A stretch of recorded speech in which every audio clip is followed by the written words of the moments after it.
table. The high priest raised an eyebrow as he looked at them. I understood the greetings, but why the thanks? I don't recall having done anything that would earn your gratitude.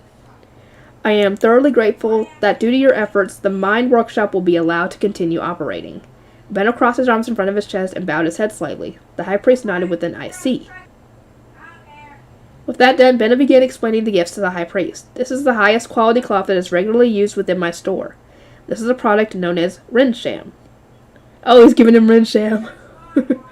Although my company currently has full rights to it, Rinsham was originally invented and created by the Myne workshop. Last but not least, this is the plant paper that has recently entered the market, also invented by the Myne workshop.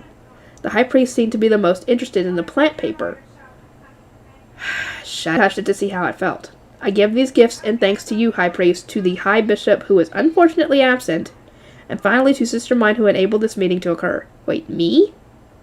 I opened my eyes wide in surprise, managed to keep quiet. Benno and the high priest continued their discussion without noticing my surprise. I see these are quite the splendid products. Thank you, priest. Line the gifts on that shelf. I am overjoyed that the gifts are to your liking. The gray priest began to move. Mark handed the gifts to them, wrapped the paper back in the cloth, and so on. It's finally over. With the donation and gifts given, my work was over for the day. I let out a sigh of relief, and Benno immediately smacked me beneath the table. I looked at him with my head tilted in confusion. In response, he gestured down with his eyes while deftly managing to maintain his manufactured smile despite his visible exasperation. I looked down as well, keeping my head held up, and saw that Benno had a small piece of paper between his fingers. Feeling nostalgic for all the notes I had passed around in school, I reached out and took the paper. I had passed notes with girls but never boys. Benno was a bit too old to be called a boy. But still, it was my first time passing notes with the opposite sex. With my heart beating a little fast despite it being from Benno, I opened the note. Inside contained the words, "Don't let your guard down, idiot. Give back my excitement." Oh dear, I can't wait to get to this next point. The high priest looked toward me as if sensing that my regal act was slipping. I hardly put a smile back on my face, but he hadn't missed it. His eyes narrowed slightly. I gasped a little and readjusted my posture as the high priest waved a hand. In response, the gray priests crossed their arms over their chests, lowered their waists to make a gesture of respect to the high priest, then left the room one after another. There are several things I would like to take this opportunity to ask, Benno. The high priest now wore a rigid expression and looked at Benno with sharp eyes that would let no lie or deception pass. Benno seemed to be a lot tenser than before as well. It was clear that the true meeting had only just now begun. I straightened my back and squeezed the "Don't let your guard down, idiot" note in my hand.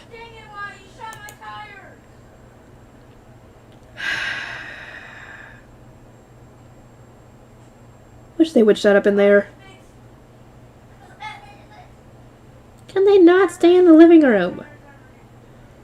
The meeting begins. As the gray priest left the room, Arno pushed a cart-like thing toward the table. He then began pouring tea, presumably the high priest's preferred kind, into a thick glass. Once it started to brew, Arno looked up and began taking out various tea-filled glass bottles while explaining what they were and what region they came from. Sister Myne, what would you like to drink? To be honest, I had no idea. I just pointed at one in random, saying, "This one, please," which prompted questions on which kind of milk I would like to use. Again, I had no idea, but my status was such that if I didn't answer, the question wouldn't move forward. I couldn't just say, "I'll have what Benno's having." Even just drinking tea isn't ordeal for nobles, I thought while turning to look at Fran. It was time again for me to unleash the technique I had learned today, throwing problems onto someone else.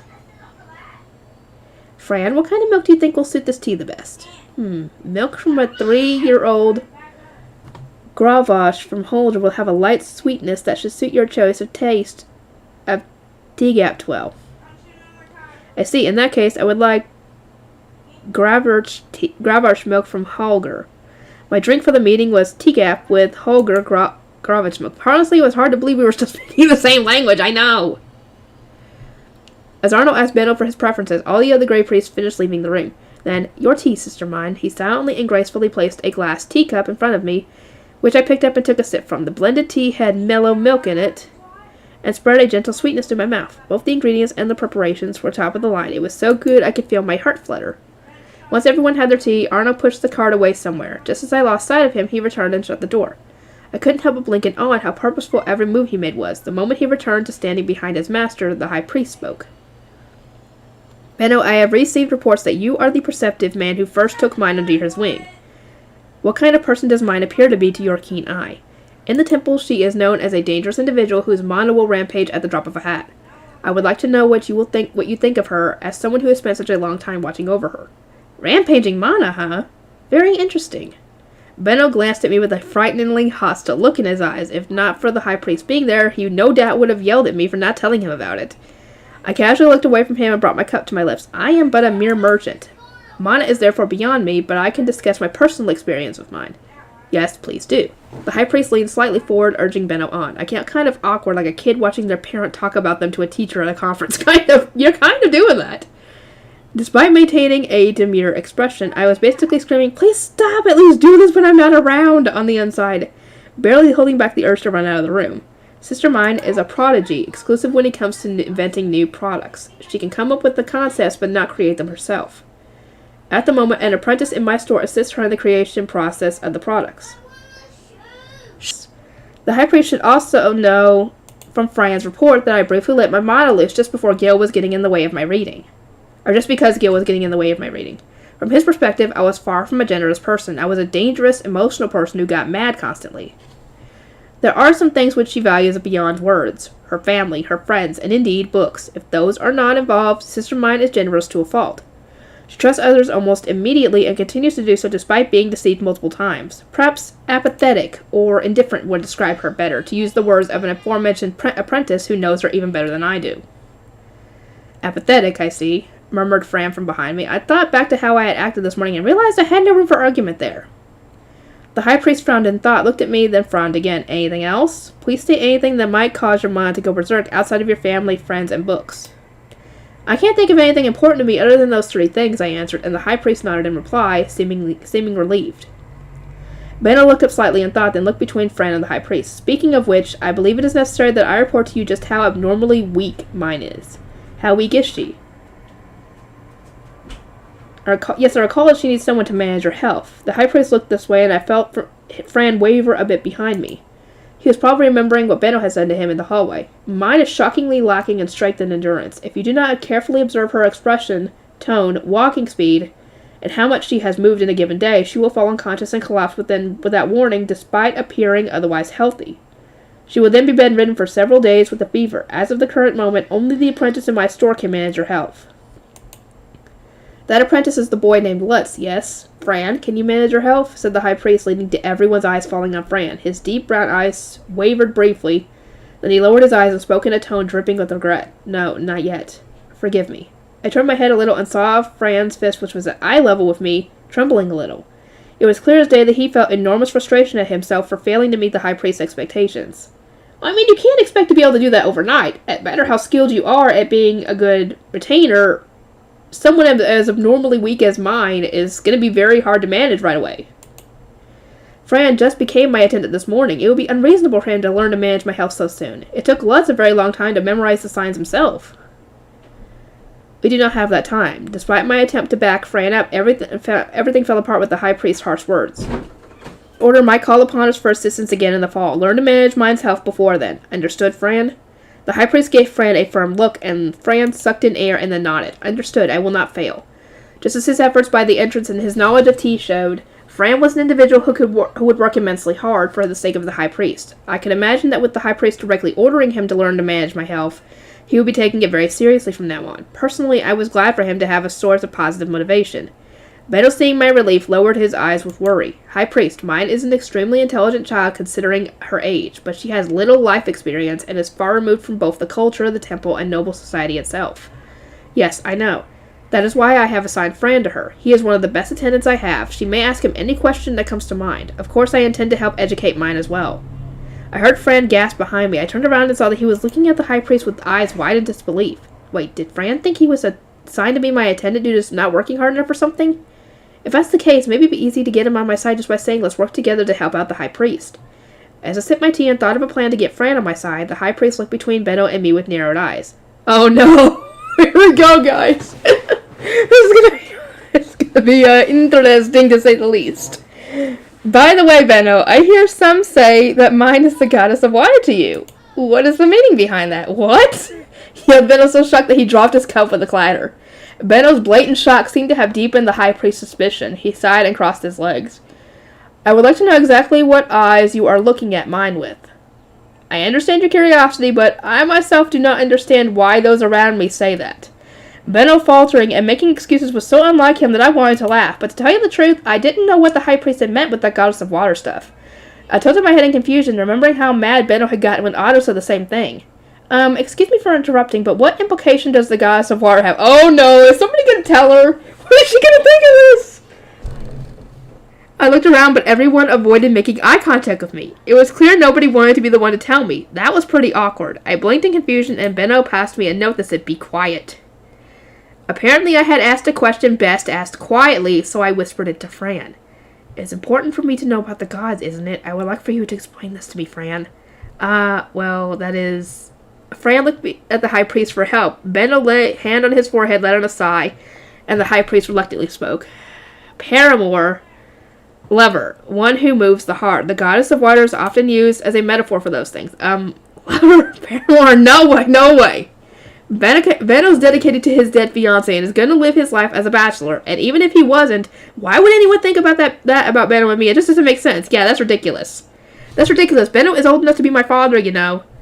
I agree. Because I think, Ferdinand is 20, and I think Benno is, 30, 39, something like that? Yeah, he's old enough to be her father. I held back the urge to laugh and flatly made it clear that there was nothing between Benno and me. It's more the second meaning is what it meant for what Otto had mentioned. Someone in the comments told me that the whole goddess of water thing is also meant between merchants as someone who brings in profit, which is what Otto meant. But anybody else who hears this is going to take it to mean the other way. It is, as Sister Myne says, the very idea is ridiculous. So you say, but it is not uncommon for relationships to form between those of similar age gaps, said the high priest, looking at Benno in such a way that made it clear that he was still doubtful. Oh boy. I had heard of such relationships in the entertainment industry back in Japan, but I hadn't heard of anything like that since becoming Myne. Well, are you really going to hear about this sort of thing, girl? No. After all, if you were remarrying with someone young enough to be your kid, you were probably old enough for your own kids to be supporting you. And the kids making money wouldn't want more dependents in the family. Marrying someone that young first, rather than remarrying, wasn't an option at all. The life of a commoner wasn't easy enough for only the older men of the couple to be out there working and making money. I have never heard of such a thing. Oh, speaking of which, I suppose relationships with large age gaps are not rare in the temple? One of my attendants wishes to form a relationship with the High Bishop, after all, but I'm afraid the same cannot be said for commoners. It is out of the question. It's understandable that you do not understand what life is like for us commoners, High Priest, given how sheltered this temple is. It is sheltered, because she didn't know anything about all this. I was backing Benno up, but for some reason an awkward silence followed. Benno passed another one, saying, "Please shut up." It seemed my backup wasn't appreciated. I zipped my lips as requested, but now nobody was talking. A lengthy, heavy silence filled the room. Everyone was sipping their tea and observing each other rather than saying anything. Awkward. Being here felt so awkward. High Priest, although I am but a humble servant, I would like to request permission to speak, if I may. The savior who broke the awkward silence was none other than Mark. I looked up in surprise, and it was written on the High Priest's face that he wanted anyone to fix this. Thus, he immediately granted permission, practically applauding as he did so. You may speak. I will make this clear for the sake of my master's honor, but in this case, the goddess of water is being used to mean something else entirely. As you certainly know, Sister Myne's series of inventions has led my master to starting an entirely new business. The Gilberta Company dealt with only clothes and such for its entire history, but now, thanks to Myne, we are blossoming into something greater than ever before. She is indeed the goddess of water to our store. I see. I can understand and agree with that interpretation. In which case, as my final question, I would like to ask about the Myne workshop. It looked clear that he didn't actually agree with that interpretation, but the High Priest changed the subject without pursuing the matter further, thank God. Just how much profit is the workshop earning? I permitted its continued operation under the condition that a portion of that profit is given to the temple, if you recall. Benno nodded and pretended to think, which in reality, within his large sleeve, he was ripping a chunk off a piece of paper that had a bunch of messages already written on it. Suddenly, it hit me that the scraps of paper Benno had been handing me all came from the piece of paper that Mark had been writing on in the carriage. I flinched. What? Mark? It was Mark who wrote idiot on that note? No way. I believed in him being a wonderful gentleman. I can't believe that every note he wrote ahead of time is so harsh. I knew that he had written idiot, shut up, and so on in Benno's place, but it was still shocking to me. I wished he wouldn't have written those notes with his usual smile. He wrote them because he knew how you would be. He wanted to make sure that you knew to be quiet. Benno handed me another note while I sunk down depressed. It had "Don't say anything" written on it. The profit depends on that profit. As you are aware, no business maintains a steady level of profit across the board. And as we are in the process of starting a new business, we are actually losing more money on investments than we are in earning on revenue. Considering the cost of maintaining the workshop and preparing for this new business, I believe 1/10 of the net profit is a fair sum. Benno suggested, which made the high priest grimace. 1/10 is fairly low, is it not? If you will forgive my rudeness, it is so large as to be nigh unreasonable. I cannot pay the workers less, nor can I afford to lose money that could be spent purchasing the necessary materials and paying for their import costs. However, I understand that in business one must at times shave off profit in order to sell more. But if the Myne workshop goes into the red, I cannot expect for you to provide financial support, correct? The high priest fell silent. Naturally, he wouldn't be able to provide any such support. The temple was already in the red itself, and on top of that, it was difficult for the high priest to argue from his position. The temple received free labor from orphans in the form of grey priests and operated with donations given by the families of Blue Robes and the Archduke. A temple's source of income and whatnot was entirely different from that of a store doing business. It was likely that the high priest did not have a strong grasp on the organization of a store nor how workers were paid. Sister Myne is free to donate her personal share of the profits to the temple as she wishes, but the workshop as a whole cannot afford to donate so much money that it is forced to cease operating. I see. 10% then. Benno took the lead of the conversation with solid argument after solid argument, and in the end secured the donation amount he wanted. Benno himself was casually taking 30% of our profits in the form of handling fees, but he minimized donations to the temple to only 10%. As I sat there in awe at Benno's skill, Mark took out sheets of contract paper and lined them up along the table. Once the deal was made, one must immediately solidify it in the form of a contract. Mark's actions seemed plain in comparison to Benno's deft negotiations, but he was still completely on top of things. To be honest, it felt like Mark was just as good of an attendant as those of the noble Blue Robes had. As this was a contract between commoners and the concentrated mass of nobles that was the temple, the pieces of contract paper were indeed magic. We wrote the contract stating that the temple would receive 1/10 of the Myne workshop's profits, then we signed them in turn. First the high priest as representative of the temple, then me as the founding forewoman of the Myne workshop, then finally Benno as my guardian and the one who would be managing the financial affairs in the first place. Blood again. I hate magic contracts. What are you waiting for, Myne? It is your turn. Although it was just a knife pricking the tip of a finger, I still hadn't gotten used to a blade being pointed my way. I grabbed the knife with a trembling hand at the high priest's urging, but before I could do anything, Fran reached out from the side and took it from me. Oh, he must have sensed your anxiety on that and decided to do it for you. Please close your eyes, Sister Myne. I squeezed my eyes shut tight and felt a jolt of pain from my finger. I opened my eyes and saw blood puckering out. Fran held out a sheet of contract paper which I pressed my finger against. It disappeared in bright flames just like magic contracts always do. These are all the questions I had. This meeting was a very productive use of time. You have my thanks, Benno. Your gratitude is much appreciated, my lord. As Benno and the high priest exchanged goodbyes, Mark cleaned up the tools used to write the magic contract. Fran collected the teacups, and Arno prepared the carpet. Now let us pray to and thank the gods for guiding us toward this meeting, said the high priest while gesturing me and Benno toward the carpet. I looked up at Benno and Mark on the way there and barely held back the urge to laugh. This is a scene I'm going to have to see Mark making that gooey brain pose. I can't wait. I wish that so much, but you're going to have to laugh. You're going to laugh. But I'm going to lose my sight again. As I put a hand over my mouth to stifle the immense destructive power carried by the mental image of Benno and Mark striking the praying pose, I suddenly felt all the strength drained from my body. I so accidentally let out a very non-regal as my knees collapsed and my body fell forward, carried by the weight of my head. Sister Myne! Fran let out a cry of surprise from behind me, and everyone looked around. The high priest gave an exasperated sigh at the sight of me collapsing. Myne, stand back up already. You look disgraceful. Of course I already tried standing back up on my own, but my hands just weren't moving. I couldn't lift my head either. My body's being weird. I can't move at all. It doesn't feel like I have a fever, though. My hands are actually kind of cold. Mr. Benno, what's happening? Like, I know. Don't ask me. Benno picked me up as he yelled, but I couldn't grab onto his shirt for support like I usually did. My arms felt so heavy, it was like they didn't even belong to me. Like they're full of lead, essentially, is what they feel like. Honorable High Priest, I sincerely apologize for this trouble. I would like to request that formal goodbyes be omitted so that we may depart immediately. Certainly, I do not mind. I will leave mine in your care. Benno, still carrying me, asked the high priest to leave with a pale expression. As he did so, I didn't feel the signs of heat swelling inside me like I usually would. I still felt relatively cool, and honestly, it felt like my body was getting increasingly cold, despite it being the start of summer. Not yet. Almost done. Go. Go! No, more than that. Mark hurriedly prepared to leave, and Arno opened the door for Benno as he hastily walked out of the room with long strides. Unlike what normally happened when I collapsed, I didn't fall unconscious, and my hanging limbs felt weird. As I felt the heavy weight of my limp head, a wave of regret washed over me. I had missed Benno and Mark striking the praying pose. You missed out. Master Benno, please wait. From my hanging head, I could see Fran's chest and part of his jaw, but Benno ignored him and kept striding away at a rapid pace. He was going so fast that my head was bouncing, and it kind of felt like my brain was being stirred up. I would like it if he walked a little slower so I wouldn't bounce, I thought, while hearing Fran call out to Benno from a step behind him again. Master Benno, what? Try to pay attention, I'm in a hurry. Benno had reverted back to his usual, completely impolite self. Fran flinched in fear for a moment as his blunt attitude, but after sucking in air, worked up the courage to speak. Please allow me to carry Sister Myne. I'm in a hurry. No. I cannot force a guest to carry her. I am Sister Myne's attendant. Oh, shoot.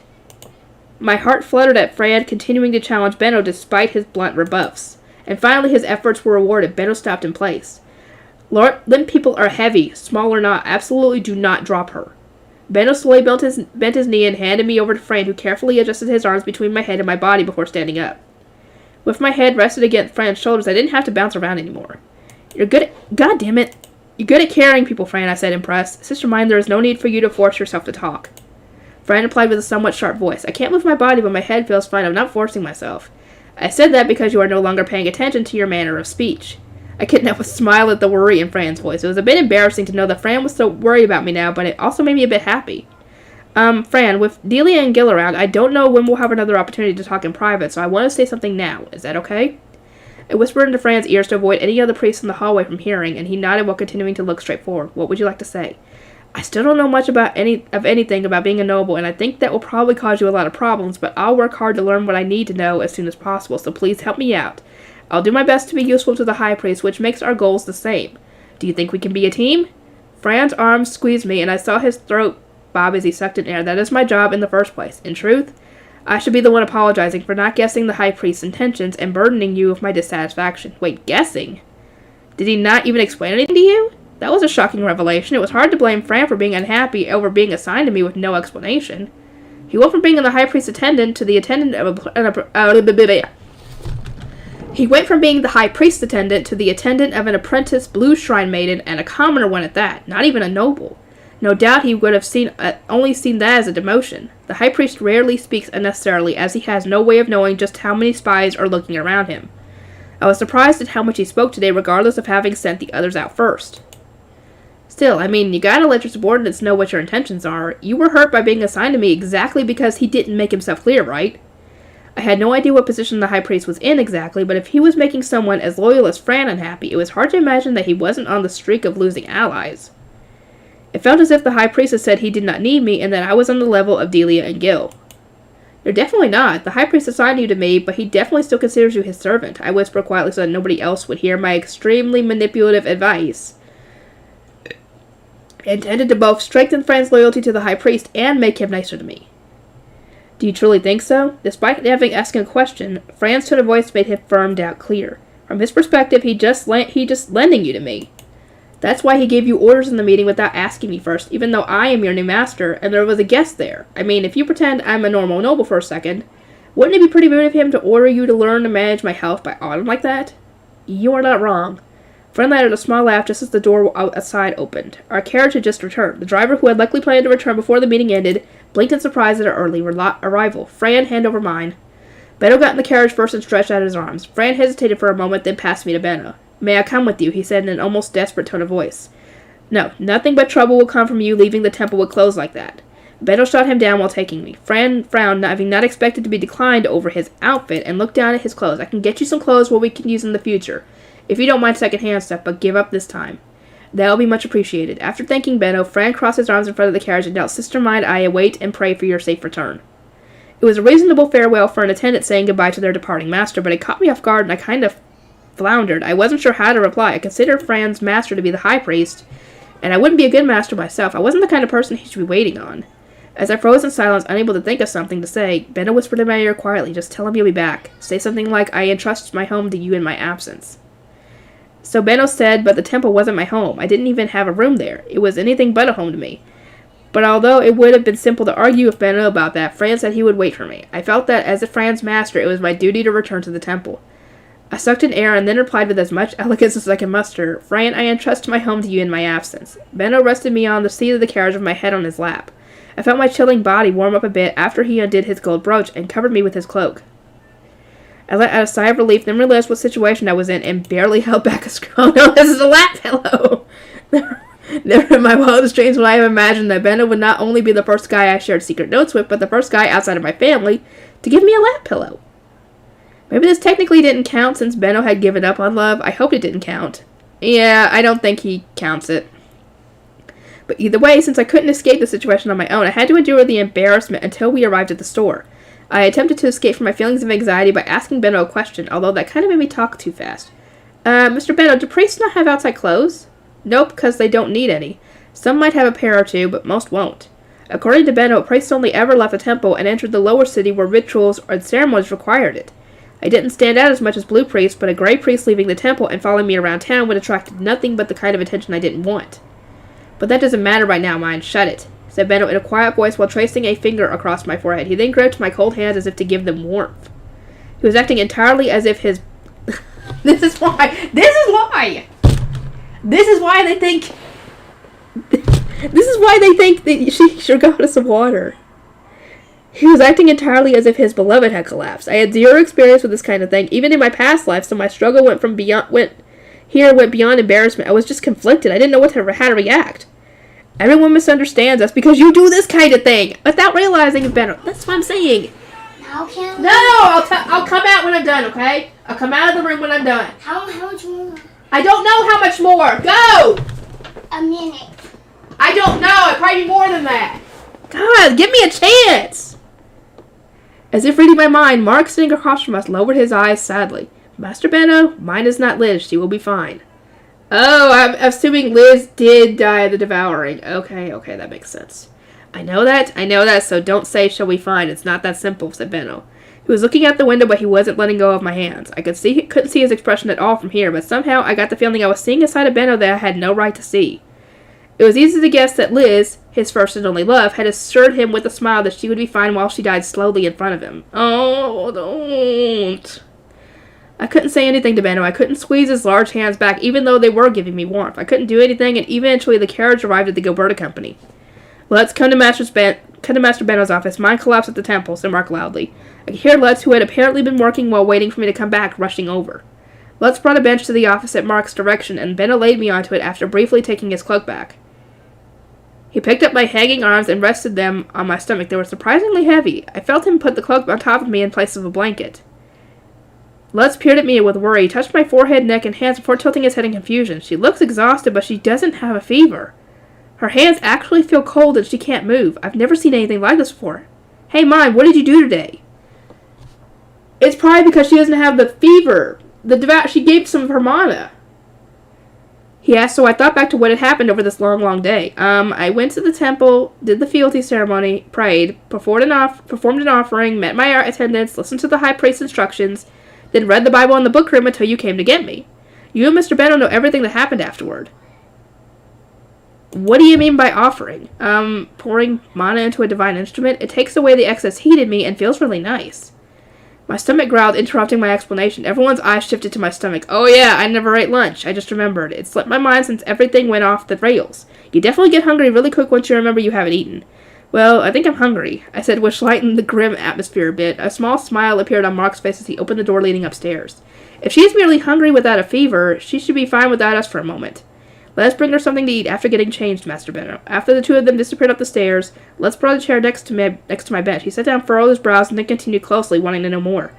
Why are you hungry at a time like this? What did you eat for lunch? I didn't eat lunch. That'd be a waste of reading time. I can go for 2 days without eating if I have books, so... No, you can't! Not in that body! In the old body, you could! Because you were healthy! This body cannot! My answer made Lutz's jade-green eyes gleam with cold anger. He spoke, his voice sharp. When's the last time you did that? You've been trying to make books ever since you becoming mine, yeah? When was the last time you went 2 days reading without eating? You better not be talking about your past life before you became mine, yeah? Lutz, who knew that I wasn't the real Myne and had memories from my days as a Rano, pointed out something that made my break out in a cold sweat. He was right. I could only go days without eating back in my past life. See, that's what I'm saying. Although there had been times where I was too sick to eat, I had never intentionally missed a meal since becoming this weak and sickly Myne. Fine. Plus, using mana is like moving your devouring heat around on purpose, right? Pretty sure you said that when you were being eaten alive by the devouring, your temperature kept shooting up and dropping. Maybe using mana involves the same thing. Mana's getting sucked up into an instrument is a lot different from mana rampaging inside of me with nowhere to go. Both have mana moving around, but you still skipped lunch and came all this way in your weak body without eating. What did you think was going to happen, Myne? Idiot!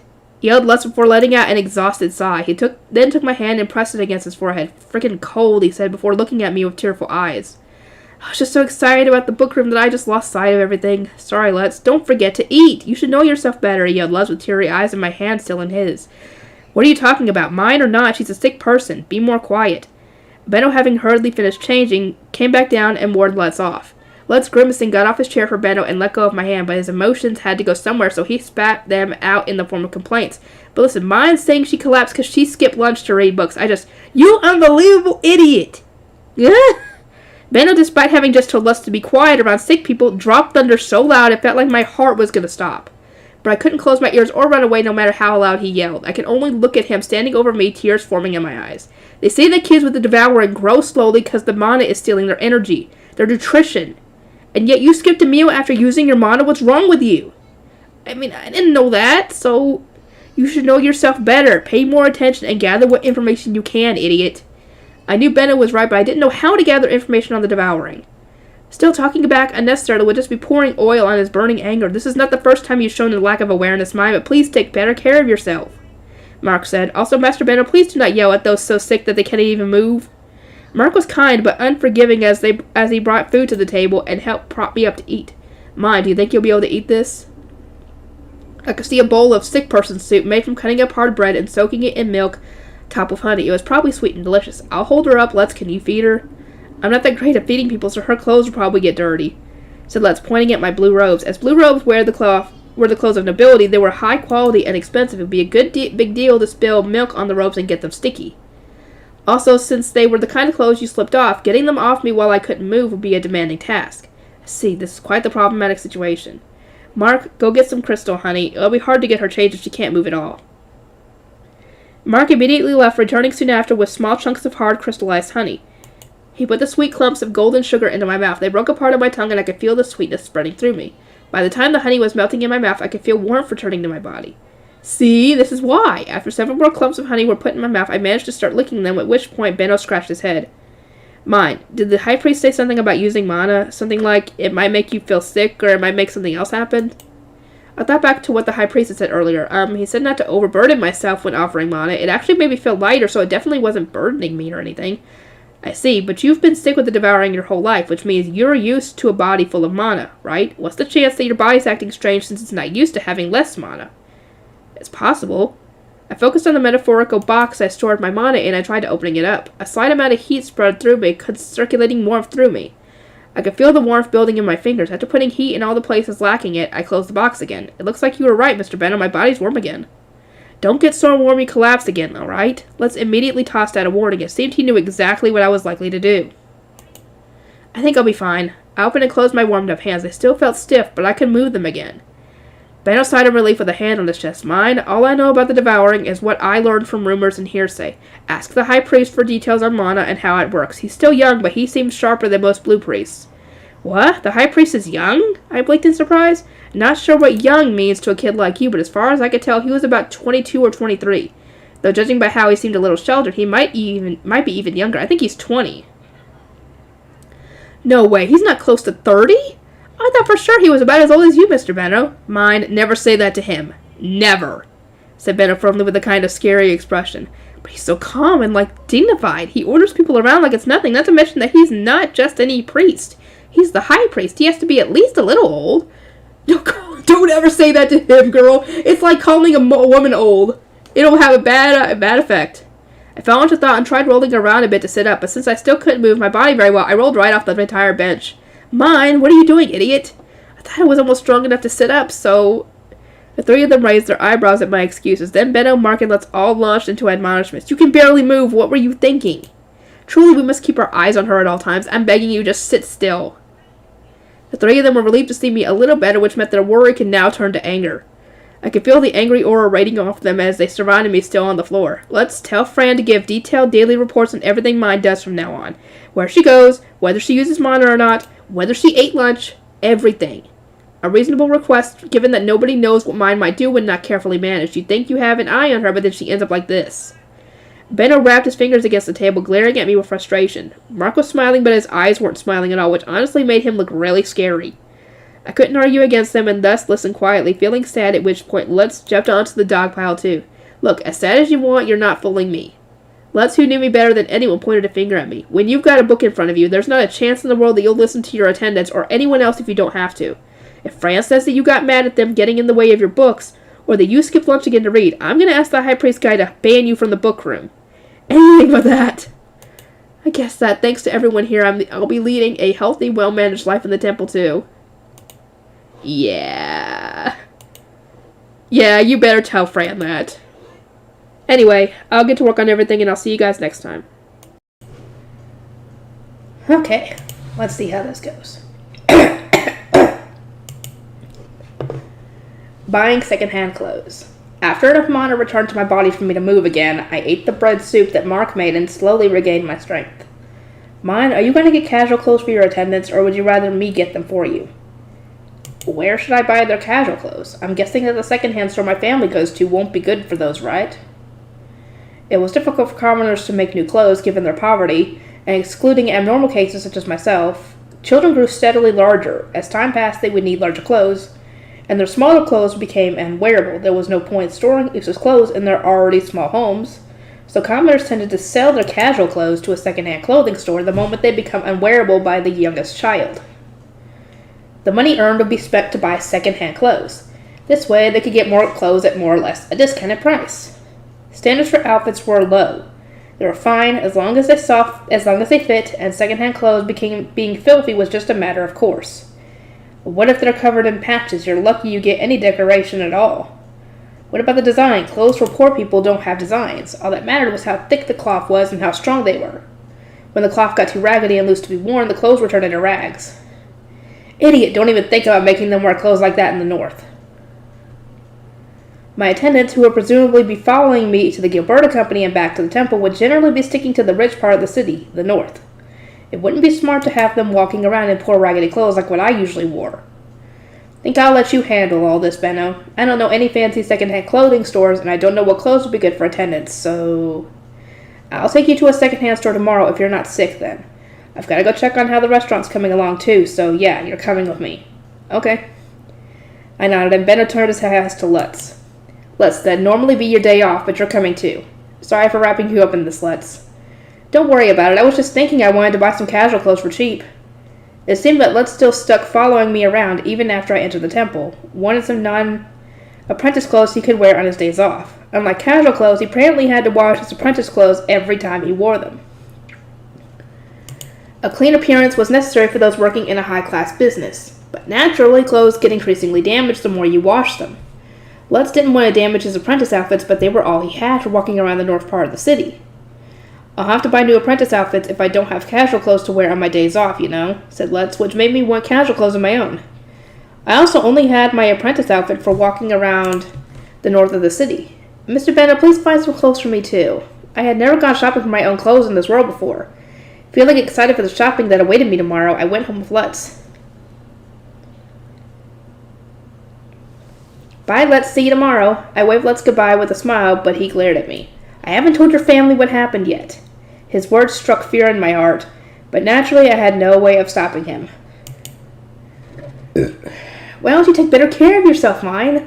Don't cry, Thule. I'm not crying, I'm mad. I knew that Thule had been worried about whether or not going to the temple would actually make my devouring better, and that she was terrified of me suddenly disappearing, so I felt biting guilt that she angrily cried at me. I cannot talk right. Sorry, I'm really sorry. I won't let it happen again. You'll eat lunch from now on. Of course, I nodded eagerly, and Thule's flared eyebrows lowered a bit. Will you talk to that important person about mana? Will you promise you won't forget even if you get to read books? Myne? Tuli glared at me, but I couldn't make a promise I knew I wouldn't keep. I was confident that if a book was put in front of me, I would forget every promise I ever made. Oh, great. Good thing Fran and the others are going to be there to help her. I'll tell my attendant so he can remind me if I forget. He's a serious person. It'll be fine. I guess you won't make promises you can't keep, huh? Tuli shook her head in exasperation, but seriously, I had no confidence in keeping that promise. My whole family was exasperated at me, but they weren't as mad as they were before, so I changed the topic. Hey, Tuli, if you have tomorrow off, do you want to go shopping with me? I'm going to buy clothes for my attendants tomorrow, like rich clothes for people in the north of the city. So maybe it'll be good for your studies. Not to mention that Benno will be the one picking out clothes. He was the owner of a store dealing with clothes for nobles. No doubt Tuli would learn a lot from him.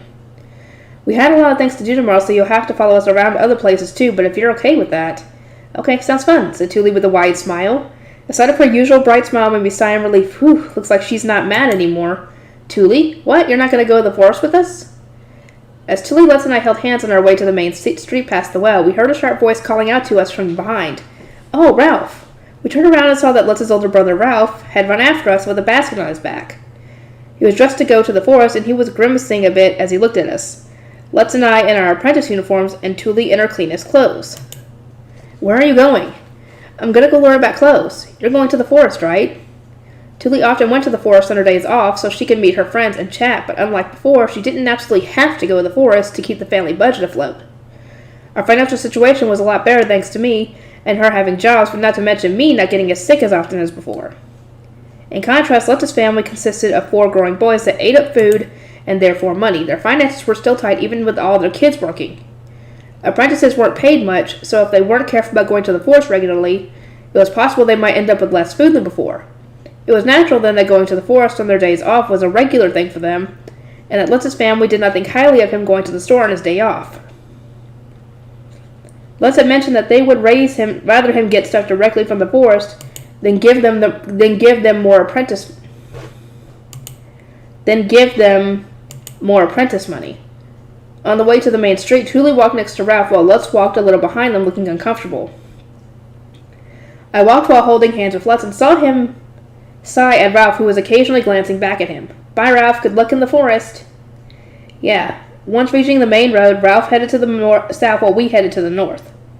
Tuli enthusiastically waved Ralph goodbye while taking a hold of my other hand. We then headed north along the main street. Tuli was so excited to learn about clothes that she spent the whole time talking about them. Let's use the opportunity to practice being a good listener like Mark had taught him. I suddenly felt eyes on my back and turned around to see Ralph where we had left him standing in place and looking at us like he had something to say. The second we made eye contact, he hurriedly turned around and raced south as if he had been caught in the middle of doing something bad. The distance growing between us as he ran felt symbolic for the growing emotional distance between Lutz and his brothers, a thought which made me lower my eyes sadly. When we arrived at the Gilberta Company, we found Benno working and already prepared to leave at any moment.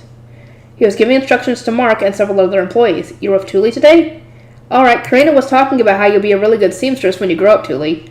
Benno complimented Tuli with a friendly smile. Really? That's so nice. We were going out with Benno, not Mark like usual. It seemed he needed to personally check the construction site for the Italian restaurant to make sure it was being built according to his specifications without any of the materials being switched out for cheaper ones or anything of the sort. So the restaurant's already being built then. Yep, I found a good place sooner than I expected. They're in the middle of expanding the kitchen right now. Benno had bought an old restaurant from the Eatery Guild located in the north of the city. It was in the middle of being renovated. Once the oven was put into the expanded kitchen, all the wood flooring would be replaced and the interior decorations would be swapped out with more expensive furnishings fit for a restaurant selling food good enough for nobles.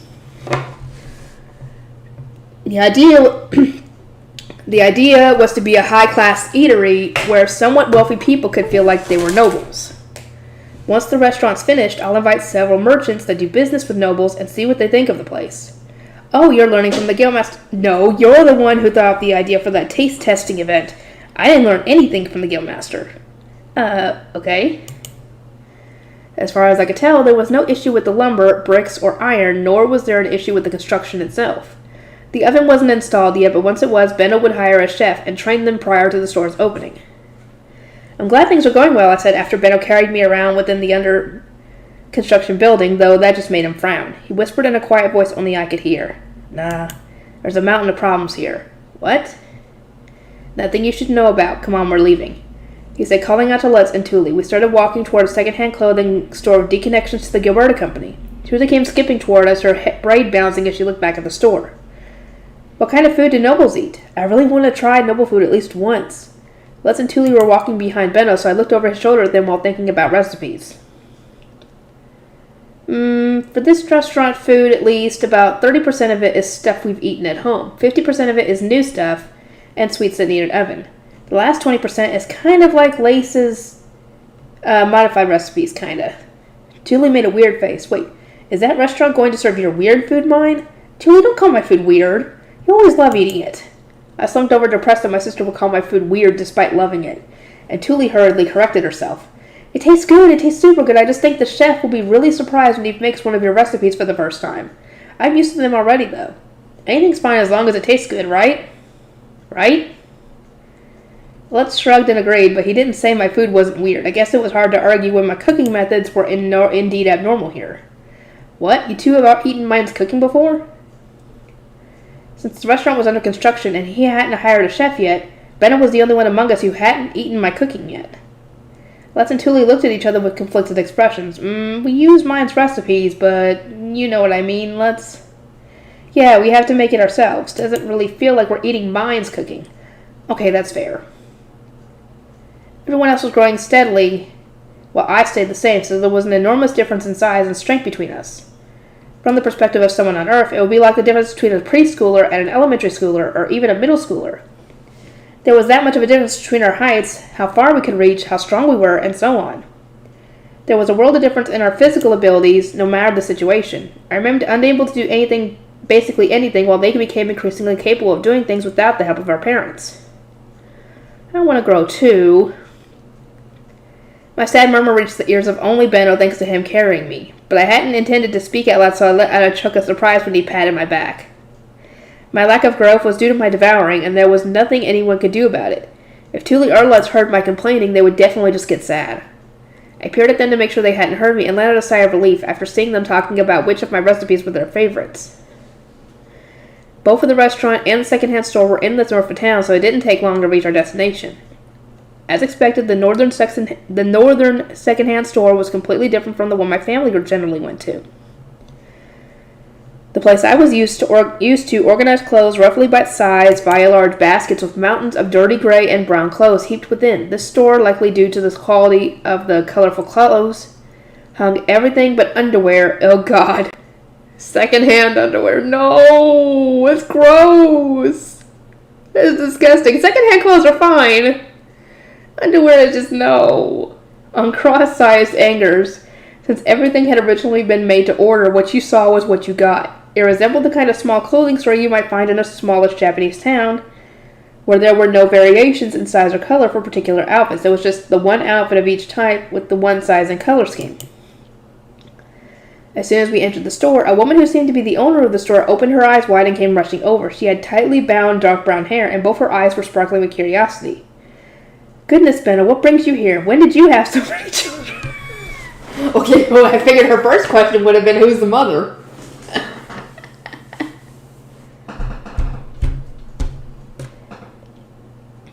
What are you prattling on about? Be a dear and play along, Benno. You just came into my store with a pack of children following you along. You can bet I will blow this as far out of proportion as I can to have some fun gossiping with the girls. Quit it, you're not funny. I watched the two of them, obviously close friends, duel with words, our eyes wide, until soon enough Benno interrupted the woman and stated his business. I'm here to buy some clothes for them. While we're at it, my apprentice there can learn a bit about how clothes work. Wait, your apprentice? Why are you going to make Lutz learn too? Finish this next page. Come on, Myne. An apprentice at my store's got to know how to pick out good clothes. That's not even a question, said Benno, making Lutz flinch. He and Thule, having grown up in an environment where the strength of clothes mattered more than anything else, had never developed a knack for identifying quality clothes. Benno intended to fix that. Benno went on, Myne, the clothes around here should be good enough for your attendants. Their designs are on the newer side and their short sleeves should be good for work. Out of the clothes in this section, I think that dark green one or the brown one would look best on him. What do you think? He's a serious, tightly wound kind of person, so I think his clothes should match the color of his eyes and hair. Yeah, sounds good to me. Can't say anything about the other two, though. I haven't seen them. You should be fine if you follow the same kind of thought process. Just pick whatever you want. Okay. Benno sent me down, so I started looking through the child-sized clothes for outfits that would look good on Gil and Delia. He said I could pick whatever I wanted, but since there was only so many outfits of the same size, my options were fairly limited. I naturally chose my picks pretty fast. All that was left was comparing clothes with Lutz and making sure the new clothes were the right size. I really wish there were more clothes here. My dreams of spending a fun day clothes shopping was ruined, and my enthusiasm plummeted immediately. Only now did I know what excess I had lived in back on Earth. Clothes had surrounded me at every turn. I had little interest in fashion at the time, but the moment clothes vanished, I found myself wanting them. How annoying. Lutz, do you have a second? What's up, Myne? Gil is like exactly the same height as you, so I want to see if this outfit will fit on you. I spread out the 3 outfits and held them up against Lutz. They all seemed to be the right size. With that done, I held out one of the outfits to Lutz. Out of all these clothes, I think this one looks the best on you, Lutz. This one's probably the best for Gil, maybe. As I compared Gil's potential clothes, Benno let out a sigh. Myne, where'd you learn to pick out clothes? Where? I've never studied clothes anywhere. I had read several books about color coordination and all sorts of magazines about attire, but I'd never studied any of it, so to speak. At most, the topic of clothes came up at school sometimes. Guess it's a waste of time to question anything about you, huh? It'd be better for everyone if you just don't think about it. Let's try this one out next. I held up a dress I was getting for Delia, and Lutz shook his head hard. He crossed his arms in an X-shape to ward off the cute red dress. Ask Tuli for that one. Come on, I don't wanna. But Tuli is still bigger than you. Delia is smaller. It has to be you. Delia didn't like it, but I held Delia's clothes against his back to check them. But like I said, Tuli and I weren't Delia's size. It had to be him. There was no helping it. Alright, let's start by looking for clothes that'll look good on Myne. Look at that green one and that green one. They're both green, but not the same kind of green, which would look better on Myne. Just like I had been putting clothes against him, Lutz started putting clothes against me. Both he and Tuli looked between the clothes and me with serious expressions, then pointed firmly at the same outfit. This one. Right, that one looks better with Myne's skin, but what about these two? Benno's lecture on primary colors, secondary colors, complementary colors, analogous whatever colors, saturation, and so on began as he pressed clothes against me to serve as examples. I found it fascinating that his sum of knowledge, accumulated through years of experience, could quite possibly be compiled into a book pretty similar to the color coordination book I had read in the past. I contemplated the subject in depth as outfit after outfit was pressed against me. Once you've figured out what colors would look good on the customer, you start working on the design. Clothes, more than anything else, are a sign of one's status and position. Nothing but trouble will come from wearing the clothes of a social class higher than yours. The closest examples for you two will be Myne's baptism outfit. Aww. This time we're picking clothes that Myne will wear when going in and out of the temple. Her sleeves will be important then, as someone who has attendants. That reminds me, Benno wore an outfit with exceptionally large sleeves when he went to the temple. The sleeves were so long it looked like they would get in the way no matter what he was doing. Large sleeves indicate that attendants will do all the work for you, such that you won't need to worry about your clothes getting dirty or in the way. Those actually doing the work will need tighter sleeves. Wait, but weren't Mr. Mark's sleeves really long too? They weren't half as long as yours, but still. That was a special outfit for meeting with a noble. We knew their attendants would handle the work, and Mark wouldn't be doing much. On the other hand, if a noble came to visit me, Mark would need to cater to their needs in an outfit with short sleeves. Not that a noble would come directly to our store, explained Benno. I nodded absent-mindedly, not extremely interested, but Lutz and Tuli were listening with sparkling eyes. Alright, with that in mind, go pick an outfit for Myne. Who's going to pick the better outfit, Lutz or Tuli? The two of them glared at each other, then walked through the store picking out clothes. Benno cackled in amusement at them. Good thinking, Myne, bringing Tuli along. People grow a lot faster if they've got someone to compete with. Tuli's learning a lot from this too, so it's fine with me.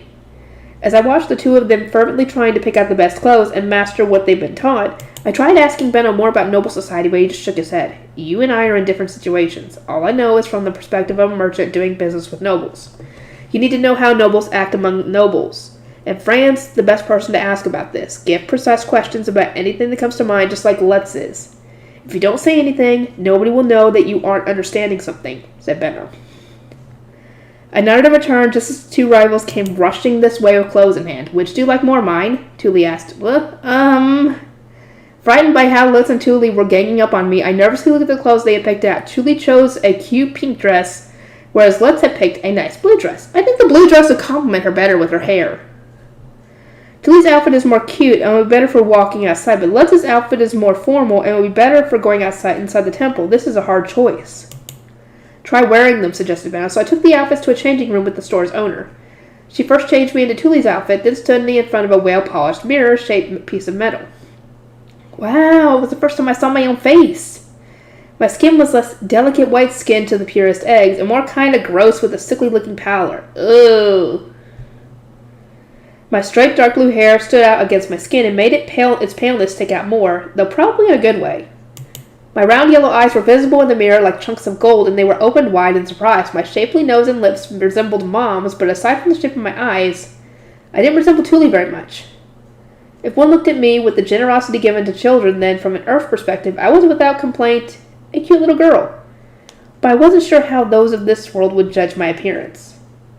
Lutz called me cute, so I can imagine that our world shared a general sense of bodily aesthetics. Feeling a bit conflicted, I left the room to show off the outfit. Wow, Myne, you're so cute, it looks perfect on you. Thule lavished me with praise as I stood there in the outfit she picked up, but Lutz didn't seem so convinced.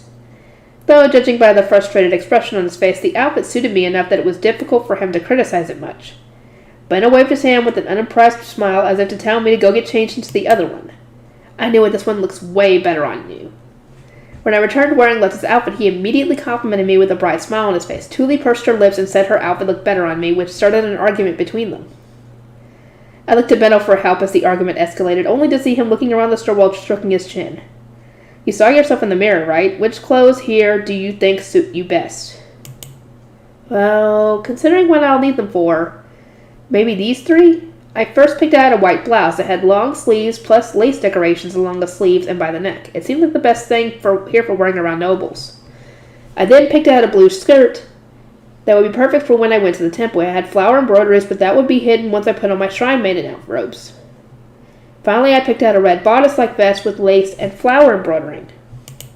With these three forming an outfit, I can replace or swap individual pieces to change how the outfit feels as a whole. I think I can wear these along with my apprentice uniform to maximize my options. How does that sound? I looked up and saw Benno smirking while looking at Lutz and Thule. They were both stunned, looking at the clothes I had picked out with shocked expressions. Lutz, Thule, these are more than just dresses here. You have to abandon the idea that girls only wear dresses. In general, poor girls only ever wore dresses. It would take extra cloth to make a blouse and a skirt instead of just a single dress. Although sometimes girls would wear layers to fight off the cold, they never wore pants for fashion or anything like that. They didn't have blouses with lace on the sleeves or removable collars. They just didn't exist. Study hard before we come here again. The two of them had both slumped over sadly, but after hearing that, they lifted their heads up and for some reason looked at me, their eyes brimming with the determination and enthusiasm of a newly born rivalry. Okay. Sadly, I'm going to have to cut this short. I'll see y'all next time. Hello, everybody. Let's get with part 5. The animosity of Lutz and Gil. Lots of stuff to carry this time, huh? Said Lutz with a shrug after coming to get me in the morning and seeing the clothes packed into my basket. The basket, which I normally use for gathering in the forest, had a bunch of clothes wrapped in cloth inside it. These were Fran, Delia, and Gil's clothes, my blue robe and sash, and finally the 3 pieces of clothing I had bought yesterday. The clothes I had bought were cute and kind of looked like a folk costume, but the lack of patches, the neat embroidery, and the long sleeves with lace on them would all stick out here. Kids in my part of the city simply did not wear clothes like that. Who knew what people would say if I walked around wearing them? After being warned off by my family, we settled on Lutz and me going to Benno's store in our normal clothes, then getting changed in Lutz's room. The longer you spent in the north, the more fancy and expensive things got. It was normal for the people up north, so there was no helping that. But if I wasn't careful, I would be signaling that I carried expensive stuff on me, which would make my daily commute dangerous. Yeah. Our apprentice outfits didn't stick out since it was normal for parents to buy new clothes for their kids after their baptism. But we would definitely attract attention if we were fancy new clothes out in the blue. It might be a good idea to ask Benno to give me a room of my own at his store. And that's the situation. Can you lend a cheap room to me as well? I asked Benno to lend me a room while I waited in his office for Lutz to finish changing. Benno, who had been battling with a stack of wooden boards, glared at me with a thoroughly annoyed expression.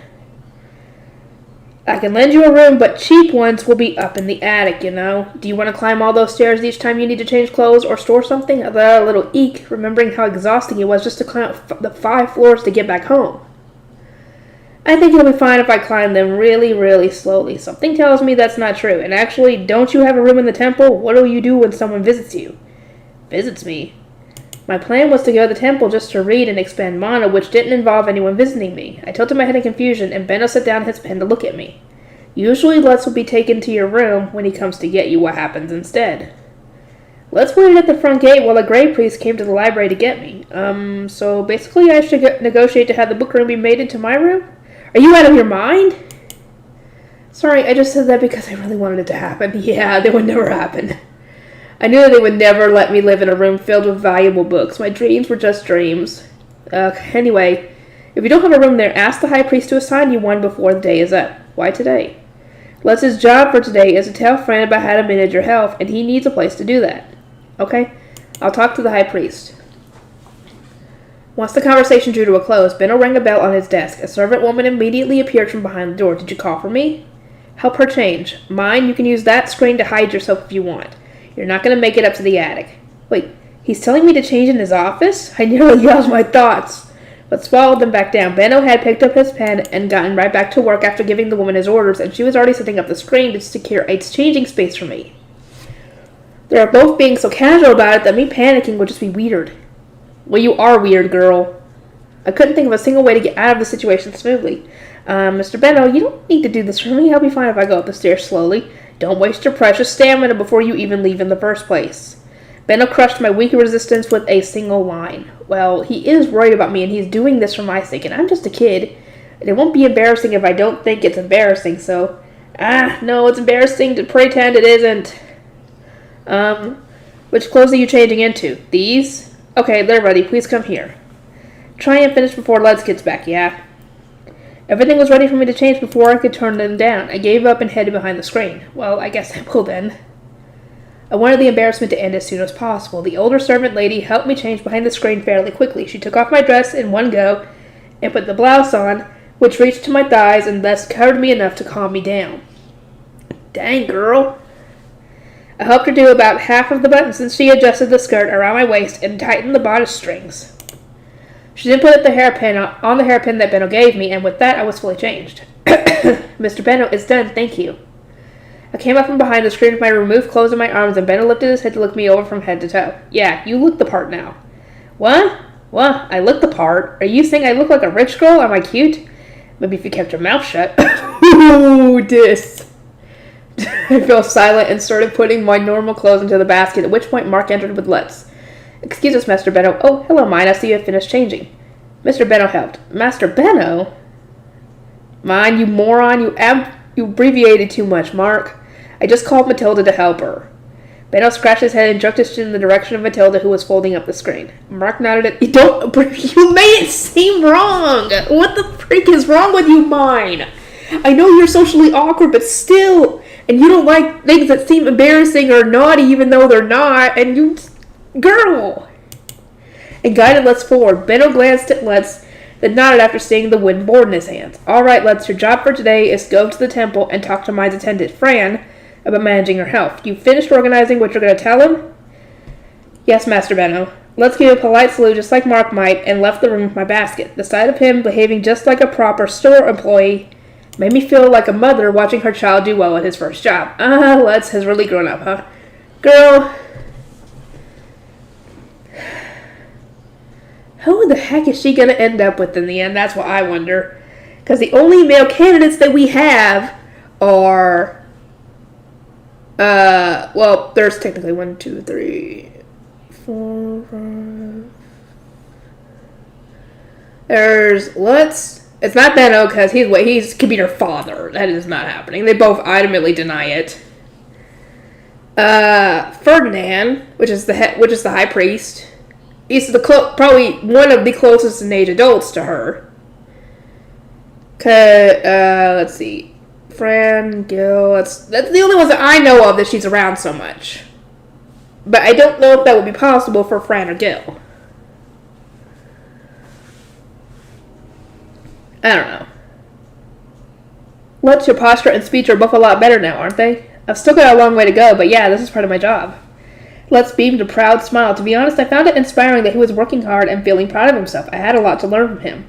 I need to learn to talk like a noble lady at the temple, just like you've learned to be polite in the store. You think you can manage that? Benno didn't say I was messing up, so I think I can manage it just fine. It'll just take some time to get used to it. Don't laugh when you hear me talk at the temple, okay? Even if it doesn't sound like me. If Lutz laughed at me, my fancy speech could collapse in an instant. Do I gotta talk politely too? Mr. Benno was unbelievably polite when he talked to the high priest, who's a noble. I think it would be smart to try and be polite at the temple. Right. When we reached the temple, all 3 of my attendants were waiting at the gate. At first I wondered how they had known to wait for me, but then Lutz told me the Gilberta Company had sent a message.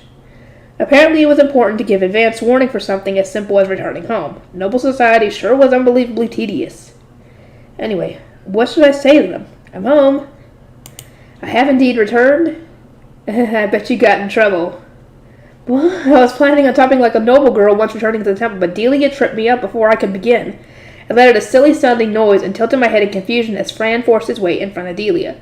Welcome back, Sister Myne. I have awaited your safe return. Fran, I have returned. Did anything happen while I was gone, perhaps? I readjusted myself and spoke to Fran. He crossed his arms reverently in front of his chest and bent his knee. All is well, with nothing of note to report. Good.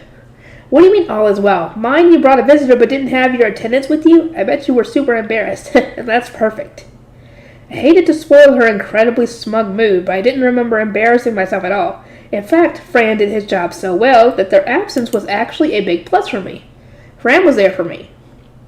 There's not much a single attendant can do. You couldn't even offer any flowers. I bet your visitor was super disappointed in you. Offer flowers? Is that a euphemism or something? If so, I don't think I want to know what for. Yeah. Yeah, I don't think so, no. But either way, Benno left the temple very satisfied since he got to meet the high priest. His gifts were appreciated, and he managed to secure a good deal for the distribution of the Myne workshop's profits. I wasn't sure what was going on in her head, but it seemed like Delia wanted me to say that I had gotten in trouble. It was a pain, but the sooner this conversation ended, the better. Yeah. Okay, I got in big trouble. It was awful. I knew it. Sister Myne, what are you? Whispered Fran. Delia is so annoying that dealing with her is causing me trouble. I'm not getting her off my back. I'm just getting her off my back. Fran lowered his eyes, understanding what I meant. I glanced at the basket of clothes on Lutz's back, then looked at Delia and tilted my head. Delia, what can I do to make you take serving me seriously? You think I would ever serve you? Don't be stupid. Gosh, I've never seen someone so as dumb as you. Delia gave a smug smile and turned around to go off somewhere. To be honest, her being so self-centered and rude was actually a relief, since I wouldn't feel guilty if I had to ask the high priest to send her away. Myne, who was that? One of my attendants, technically. Seriously? That's what counts as an attendant here? Asked Lutz, pointing at Delia's back as she left. It seemed his plan to be polite was just practice, and he had already fallen apart. I could sympathize with that. The same would happen to me if I wasn't careful about it. It is rude of me to interject, but I must state that she is an outlier. Fran immediately protested, likely due to feeling like his profession had been insulted. Personal attendants such as mine were generally skilled like Fran, so maybe it was safe to call Delia an outlier for aiming to be the High Bishop's mistress. Fran is a much better attendant. Delia has problems, as you see, but... Huh? Well, I'm glad they're not at all like her. That would be a nightmare, said Lutz, nodding, which is the perfect time for the other problem child to strike. Yeah, here we go. Gil glared at Lutz and pointed a sharp finger at him. And what are you even doing at the temple, huh? You don't belong here. Who's that? Lutz asked with a grimace, but his outfit and the context probably meant he already knew who he was. My attendant. Please think of him as an outlier as well. So you're her only decent attendant, Fran? The heck is going on here? Fran immediately identified Gil as another outlier, but that didn't really help his case. As Lutz had only seen my 3 attendants, Fran, being the minority, was the one who seemed like an outlier to him. As Fran and I held our hands in frustration, Gil looked at Lutz and barked in anger. What's with you, jerk? You're an outsider. You don't know squat. I'm Lutz of the Gilberta Company. I manage Myne's health. I came here to teach Myne's attendants how to manage her health, but with immature kids like you serving her, I don't know. Lutz looked incredibly disappointed, as he had been somewhat excited to practice being polite on the same level that Benno had been with the high priest. Sorry, Lutz, this is all because I'm inexperienced as a master. It's an attendant's job to support their master as they grow up, isn't it? You don't need people who can't even do their job right. Cut off anyone that's not motivated. That girl is from a second ago is definitely just trying to give you a hard time. Well, he is right about that. That's essentially what her job is, that the High Bishop gave her, is to, well, give her a headache. Lutz was right, but as these attendants had been assigned to me by the second highest authority in the temple, I couldn't fire them that easily. Well, I'm kind of being saved by her incompetence, so I'm not too worried about it right now. Hell, her incompetence? Delia's spying on me for the High Bishop. I would rather have an incompetent spy that tells me what she's doing than a good spy doing stuff behind my back. Yeah, you really don't want a good spy in your group. Delia was definitely better than a spy too good at their job for me to handle. Lutz shrugged, clearly not envious of my situation. Hey, Shorty, you making fun of us? You looking down on us? Gil glared at me and Lutz with his eyes contorted angrily. He was probably addressing me given the Shorty, but I had no intention of replying to him. Fran, I have a request for you. Yes, Sister Myne? Hey, don't ignore me. Don't make fun of me. She's not making fun of you. She's just ignoring you. That doesn't mean she's making fun of you. Because you're kind of being rude, yelled Gil before giving my arm a hard pull. He was so much taller and stronger than me that I, with my 4-year-old body and strength, could do nothing to resist the force of his pull. By the end, I was flung sideways where Lutz caught me in a hug. For a second, I didn't know what had happened, and I sat on my knees in front of Lutz, blinking rapidly. I slowly looked around and saw Fran looking at me, his eyes wide and his arms outstretched. He had apparently reached for me, but not made it in time. Yeah, Lutz was faster. Gil was looking between his hand and me in disbelief, having not expected to throw me that easily. Myne, are you okay? I'm okay since you caught me. What about you, Lutz? Meh, is he really your attendant? Seems kind of like a wild animal to me. Lutz's voice was calm, but his eyes were burning with anger. His eye color was even a bit lighter than normal. It actually scared me to see just how furious Lutz was. He's not trained at all, but I don't have the time, motivation, or investment to bother trying to fix that. Especially since I'm so weak and stuff. Alright, I'll do it for you then, said Lutz quietly as he stood me up, making sure I wasn't hurt, then handed me over to Fran. He then immediately jumped at Gil and pounded him in the face as hard as he could. You idiot, what if Myne got hurt? Yeah, as her attendant, Gil is responsible for keeping Myne safe and happy and all that. And, well, if the High Priest caught wind of Gil hurting Myne, who knows what would happen to Gil? Because your attendant is not supposed to do that. That's not what they're for. They're supposed to be there for you, not hurt you. It was normal for commoner children to get in fights, but there was an unspoken rule that you should be very careful about who you fight with. Commoners relied on their bodies for everything. Going too far could destroy someone's family or life, so only picking fights with someone your own size was like an iron law.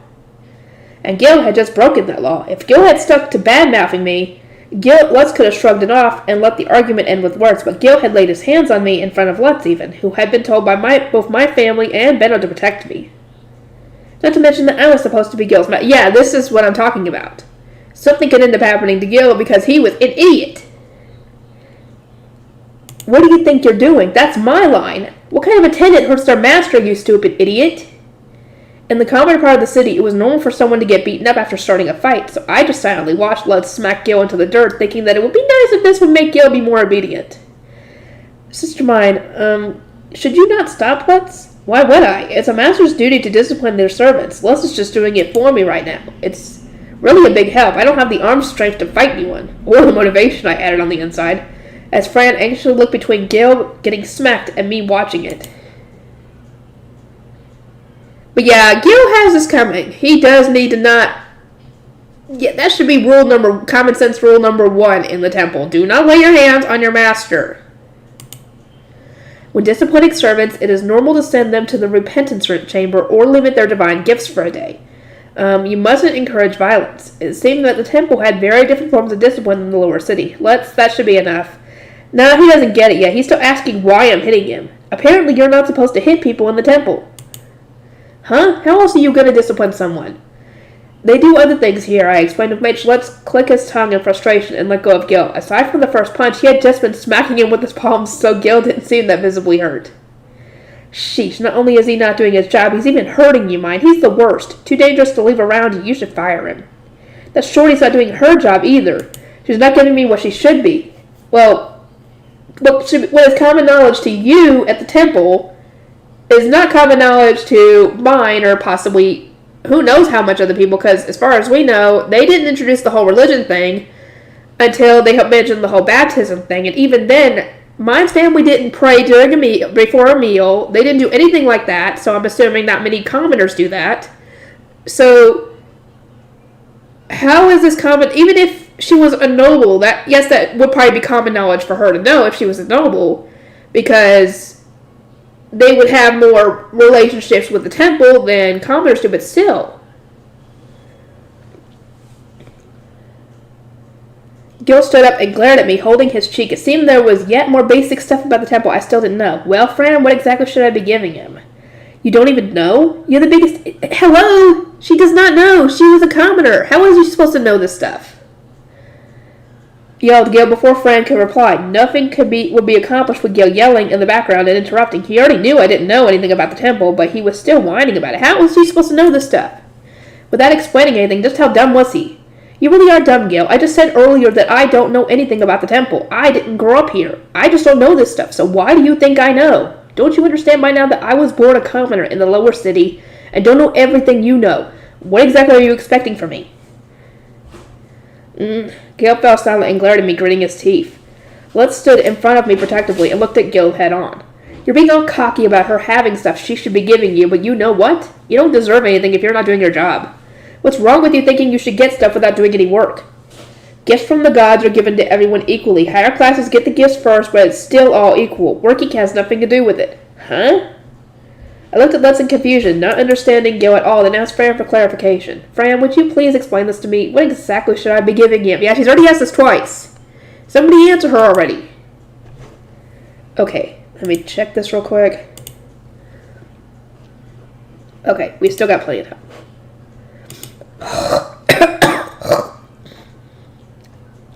Okay, what they deserve.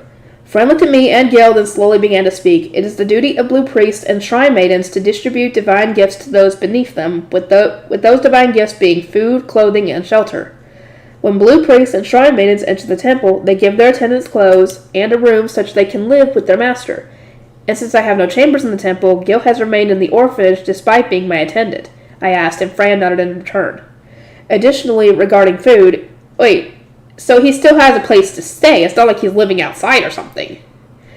Additionally, regarding food, it is customary that food is cooked for the master. The leftovers are given to their attendants and apprentice attendants. Then what is left over beyond that is given to the orphanage as a divine gift. It is natural that the gifts given to attendants are greater than what those in the orphanage receive. My goal had been to avoid being separated from my family and put in the orphanage, so when I was allowed to commute to the temple from home, I rejoiced without ever thinking about how my attendants would suffer from me breaking customs. Well, I mean, you didn't know you were even going to be getting attendants. No, wait, he did mention that. Never mind. Did you get sent back to the orphanage from the high priest's quarters due to becoming my attendant, Fran? No? If so, it was even more understandable that he had felt like he was being punished. He was going out of his way to help me, but for nothing in return, worse than nothing even. I had intended to give him his first pay soon, but perhaps I would need to talk to the high priest about his living conditions first. No, my room is still within the high priest's quarters, and I imagine that Delia has not been moved either. I am helping the high priest with his paperwork while you are absent, so I am eating there as well. That reminded me, the high priest was flooded with work and had mentioned he didn't have enough workers to help him. There was no chance he would let Fran sit around doing nothing while I was absent, skilled as he was. I sighed in relief, glad to know that Fran hadn't descended into suffering for my sake. So in short, why only Gil was suffering right now? I believe that he had been hoping for his living conditions to improve and now is angry because it has remained unchanged. Divine gifts are given to those in the orphanage regardless of whether they do work. But one can improve their situation by working as an attendant. I feel somewhat frustrated that he thought that he would receive more divine blessings despite not properly doing his job as an attendant, said Fran, who clearly felt pride in his job while glancing at Gil. So yeah, Gil thinks that he should get divine blessings and all that other stuff for being an attendant without doing the work. Fran, if you're not having any problems, I think I will keep things with you as they are, and if at some point you begin having problems, I will think of a solution then. What do you think? If that is what you wish to do, then so be it, replied Fran with a quiet nod after pausing to think for a moment, probably comparing his current living situation to what it would be like to live in my chambers. Just when I thought that signaled the end of the conversation, Gil started barking again. Fran this, Fran that, what about me? I'm your attendant too. That's weird. I seem to recall you stating that you don't consider me to be your master. Why would I provide you with divine gifts when I am not your master? Gil's behavior was hard to understand if he really wanted me to improve his living situation. That's what Blue Shrine Minions are supposed to do. And anyway, if you're not going to give me food or a room, why would I work for you? What's in it for me? Wages? I considered it important to pay my attendants a fair wage, just like Benno and Mark were paying Lutz. Naturally, the payment would depend on the work and quality and quantity of their work. As things were, I would never pay Fran and Gil the same. Gil blinked in surprise several times, then murmured, "What's a wage?" with his head tilted. Lutz laughed and basically repeated what Gil had said to me. You seriously don't know that? It's just common sense that you get wages for working. No, it isn't. Maybe not in the temple, but everywhere else, yes. A wage is one's payment for working. I'll be paying money to the attendants who do work for me. Money? Yeah, money.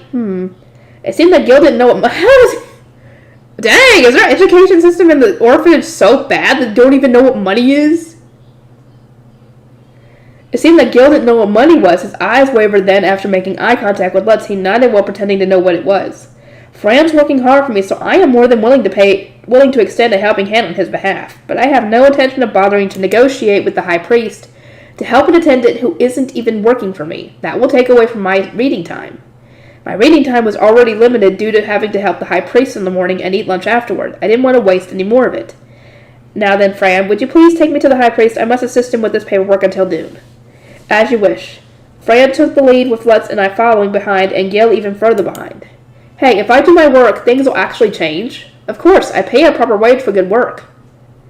Excuse me, High Priest, Sister Myne has arrived. Ah, there you are. How are you feeling? The High Priest looked up from his desk. Sorry for worrying you. I'm fine now. It seems that I collapsed due to the offering ceremony. Is one's health affected by whether or not the body is completely filled with mana?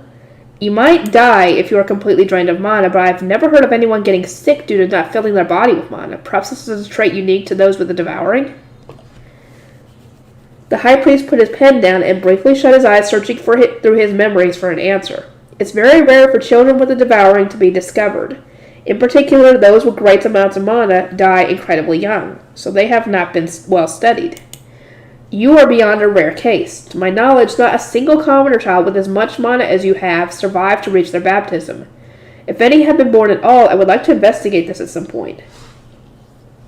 So essentially, you are an oddball. In a good way. The High Priest stared at me with eyes resembling that of a mad scientist who had just discovered a perfect test subject, which sent shivers down my spine. In order to escape his curiosity-filled gaze, I quickly changed the subject. I have other questions. Are there any religious events where only blue priests are summoned to the nobles' quarters? If there are any special clothes I need to prepare, knowing now would be for the best. There are throughout the year, but not many that you as an apprentice will be called for. Still, you will want to prepare ceremonial blue robes ahead of time. Speaking of which, where are your robes?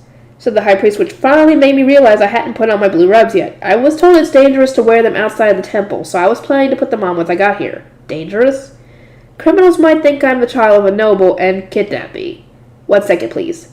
I stuck my hands into the bag by Lutz's feet and dug out the blue robes and sash. Myne, what are you putting on the robes? I mean, she flips it over her head. It's not like she's changing her clothes.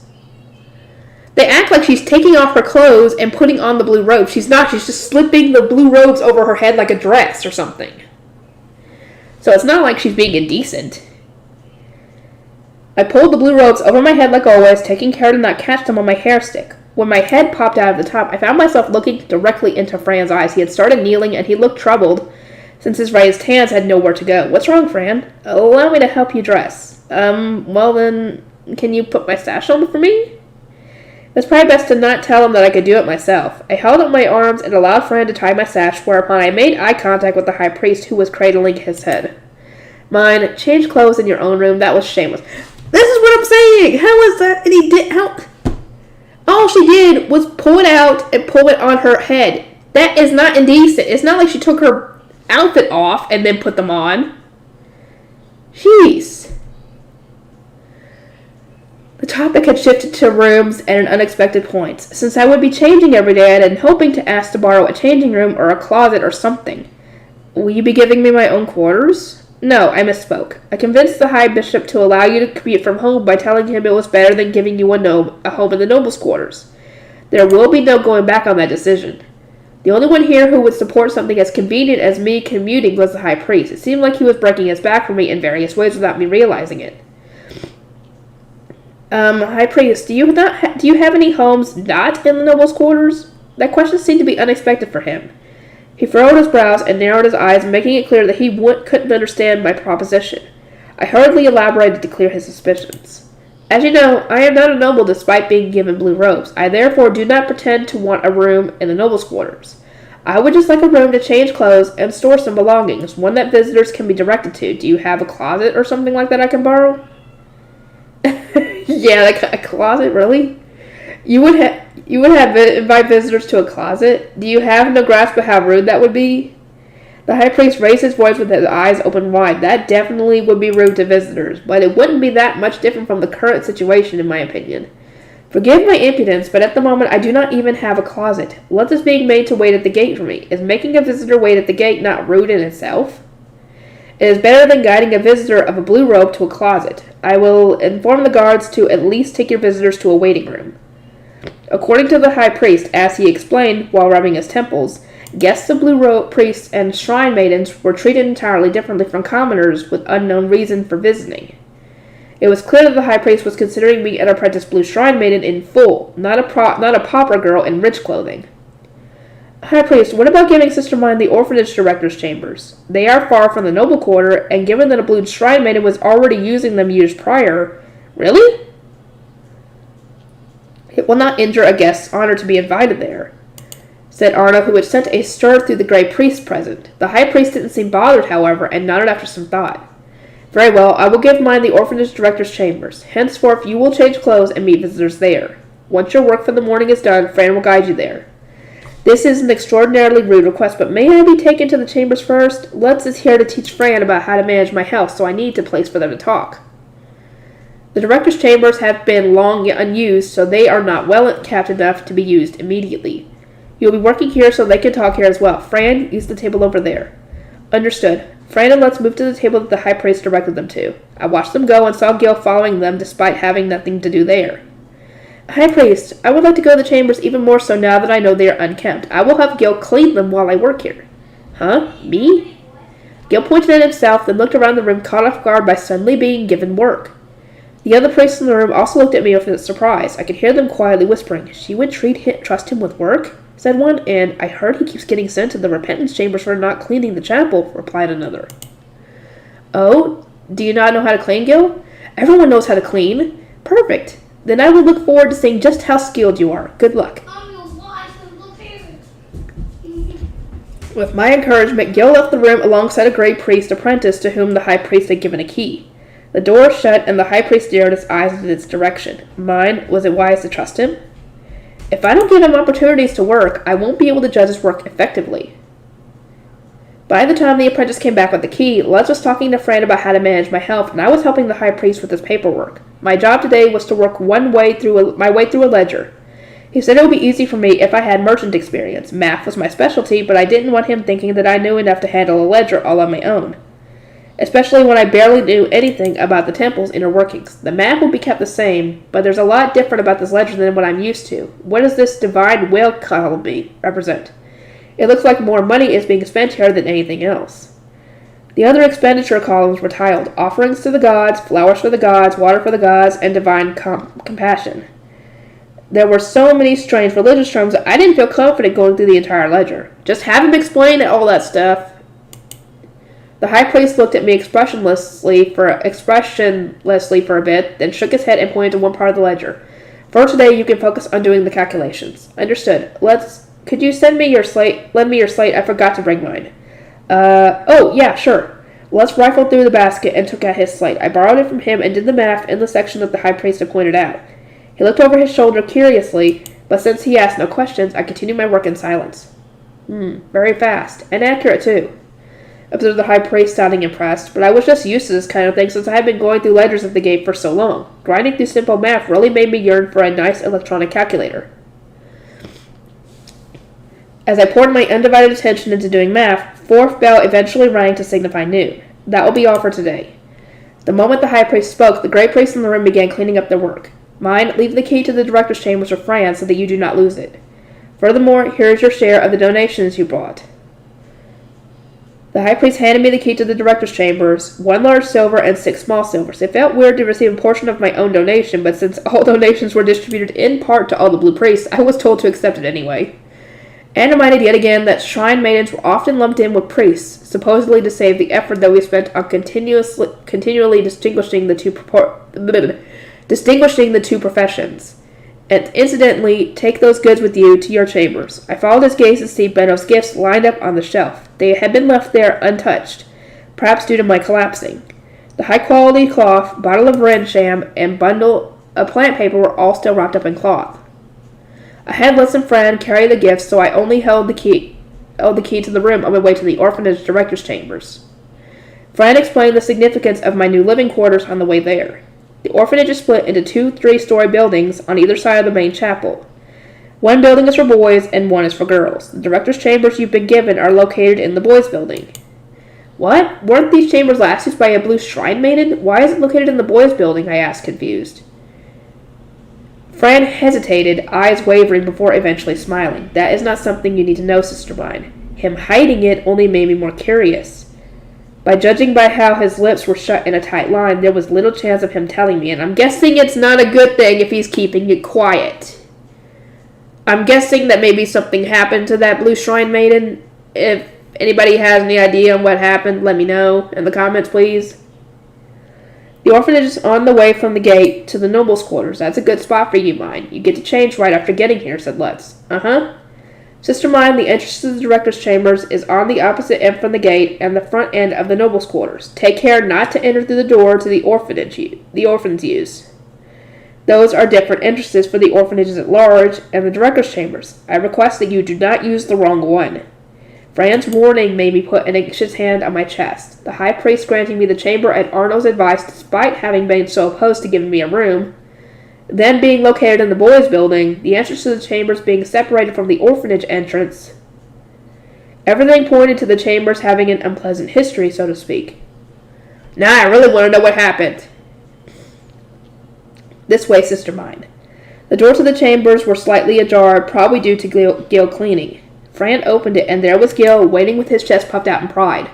How's it look? The door opened into a wide hall that also served as a parlor, with a set of stairs at the end. Half the parlor was perfectly clean, while the other half felt incomplete. This side of the room is really clean, I said, while going inside, but when I went to open the door on the right side of the parlor, Gil stopped me, saying he hasn't cleaned there yet. I went to the door on the left instead, but he stopped me again. Those were the only doors I could see on the first floor. Gil, what in the world did you clean? Your room, obviously. You think I would clean your servants' rooms first? No way. I've cleaned the whole second floor and half of the hall leading to the stairs. Don't keep trying to go to the dirty parts. Gil angrily climbed up the stairs. It seemed that he had prioritized me with cleaning the chambers. Maybe he was actually sweeter than I gave him credit for. I let out a small smile as I looked at the sparkly clean staircase polished to a shine. I climbed the stairs and ended up in a room clearly meant for the nobility. It was incredibly large and still had several pieces of furniture within it. There was an ornately decorated table with 4 chairs in the center of the room. There was a closet with shelves nearby and an impressive trunk carved skillfully out of wood. The corner of the room held a large bed, though one without cushions. Judging by the fact that the furniture was placed in a roughly similar fashion to the high priest's room, and that the furniture was expensive and skillfully made, it was easy to tell that the room's prior resident had been a noble daughter. Why did nobody take the furniture? It all seems fairly expensive.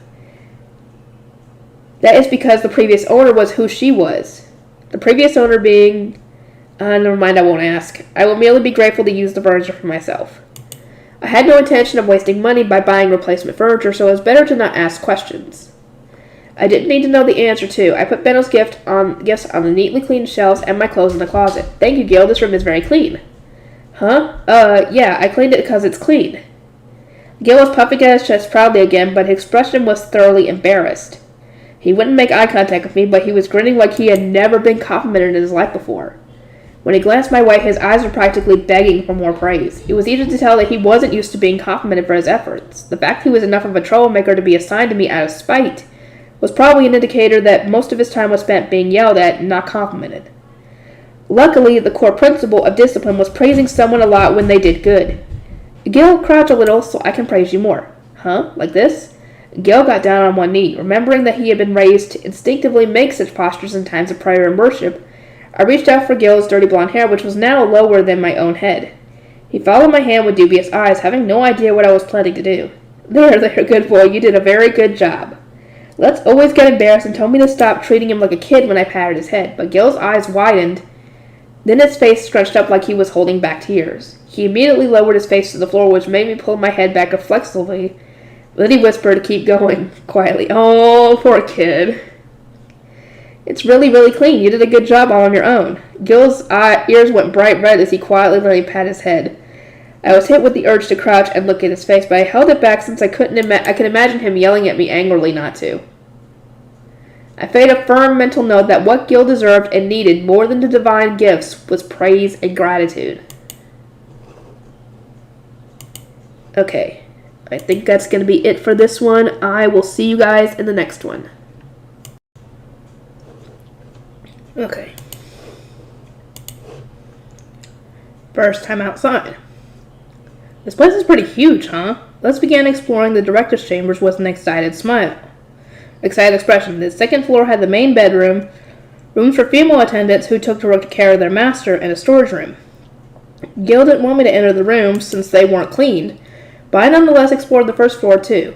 The door to the immediate right after entering the chambers had 4 rooms for attendants and a storage room. The left door led to a dining room with a kitchen large enough for multiple chefs to work at once, plus stairs to an underground storage area. Once the kitchen is cleaned, it would allow you to offer tea to visitors. It would be wise to assemble a tea set, Sister Myne, said Fran with satisfaction as he looked over the kitchen. My eyes were immediately locked on something else. In the corner of the kitchen was something that strongly resembled the oven in the Guildmaster's home. Wait, is that an oven? Is it not normal for ovens to be in kitchens? Asked Fran, confused. The only kitchens in the temple were those assigned to Blue Road nobles, which made ovens a normal fact of life for those who grew up here, but they were still rare to me in Lutz and Benno. To me and Lutz, rare and desired. Lutz, there's an oven here. We have to tell Benno about this. Ooh, Lutz, who was in the process of working with Benno and Mark to open the Italian restaurant, looked around the noble kitchen with sparkling eyes. So, Fran, would it be acceptable for me to bring chefs here after the kitchen is cleaned? Yes, it is normal for Blue Apprentice Shrine Maidens to bring chefs and other servants to their quarters. As I began planning to train chefs here while simultaneously giving food to my attendants and those in the orphanage, Fran brought me back down to reality. As you have not brought a chef with you today, Sister Myne, how will you choose to have lunch? The temple operated on a system where blue priests brought chefs with them to make their food, the leftovers of which trickled down the organization. I couldn't have lunch through conventional means without a chef. I think eating out will be our best option. Please get changed, you two. Changed? I returned to the second floor and took out some bundles from the basket Lutz brought. I placed them on the table and pushed them toward my 2 attendants. This isn't a gift from the divine or anything. This is a gift from me to reward you two for working so hard. You don't need to share these with anyone. They're yours.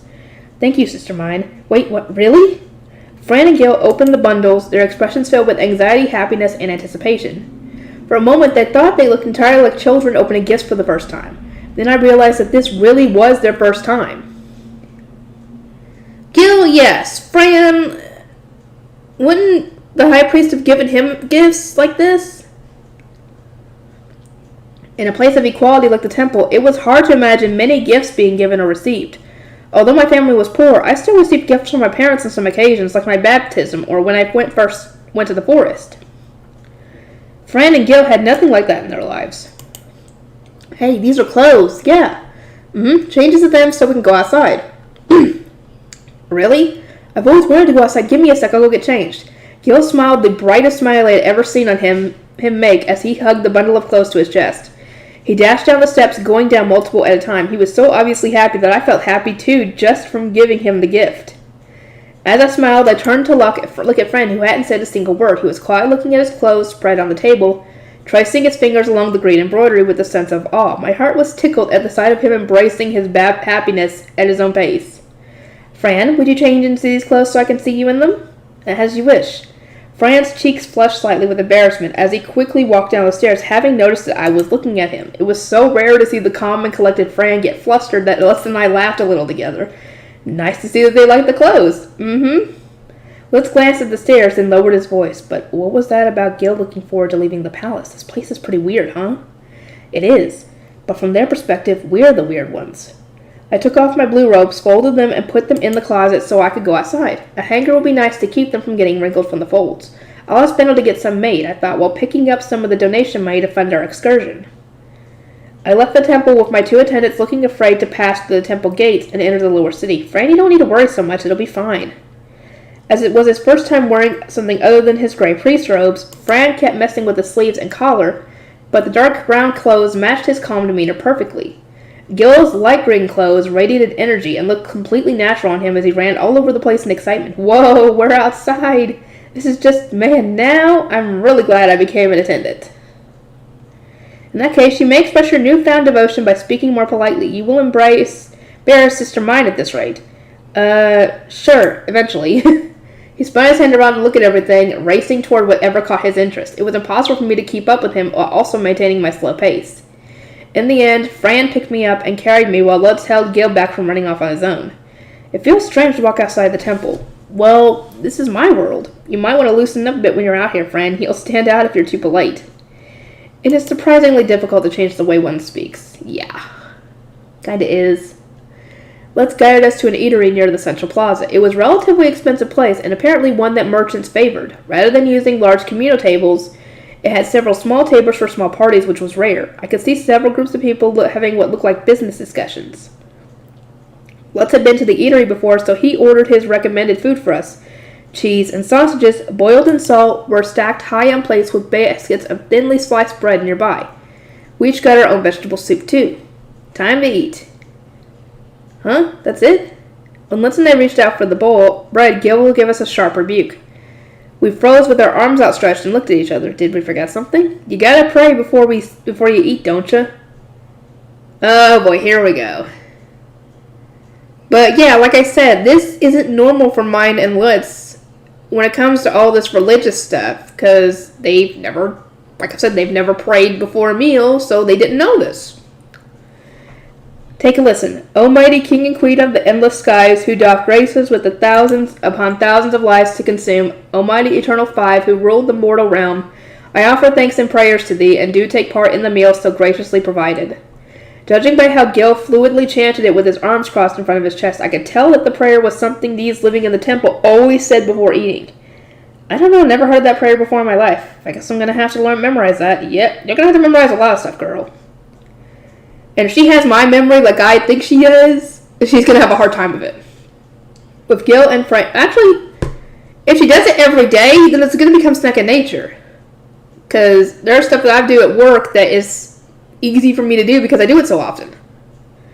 With Gil and Fran's guidance, I tried repeating the prayer before eating. There was no way I'd be remembering it anytime soon. Though I would need to write it on my notepad when I got the chance. I shook off those thoughts and started eating with Lutz, but Fran and Gil made no move to join us. They just sat still in front of their food. What? Aren't you glad to eat? Are you not hungry? I asked out of curiosity, and in reply, Fran slowly shook his head. As we are attendants, we cannot eat until you are finished, Sister Myne, but the food will be cold by then. It looked like Gil wanted to dive in, but was holding himself back due to Fran's presence. He was fidgeting so much he looked like a wind-up toy stuck in place. Okay, this is an order. Eat your food while it's hot and delicious. They had to obey my orders, and so Fran reached for some bread with a reluctant expression on his face. This doesn't sound like the food that they showed in the anime, but whatever. Seeing that, Gil happily did the same. Fran ate with a kind of graceful posture one didn't see much in the lower city. Gil, having been raised in the orphanage as well, also ate relatively politely. Lutz was more aggressive with his food, as he was used to stuffing his cheeks while fighting with his brothers all the time.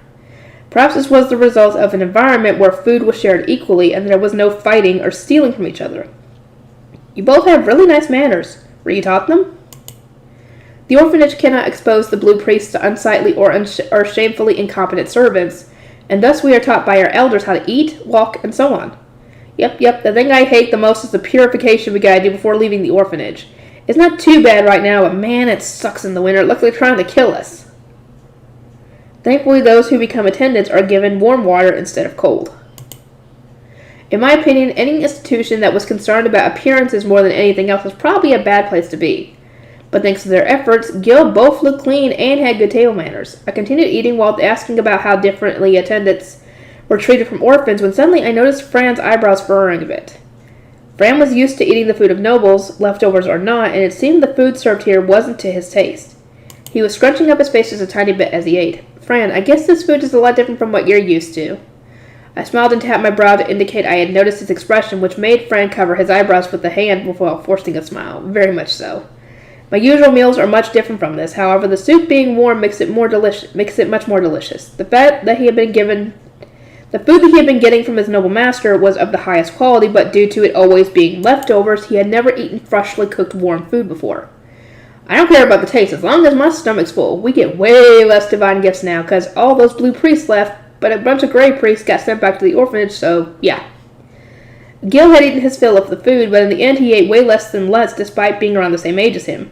It was possible that his stomach had shrunken from hunger after he was forced to eat less. In that case, I think I'll buy some extra food for your dinner and give to the orphanage. Me going home means you won't get much for dinner otherwise, right? Really? All right, blessed be the gods. It had been so long since Gil had been able to eat his fill of food that he stood up in excitement and struck the purring pose in the middle of the eatery. The once bustling restaurant fell silent and all eyes fell on our table. Oh great, now you embarrassed her. Hold up, don't pray out here. Lutz hurriedly dragged Gil out of the eatery. I apologized to the store owner for the commotion, and after adding a little to the bill to compensate, fled from the premises. Please leave the praying to the temple. Nobody prays out here, okay? Just like Lutz and I don't know anything about the temple, you and Fran don't know anything about the lower city. I warned Gil with a sigh and a shoulder slump of visible sadness. My bad, sorry. Just be more careful from now on, and it'll be fine. I'm not talking about now, and what I'm saying is, sorry for calling you stupid and all that. It seems he regretted how he had acted at the temple. Lutz laughed and patted Gil's back. We're both ignorant in our own ways. If Myne starts acting weird, tell her what she's messing up on. Or tell her what she's messing up. Just like the stuff about praying before she eats, I'll keep an eye on you so you don't do weird stuff either. Gil, some stands over there sell food for travelers. It'd be a good place to buy dinner and a little food for the orphanage. The next gate was connected to the city road, so business was very lively of plenty of travelers. But it was also less safe due to the outsiders. We looked at the stands, hoping to finish our business as close to the central plaza as possible. I bought several sandwiches, thin slices of bread with ham and cheese stuck between them, and wrapped them in cloth before putting them in my tote bag. Fran, how many people are in the orphanage? What should I buy for them? There are around 80 to 90 people in the orphanage. Sweets are never given out, so perhaps a crate of easily distributed fruit would be ideal, or some amount of these small grain-like fruits. With the extra height granted to me by Fran picking me up, I surveyed the food stands from above. There were 3 stands nearby selling fruit. We moved between them while I checked to see which had the lowest prices. Oh, a divine gift, said Gil, which made Fran instinctively turn around to me with him.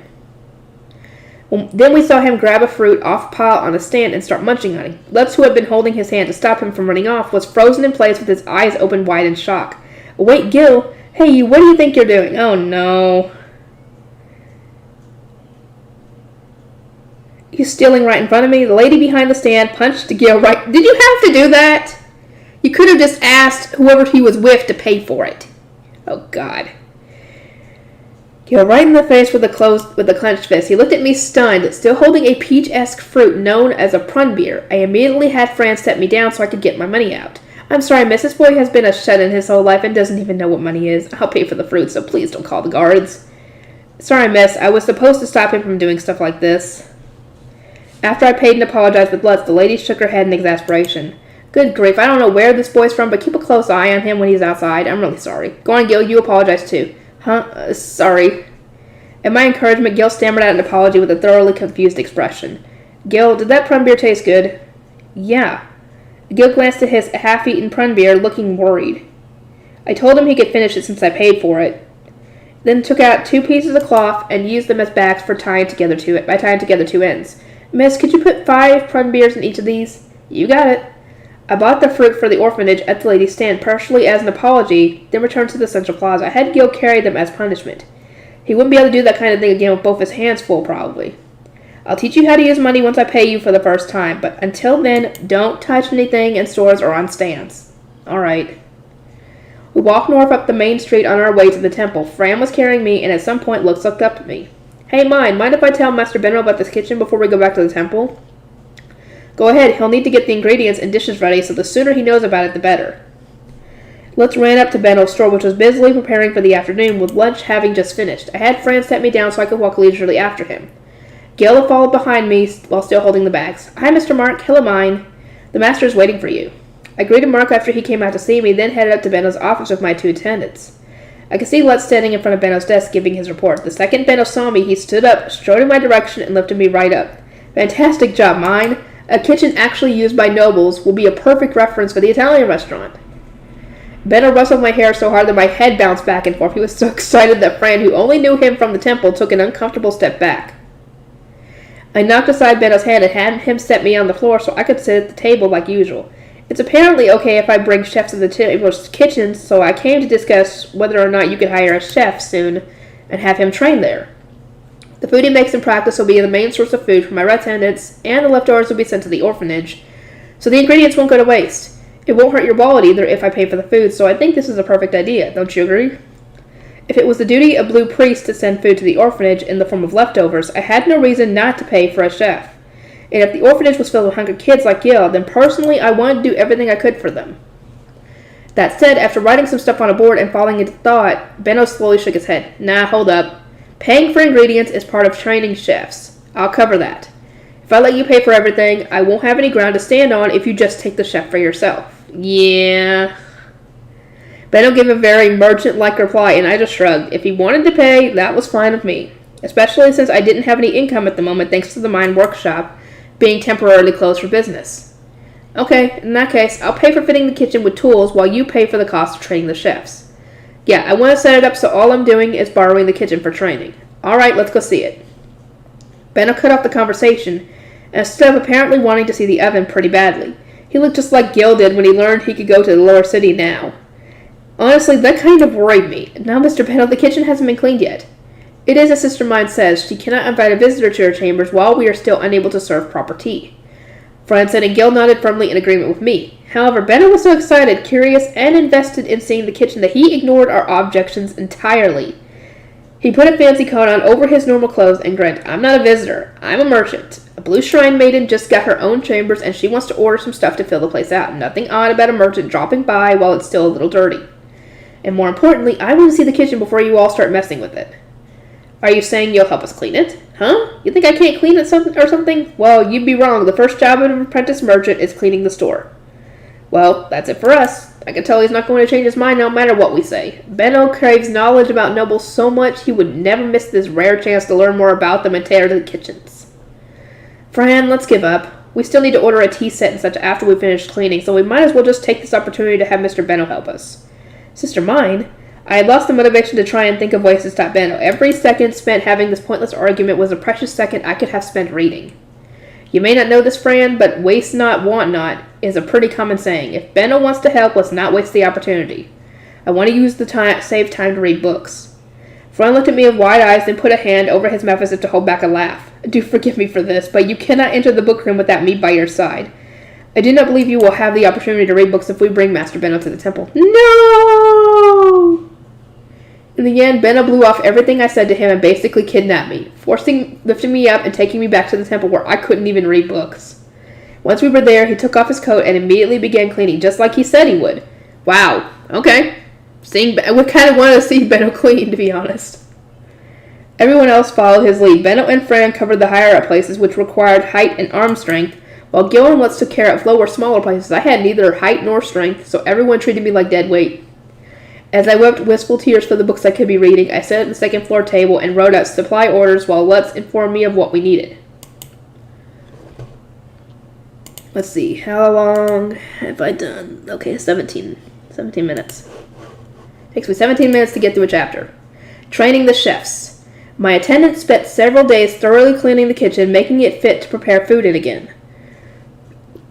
At the same time, cooking utensils and the like were brought in, while the underground storage room was filled with firewood and ingredients. With that done, all we needed was for Benno to hire chefs to do work in the kitchen as part of their training. The first day I first found the kitchen, I started making natural yeast at home. I wanted to eat fluffy bread baked by pro chefs. With Benno's help, I went to a glass product store and bought glass storage containers with lids. My idea was to make the yeast with rut ribs, which were in season. I put the glass jar in boiling water to disinfect it, washed it, and cut the stem off rut ribs, added them to a storage container with sugar and water, then shut the lid. I shook the jar several times per day, opening the lid to aerate it a few times, then waited for yeast juice to develop. It took about 5 days for the rubs to completely ferment, and after some filtering, I had my yeast juice. I added water to whole wheat flour, let it rest, stirred it a bit, and done. The yeast, also known as a leavening agent, was finished. Fluffy bread was rare, even in the homes of nobles. I had eaten white bread baked from wheat in the guildmaster's home, but it wasn't the kind of fluffy bread I wanted. If I could ferment the natural yeast properly and make fluffy bread, I would have a powerful recipe on my hands. Yeast would allow me to make bread others couldn't copy. And with proper management, that would be a powerful boon in the market. Well, not that I know if things will go exactly according to plan. I informed Benno that the yeast was done, and he immediately came to my chambers with the chefs. The first was a young man around 20 years old, and with him was a girl in her early teens who was clearly his apprentice. Once they learned enough about cooking, the next chefs would be coming to train. Sister Myne, this is the Gilberta Company's chef, Hugo. With him is Ella, his assistant. Hugo, you will be taught the recipes of nobles here. Pay attention and learn well. Benno introduced the chefs to me, and although I wanted to greet them, I had been told to stay silent and nod. Fran would do all the talking for me. Apparently, I needed to act like a high-born noble, given my status as a blue shrine maiden. Hugo and Ella, then. Allow me to guide you to the kitchen, said Fran. I had been told to leave all the cooking instructions to Fran no matter what, so he will be reading instructions off boards I had prepared ahead of time. Gil couldn't read yet, so we had no choice but to leave interacting with the chefs entirely to Fran. What you must learn first is the importance of cleanliness and sanitation. Keep your utensils and dishes clean at all times. Maintain the state the kitchen is in now. Clean your bodies before arriving here. Wash your clothes without fail, and never enter the kitchen with dirty clothes or a dirty body. Understood? Understood. If we beat the importance of cleanliness into them ahead of time, we wouldn't need to repeat ourselves when they went to work at the Italian restaurant. I had no intention of letting the restaurant become one of those places that serve food on hard bread and let customers drop unfinished food on the floor for dogs. Whatever the culture of the city was, I didn't think a high-class restaurant serving noble food needed that kind of culture. I wanted to make consomme first, but Benno wanted to eat the finished food for lunch, so that was postponed for tomorrow. It just took too long to make. Instead, since we were using an oven for the first time, I decided to go with pizza. Or, to be honest, I just wanted to eat pizza. Today, I will instruct you on how to make a dish known as pizza. First, light a fire in the oven. At Fran's instructions, the two chefs collected firewood from the storage room and lit a fire in the oven. It took time for ovens to heat up, so lighting the fire was the first step. They finished quickly since it wasn't really that different from lighting up a hearth. Wash your hands before touching the ingredients. With Benno and me watching while sitting at a table meant for servants, they began making the pizza dough. Fran and I had prepared the ingredients and lined them up in the kitchen counter beforehand like how food television shows often did. Hugo put my yeast, salt, sugar, and warm water into a bowl, then added flour and began mixing it thoroughly, fermenting the ingredients. In the process, he looked up and gave a little sigh. This really takes a lot of arm work, just like making bread does. It would not be wrong to compare the two. After mixing the ingredients well, they will rise on their own. During that time, you will make the sauce and chop vegetables for use in the pizza and soup. He chopped up some peeled pommes, which were basically yellow tomatoes, and cooked them over a low heat while chopping up other ingredients to use as a soup stock. Hugo, I'll take care of the rigors. Ella effortlessly using a knife far too large for me, chopped up the white rigors, which were like white radishes with a garlicky taste. Meanwhile, Hugo chopped up bacon, onion-esque lanades, carrot-esque marrons, and some mushrooms as directed.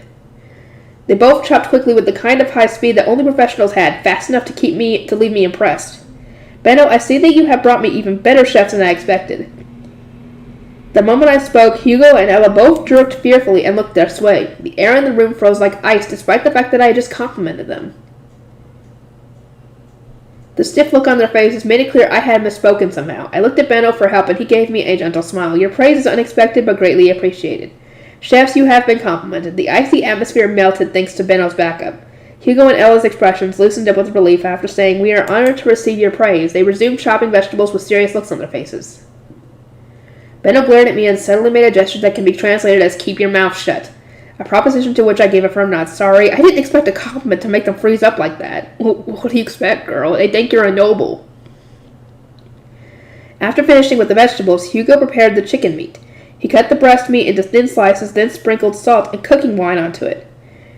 Ella prepared tasty herbs that would go well with the meat. You will now prepare the soup. The recipe I wrote was for a salty vegetable soup with flavorful broth brought about by slicing and boiling sausages. I wanted this world to learn that vegetables could add flavor to soup too if cooked properly. Continue using the broth to cook the ingredients. Do not boil the vegetables and then throw away the water. No throwing away the water at all? Fran's instructions left both of the chefs confused. But as they could not defy a noble, they continued cooking with confused grimaces on their faces. Looked just like Mom had in the past when she watched me making soup. Ella, please remove that surface phone. Hugo, the pommes sauce is finished cooking. Please mix it thoroughly with the rigors and the oil. That will complete the sauce. Oh, it seems the dough is about ready. With instructions after instructions coming his way, Hugo deflated the swollen pizza dough, cut it in half, and started stretching it out. Spread the finished pommes sauce on top of the widely stretched out dough, then add the vegetables on top. As Fran instructed, Hugo spread the pommes sauce on the dough, then added bacon, marrons, and mushrooms. On the other side of spread out dough, he also spread out pommes sauce, then added the breast meat, marrons, and herbs on top. With that done, he covered both with plenty of cheese, and then put them in the oven. Usually you put the cheese on first, and then the toppings or whatever. I noticed that Ella was watching him carefully, almost as if she was spying on the cooking process. Her eyes were filled with the same ambition and determination that Thule had when discussing sewing with Karina, and that Lace had when discovering a new recipe. I cheered silently in support of her. If we had the time, I would have liked to make mayonnaise and use it to make potato salad using potatofuls, but this was their first time using this kitchen, and they were under the intense pressure of cooking while a noble, as far as they knew, watched them. It was likely that things wouldn't go according to plan. I stealthily signaled to Fran to introduce fewer recipes than planned, and he gave a slight nod. The soup appears to be well cooked, so please taste test it and adjust the salt to taste. At Fran's encouragement, Hugo poured some salt into a small bowl and timidly took a sip. The moment it entered his mouth, he opened his eyes wide and froze in place. It took him a long time to swallow it down, probably due to rolling it over his tongue to experience its taste in full. Is this real? He whispered before pouring more and taking another mouthful. Then another. At this rate, we're going to run out of soup. I thought right before Ella slapped Hugo on the back. Hugo, you're eating too much. Does it need more salt or not? Whoa. Right. Hugo looked between the bowl and the pot of soup and shut his eyes tightly. He had probably never tasted anything like that soup before. It would probably be difficult to judge if it was salty enough or if it needed anything added. Just a bit more. I need just a bit more. Hugo pinched some salt with a trembling hand, stirred it into the soup, and tasted it once more. All right. Yeah, careful, dude. You're going to eat the whole dang thing yourself, which would be funny. Let me taste it, too. Ella held out a bowl and asked to taste the soup like a dog waiting on a treat, which looked so funny I had to put a hand on my mouth and stifle a laugh. No doubt the air would freeze over again if I laughed here. Ella took a sip of the soup given to her in one go, and immediately her face lit up. Whoa, what's going on? This tastes so good. This is the vegetables, right? There's sweetness and the taste of the sausage is soaked into the soup, too. I can't believe a little salted soup can taste this good. Calm down, Ella. Hugo held down Ella's shoulders to stop her from jumping with excitement as she raved about the soup at a breathless pace. He glanced at me, then tried to warn her off with a hard look, but she was so excited about the new flavor she didn't pick up on it. How could I be calm? This is a huge discovery, a revolution. I'm begging you, calm down. We're in front of a noble. Ella paled and looked at me. I hadn't said anything, but the air was frozen again. I wanted to say, I appreciate the enthusiasm for your work. Keep it up, but I wasn't sure what a proper noble should do in this situation. Fran walked up to me, so I whispered to him, could you tell them I'm glad to have chefs passionate about their work here, and that I look forward to the meals they will cook for me? Understood, Sister Myne. Master Benno, the food will be ready soon. Please wait in the master bedroom if you would, said Fran while elegantly gesturing toward the exit. Gil, who was standing by the door, quickly opened it. I slumped over sadly on the inside, having been basically forced out of the room. After getting off my chair, Benno held out a hand to escort me. Fran needed to stay in the kitchen to give instructions, so I fell upon Gil to follow me to my room. He shut the door and walked in behind me. I nearly giggled after seeing his proud expression, which was basically saying, see, I can do my job. My room's table was adorned with flowers and vases, as I had instructed, along with placemats, cutlery, and juice. Gil had prepared all of this while we were in the kitchen watching the chefs. Thank you, Gil, I said. In response, Gil got on one knee with a... That was the posture he made when he wanted to be praised, a silent understanding that had formed over the past few days. You did a good job. You worked very hard, I said, while patting his head, which made him smile in satisfaction. His hair was silky and clean since I had used Rinsham on him yesterday to prepare for the chef's arrival. It felt very nice to the touch. I sat at the table, had a drink, and let out a sigh. Now that I was surrounded by people who knew the real me, I could visibly slump my shoulders and start complaining. Being a noble lady is so tiring. I want to talk. Let me cook with them next time. Give it up to them. This is their opportunity to learn about cooking noble food in a noble kitchen with a noble watching. It's training for them, just like it's training for you on how to act like a noble. Don't let your guard down in the temple, you idiot. I'll do my best. I took deep breaths and straightened my back. Right as I put myself back into a highborn mood, I heard the door to the downstairs kitchen opening. Fran arrived with the food, and Gil immediately moved to the corner of the room. Fran, I would like to have rut ribs for dessert. I had brought the sugar in the kitchen from my own home, as Benno still hadn't gotten his hand on sugar. I was going to need to hold off on sweets until he secured an avenue for buying it. That was fine for now, since summer fruit tasted fairly sweet. But I wanted to have a stable source of sugar by the time the restaurant was established. Fran placed the 2 different kinds of pizzas on the table with the soup. They looked like fine pizzas at first. At worst, they were a little burnt. The breading was brown with cooking marks, and steam wafted out the cooked cheese to fill the room with a nice smell. The bacon was still quietly popping a little, and I could see fat dripping off the chicken meat. Both the pizzas looked delicious. Even Benno looked at them with gleaming eyes, his anticipation more than evident. Oh boy, here we go with the prayer again. O mighty King and Queen of the endless skies, who doth grace us with thousands upon thousands of lives to consume. O mighty eternal Five, who rule the mortal realm, I offer thanks and prayers to thee, and do take part in the meal so graciously provided. I spoke the pre-meal prayer I had spent days memorizing. Then Benno and I alone began eating.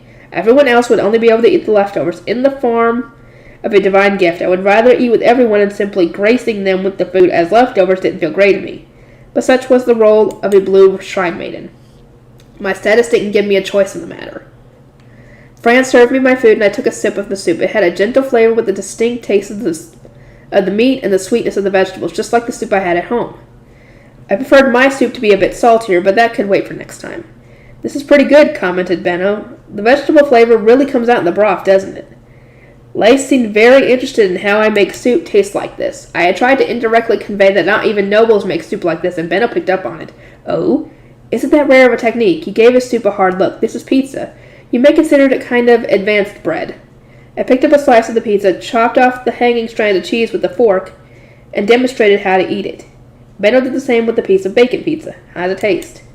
So much better than I expected that I don't even know what to say. I had Fran give me a slice of each pizza, and Benno 2 slices of each, then looked up at him. Fran, the rest is yours as a divine gift. Please clear the room until dessert is ready.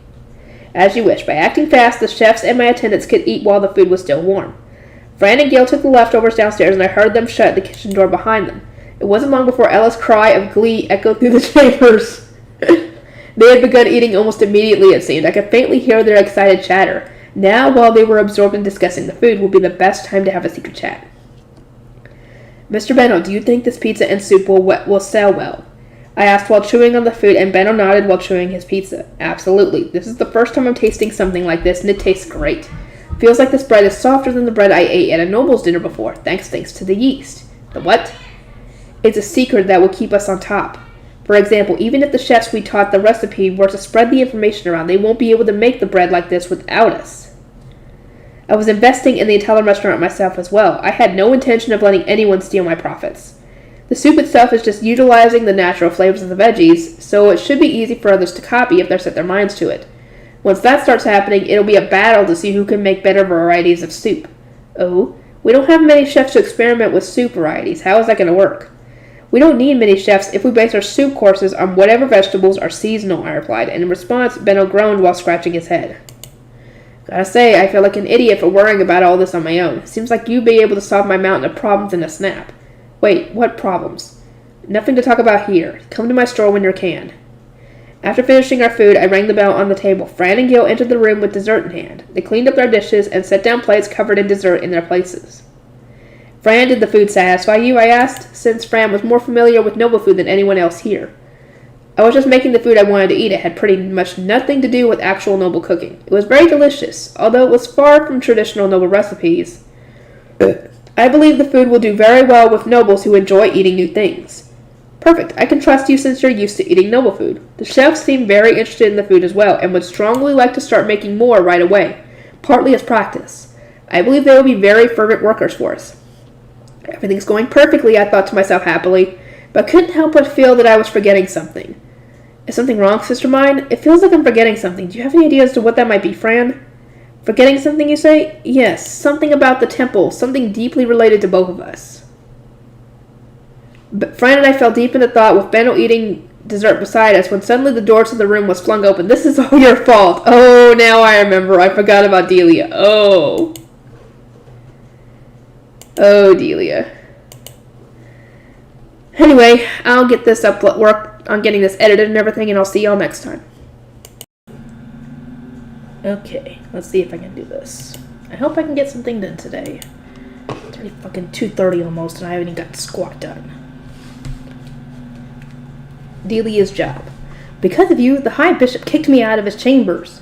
Wait, High Bishop? Oh yeah, Delia. What am I saying? I was watching the anime before.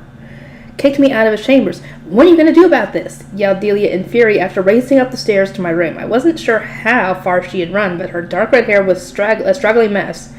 As she was out of breath as she stood in front of me. I had been so busy preparing the kitchen the past few days that I honestly hadn't seen her in what felt like a long time. This is all your fault. You made the High Priest give you a room but didn't say anything to me, so the High Bishop started calling me incompetent. Jeez. I get the room through official channels, only warned it for a place to change clothes. I couldn't inform Delia since I didn't know where she was. So if you ask me, her being called incompetent was no fault of mine. Yeah, it is not. She's the one who walked off and said, "Oh, I'm not needed here. I'll just leave," and walked off and didn't even come back. If she had been there like an attendant like she was supposed to be, then she would have heard all this. But no, it's her own fault. What do you even want from me, Delia? Let me stay in your chambers. What else? I am your attendant after all. Know your place. Before I could even understand what was happening, Benno slammed a fist under her head. Wow. Wow, Benno, that wasn't in the dang show. Delia blinked in stunned surprise, and I was shocked too, and looked around the room with her hands on her head. Delia, you shouldn't act like that in front of a visitor. What were you expecting? Why should I have to listen to a commoner like you? Seems like you still don't understand, huh? Benno narrowed his eyes and raised a fist, leading to Delia to clamp her mouth shut. Gil jerked in fear too, probably remember the time Lutz had punched him. Benno turned to me. Myne, you don't need someone who can't even do their job right.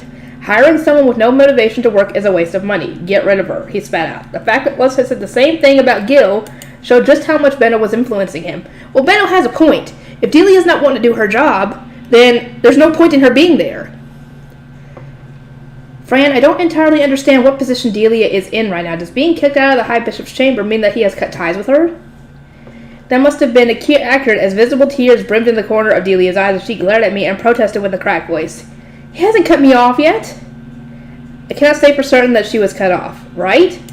Who would cut off a cute girl like me? Delia's face lit up at Fran's words, but Fran hit Delia with a harsh reality, his expression never changing. Delia, Delia did not know that you had been given chambers. Could not serve you because she did not know where the chambers were, and ultimately could provide no information of value whatsoever to the High Bishop. It would be unsurprising for him to be highly displeased with her, explained Fran flatly as Delia opened her eyes wide in disbelief. It seemed that he was reasonably angry at Delia for not only failing to do her job as an attendant, but attempting to cause me, her master, problems as well.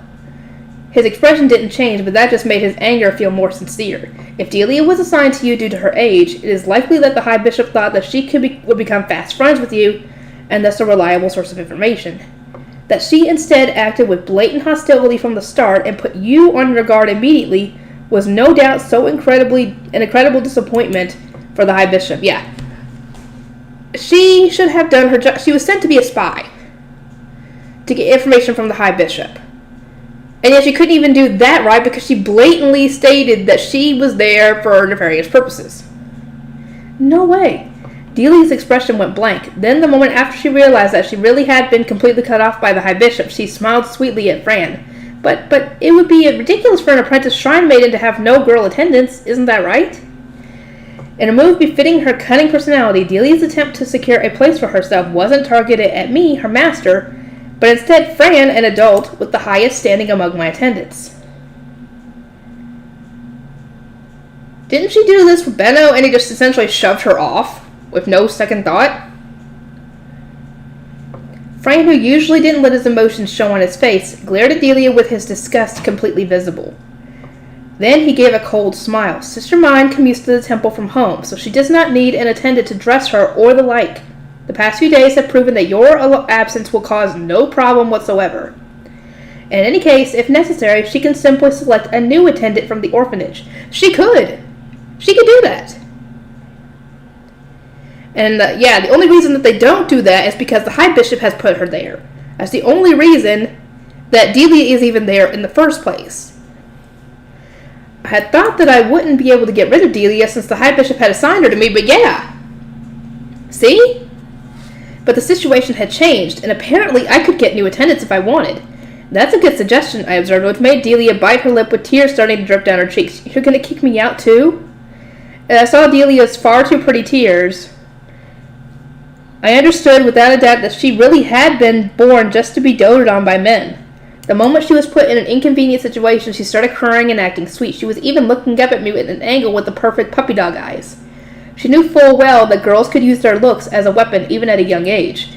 It was honestly impressive that she was so comfortable with her own cuteness. If I had tried the same thing when I was a Rano, I would have been kicked away and called gross.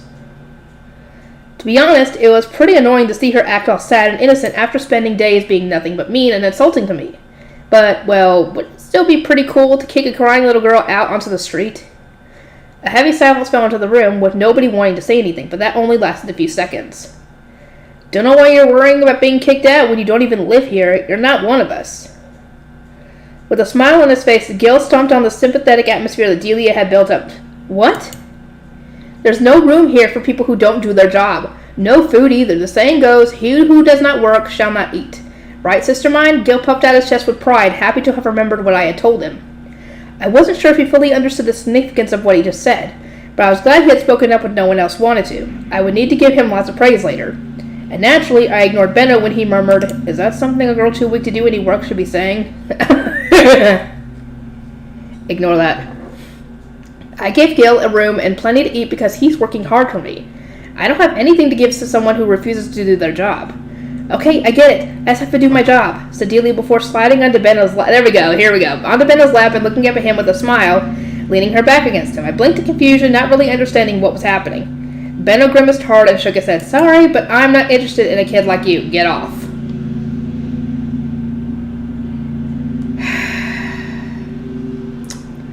He's not angry because of what anything Myne is doing. He's angry at you, girl. See, your visitor is all mad because there aren't any Grange Shrine Maidens here, proclaimed Delia with a smug, victorious smile while climbing off Benno's lap. In other words, she had just shown me the job that the High Bishop's Shrine Maidens' attendants were expected to do. Oh, God. I feel bad for them now. I wanted to cradle my head in horror, and it seemed Benno felt the same way. He glared at Delia while rubbing his temples and making an attempt to hide his disgust. Wait, did he say no attempt or attempt? No attempt to hide his disgust. I'm not interested in flowers to begin with. Don't mistake me for one of those nobles that come here just to admire the flowers. Oh, so he means flowers as in, the girls. Yeah, because Benno is a bachelor through and through. He will not go for anyone else other than Liz. And Liz sadly died. So, yeah, he's not looking to for any girl. Or woman. Wait, what? Wait, does that mean Delia's job up until now had been to take care of the High Bishop's attendant mistresses while refining her own beauty and skills to become his mistress in the future? That and to show sweet smiles to his visitors. I don't need or want any of my attendants to do that. Thank you. Okay, who the fuck is doing that? I can clean too. One of my jobs was to take care of the High Bishop's clothes, and I even kept his room clean too, said Delia as she squeezed my sleeve tightly. I could tell that, upon realizing the skills she had honed over her whole life didn't matter to me, her self-confidence and internal sense of values had started to crumble. Her expression stiffened, and she looked around the room wearing neither a sweet smile nor fake tears. But nobody offered to help cute Delia. It was probably true that Delia had been kicked out of the High Bishop's chambers, and that she was in trouble. I looked up at Fran, not sure what I should do. He sighed reluctantly. I believe an evening in the repentance chamber will suffice. It is true that she must repent for attempting to sabotage you after all.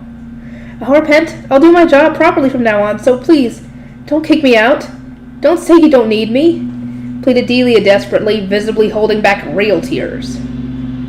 The intensity of her voice made me open my eyes wide. Upon looking around the room, I saw both Fran and Gil making hurt expressions as well, as if they too had been told they weren't needed in the past. Well, Gil, I can understand, but Fran should never have been told that. Gil was a problem child who was sent to the repentance chamber regularly. Fran had suffered deeply when he thought the high priest had abandoned him. Delia's plight had probably unearthed those memories within them. Fran, if Delia does her job properly, then I have no issue with her serving me. If that is your wish, Sister Myne. Fran let out a small sigh of relief, then looked at Delia with a stern expression. Delia, if you wish to work here, you must first watch your language more carefully. Sister Myne does not need a disloyal attendant who does not consider her as their master. Understood. Thanks to Delia saying she'll do her job properly, I successfully avoided having to kick out a crying little girl. I put a hand on my chest and sighed in relief. So, Delia, what exactly can you do? I can keep this room clean and organized like a blue shrine maiden's room should be. Starting here. Delia shot a finger in the direction of what I had thought to be a closet. In reality, it was a bathroom with a shower I hadn't noticed, since there was nothing in the room that would give that impression. Why has the bathroom not been prepared despite how many days it has been? Putting aside washing yourself, how have you been relieving yourself? There's a bathroom on the first floor, so I was going down there and cleaning it up myself. Come again? Unbelievable, geez, the first floor bathroom is for servants, and not only that, but for men as well. Have some shame. She didn't know that? Is it just me, or has her attitude not really changed that much? Delia started listing off everything that was missing in the room, including a mirror stand and a work desk. I had been both eating and writing on that round table in the middle of the room, but apparently that was shameful for a blue shrine maiden to be doing. How is that I don't get how that's shameful. Although I didn't intend to take a bath here, she was quite insistent on preparing the bathroom anyway, just in case. Mr. Benno, can you take care of this? Leave it to me. If you're missing this much stuff, yeah, you definitely need an attendant that knows how shrine maidens operate. And with someone yelling at you like that, maybe you'll learn to act a bit more like a noble girl. After all that was done, Delia brought a jug of water to the second floor. I would need water up here to wash my face and hands, and to clean up after relieving myself. I had thought that Delia would be more like a weak princess type since she had been aiming to be a mistress. But she had both the arm strength and stamina necessary to carry a heavy jug of water up to the second floor of my room. No, girl, I think you're just weak. I can't believe you didn't even have water up here. Jeez. After watching Delia start doing her job while complaining basically to herself, Fran returned to the kitchen and Gail started cleaning the first floor. I took my first bite of the dessert and talked to Benno in between mouthfuls. By the way, the High Priest ordered me to prepare ceremonial blue robes. What exactly is he looking for? What makes them special? They are quite different from your normal robes and are designed to attract the attention of those outside the temple, much like the special outfit you wore at your baptism. There is green embroidery, your family crest, and... Benno paused mid-sentence, then shot me a surprised look. Wait, when are you going to a ceremony? I don't know exactly how long it takes to make a pair of ceremonial robes for nobles, but no chance is it going to be ready by tomorrow. Why would she need it for tomorrow? I could tell by him breaking his polite tone of speech that he was anxious. Naturally, since clothes weren't made in seconds by machines here, it would take some time to prepare the robes. He said I wouldn't go too many since I'm just an apprentice, but that's all I know. Maybe Fran knows when the next ceremony is? Hey, Fran... I started to call for Fran, but Benno blocked my mouth with a hand and pointed with his eyes at the bell on the table. Oh, right, I used the bell when calling for people. I rung the bell and heard Fran climbing the stairs. What can I do for you, Sister Myne? The High Priest told me to prepare ceremonial robes, but I don't know when the next ceremony will be. Do you know, Fran? If the Knight Orders summons the help of the temple in the fall, that will be the soonest ceremony that you must attend. Fall, huh? It might be rough if I'm going to have to start from scratch. Naturally, when it came to making a special outfit for a noble, one had to start with picking the thread with which to weave the cloth. As Benno frowned, Fran pointed at the window box by the wall. Or wooden box by the wall. What if you use the cloth you gifted to the temple? It is very high quality and should be usable after being dyed to the proper color. Excuse me. Good idea. That should give us enough time. Mine doesn't have a family crest, though. Is that going to be a problem? Does her workshop have a crest? I'll make one myself. As Fran and Benno discussed the design of the ceremonial robes, I began thinking up a design for my workshop's crest. I wanted it to just be a book with a pen and ink nearby, but Fran and Benno shot that down for being too simple. I added the wood used to make the paper, flowers for hairpins, and organized it all in the shape of a proper crest. Fran was very satisfied with how elegant and feminine it was, which was fine by me. Sister Myne, the chefs have finished preparing dinner. I see. In that case, would you check to see if they have finished cleaning up? On my orders, Fran checked the kitchen, talked with the chefs about tomorrow's plans, then saw them off. The chefs leaving meant it was also time for me to leave.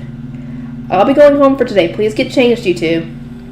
Gil and Fran quickly went to their individual rooms to change clothes. Lutz would soon be leaving the city with Benno on business, so my attendants were getting used to accompanying me to my commutes. I took off my blue robes and prepared for the way home, but when I started undoing my sash, Delia stepped in front of me with her head held high and her expression steaming with anger. "Just what do you think you're doing, Sister Myne?" "Changing my clothes?" I let go of my sash, remembering that nobles weren't supposed to change clothes on their own. I lifted my arms and waited for Delia to change me, only to see her eyes twist with anger. "Changing in front of a man? Absolutely shameless," yelled Delia while glancing at Benno, who was still sitting at the table. "She's not taking... All she's doing is slipping the robes over her head. How is that shameful? I don't get it, guys." I blinked in surprise, having not expected her to get so mad when I had a full set of clothes on underneath the robes. "Sorry, but they're just robes. I have clothes on under them. You should only take your clothes off in front of men when attempting to seduce them. If you let every man see you change willy-nilly, your value as a woman will drop dramatically. This is really something you should know already. Jeez. Okay. Well, I don't think we're on the same page here. But she's getting mad for my sake, so it's kind of hard to point that out." "Please wait in the hall, Master Benno," said Delia. "Although she is very young, we are talking about a woman changing here. Thank you for your understanding." "Well, can't argue with you there." Benno stifled a laugh and went down the stairs. After making sure he was gone, Delia undid my sash and took off my robes. She worked quickly and efficiently, with her experience taking care of the Grey Shrine maidens making it self-evident. She neatly folded up my blue robes and adjusted my hair stick back into place. "Sister Myne is ready now." Delia stuck her head out the door into the stairway and called out down the stairs. There she froze with her eyes looking down the steps. "What are those clothes?" "A gift from Sister Myne." Gil's voice alone made it clear how much he wanted to brag. No doubt he was puffing out his chest of pride. "No fair. What about me?" "I got this for doing my job, right? You didn't get any since you weren't doing your job." "What job did you even do?" "I cleaned this place up. She gave me a gift since I worked hard all on my own." "Pretty nice, aren't they?" "Whatever. I'm not jealous of them or anything." Delia, frustrated and envious beyond belief, cut the conversation short with tears brimming in her eyes. She glared sharply at me and pointed at the stairs. "They're waiting for you. Maybe you should hurry and go." "Well, I bought some clothes for you too, but I guess you don't want them." Delia looked at me, her eyes so wide it looked like her eyeballs were going to fall right out of her head. "I never said I didn't want them. Not once." I took the last cloth bundle out of the closet and held it out to Delia. She reached out to touch it, then pulled her hands back with a glance in my direction. "You don't mind? You'll work hard for me from now on, won't you?" "Well, you won't know anything without me around. I don't have any other choice." With her cheeks blushing red, Delia snatched the bundle out of my hands and ran off to her room on the second floor, avoiding eye contact. "Hey, you coming down yet?" "Please wait a moment. Delia's changing." I looked at the door to Delia's room while replying to Gil's impatient call. She was taking a lot of time just to change clothes. No matter how long I waited, she just wasn't coming out. "Are you done yet, Delia?" I opened the door and saw Delia dancing around in her new clothes, singing some song with a broad smile on her face. The moment we made eye contact, she froze, then gripped her skirt tightly and began trembling. She glared at me with her face red all the way to her ears. "Don't open the door without knocking. Jeez!" Oh my gosh, she caught her being silly. Many days passed since Delia began doing her job. I was going to the temple every day, excluding the Earth days that Mom, Tuli, and everyone else in the world had off too. That was because the stuff I had ordered through Benno was arriving. I needed to write new recipes on boards for the chefs, and most importantly, I wanted as much time to read as possible. Over the course of those days, my attendants had more or less found a fair split of the work between them. Delia took direct care of my person in the form of cleaning the bathrooms, washing my expensive clothes, and keeping the second floor tidy in general. She had recently learned how to make tea from Fran and was now making it for me in his place. Gil mainly cleaned the first floor and the outside of the chamber, plus kept an eye on the chefs. Fran was in the process of beating proper language and manners into him. When I told him that Lutz had learned to read and could do math over the winter, his competitive spirit ignited, and he started saying he'd do the same thing. But he had a mountain of things he had to learn from Fran first, apparently. Meanwhile, Fran was doing everything else, including double-checking the other two's work. He went with me to the High Priest's room in the morning to do paperwork, carried our lunches leftovers to the orphanage, informed the chefs of the afternoon menu, checked that we had the ingredients, and went to the bookroom with me. He managed my health, informed the relevant people when Benno came over, trained the other two attendants as they were apprentices, and taught me how to live as a noble. Fran was doing it all. He was even reading the recipes to the chefs and double-checking the storage room to make sure nothing was being taken. Apparently. I asked Fran if he had too much work, worried that he was overworking himself, but he said he had it easy since I wasn't summoning him unexpectedly in the middle of the night. Fran was just way too good for me. My gratitude for Fran and my trust in him was shooting up, as was the salary I intended to pay him. I was so grateful to the High Priest for assigning Fran to me that I didn't know how I could ever repay him. Yeah, you got a good one with Fran, definitely. Today was supposed to be a day off to me, but I went to the temple anyway. What I once thought was a storage room on the second floor was being installed with a marble bathtub, which was apparently popular with nobles lately, and I needed to be there to pay. It would be a lot of work to heat up water in the kitchen and bring it all the way to the bathtub, and I was already washing myself at home with Thule, so I didn't need the bathtub like that. But when I said, "Won't a tub do just fine?" Delia got mad at me, yelling in reply, "Geez, what are you even saying? Even the High Bishop's attendants use proper bathtubs." Delia wanted to use the newly installed bathtub as soon as possible. I told her she could go ahead and use it, but she once again got mad. "Do you expect me to use it without my master? Geez, apparently blue shrine maidens got wood to heat up the water, but gray shrine maidens only got cold water. Would you prepare it for me then?" It seemed to me that carrying hot water up from the kitchen would make preparing the bathtub a miserable experience, but Delia did it happily. Well, if she's happy, who am I to stop her? She made you take a bath with her because she wants to use hot water.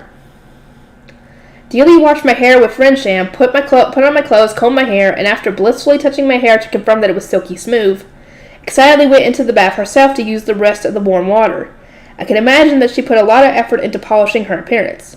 "Sister Myne, please take care not to trust Delia too much. She still has ties to the High Bishop," warned Fran with a displeased expression as he brought me drinks during Delia's bath. I giggled a little about how serious he looked. I knew that. She just told me happily that she got to talk to the High Bishop's attendants again. She puffed out her chest with pride and said, "I knew he would never abandon someone as cute as me." But she would still be living in my chambers rather than the High Bishop's. It would be better that way, both for her job and for getting information from me. The High Bishop's chambers had 2 adult Grey Priests, 3 adult Shrine Maidens, and 3 apprentices like Delia. In other words, the 3 apprentices had to take care of 6 people, including the High Bishop. But Delia only had to take care of me when she was here. Plus, she didn't have to do as much for me as she would for the other blue priests. And on top of that, Fran didn't trust Delia, so he gave her significantly less work than the High Bishop Grey Priest did. All in all, serving me afforded Delia much more time to hone her skills and appearance, which was a large boon to her since she hadn't given up on being a mistress when she grew up. She told me that she didn't want to serve someone as an apprentice her whole life. She wanted to be on the winning side, the side that got to use other people. That didn't seem to be an entirely healthy mindset to me, but I appreciated how much effort she put into accomplishing her dreams. Delia might still be tied to the High Bishop, but if she takes her job seriously, that's fine with me. I'll be careful about what things I tell her, though I'm not completely sure what information I should be hiding from her, to be honest. Sister Myne, that is hardly reassuring. Fran sighed and said not to tell her much about Lutz or my family, explaining that they were my biggest weakness. Once Delia got out of the bath, it was time for lunch. Today's lunch was fluffy bread rolls, vegetable and bacon consomme soup, and herb roasted chicken. Gil and Delia took turns serving each meal, while the one not serving ate lunch at the same time as me. Fran was excluded from being a server as he was going to the orphanage to deliver the divine gifts, and because he had to stay with me in the bookroom. "Sister Myne, I will be taking the divine gifts to the orphanage." "Yes, thank you." The wagon waiting outside of my chambers had the still warm soup, bread, and meat leftovers stacked on it. Delia and Gil yet lacked the strength to push the heavy wagon, which meant Fran was the only one who could do it. "Huh? Is Fran already gone?" After Fran left, Gil came out of the kitchen carrying a basket filled with some bread. He checked outside, saw that the wagon was gone, and looked down at his basket. "What's wrong, Gil?" Delia said that this was way too much bread to eat, so I thought maybe I could catch Fran before he left. No point saving them for dinner either, because the chefs are saying they'll baking more bread later. There haven't been many divine gifts for the orphanage lately, correct? I think it would be better to carry the bread to them than to throw it away. Yeah, sounds good. Gil laughed and readjusted his grip on the basket. No doubt those in the orphanage will be glad to get even just 4 extra rolls of bread. "Actually, Gil, would it be acceptable for me to go with you? I would like to see what the orphanage is like for myself, at least once." Uh-oh. Here we go. My chambers had a different entrance, but as it was still part of the orphanage, I would have expected for me to see some of the children by now. And yet I hadn't seen a single one. I had seen apprentices like Delia and Gil cleaning the temple, washing clothes by the well, taking care of animals, and so on, but I hadn't seen any of the pre-baptism orphans. Alright, I'll take you there. I know a shortcut. Follow me. Gil sounded proud as he headed to the gate like someone about to share a secret. A shortcut would be perfect for someone without stamina like me. He spun around the building, then went down the stairs in front of the chapel. The summer sun made the white marble stairs gleam brightly. I normally only walked in the morning or in the evening when it was cool out, but now noon was hot as you would expect in the summer. The orphanage's dining room is in the girls' building. The girls' building has pre-baptism kids, gray shrine maidens that weren't attendants, and apprentices. Boys go to the boys' building after being baptized. When giving divine gifts, it makes more sense for working boys to go there. For working boys to go to the girls' building than for girls and kids to go to the boys' building, yeah? I followed Gil down the steps while listening to his explanation, and eventually we came across a somewhat hidden entrance to the orphanage, built into the side of the staircase. There was a bar lock on the outside of the door, which made it seem like it was there to keep the people inside from getting out, rather than to keep the outsiders from getting in. Most people don't know this door opens. From the inside, it just looks like a part of the wall, and nobody ever opens it. How do you know about it then? When I was little, it opened just once in the middle of the night. Someone gestured at us, then a gray shrine maiden went in running off. It closed real soon, but ever since then, I started to really want to go outside. I thought maybe somebody would be waiting for me. Gil grinned nostalgically and set the breadbasket on the ground to take off the bar. He then pulled on the door hard, using all of his weight since the hinges were rusted and the door just wouldn't move. When it finally burst open, a wave of heat and an awful smell came rushing out, making me reflexively grab my nose. Gil did the same with a grunt. It was a smell too awful to bear, even for someone used to the smells of a city. With the door, it probably smells like body fluids and death. Is probably what it smells like.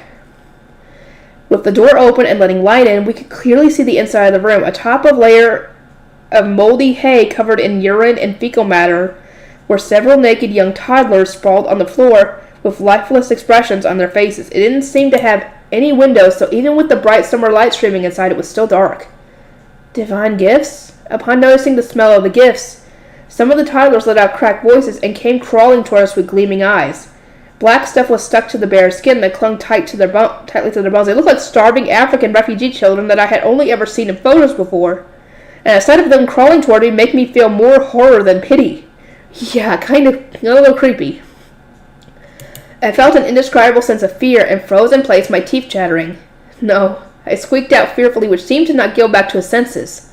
He hurriedly shut the door and put the bar back on the door. We heard the sound of their fists hitting the door, but they were weak strikes with that much strength to them, far from enough strength to break the door open.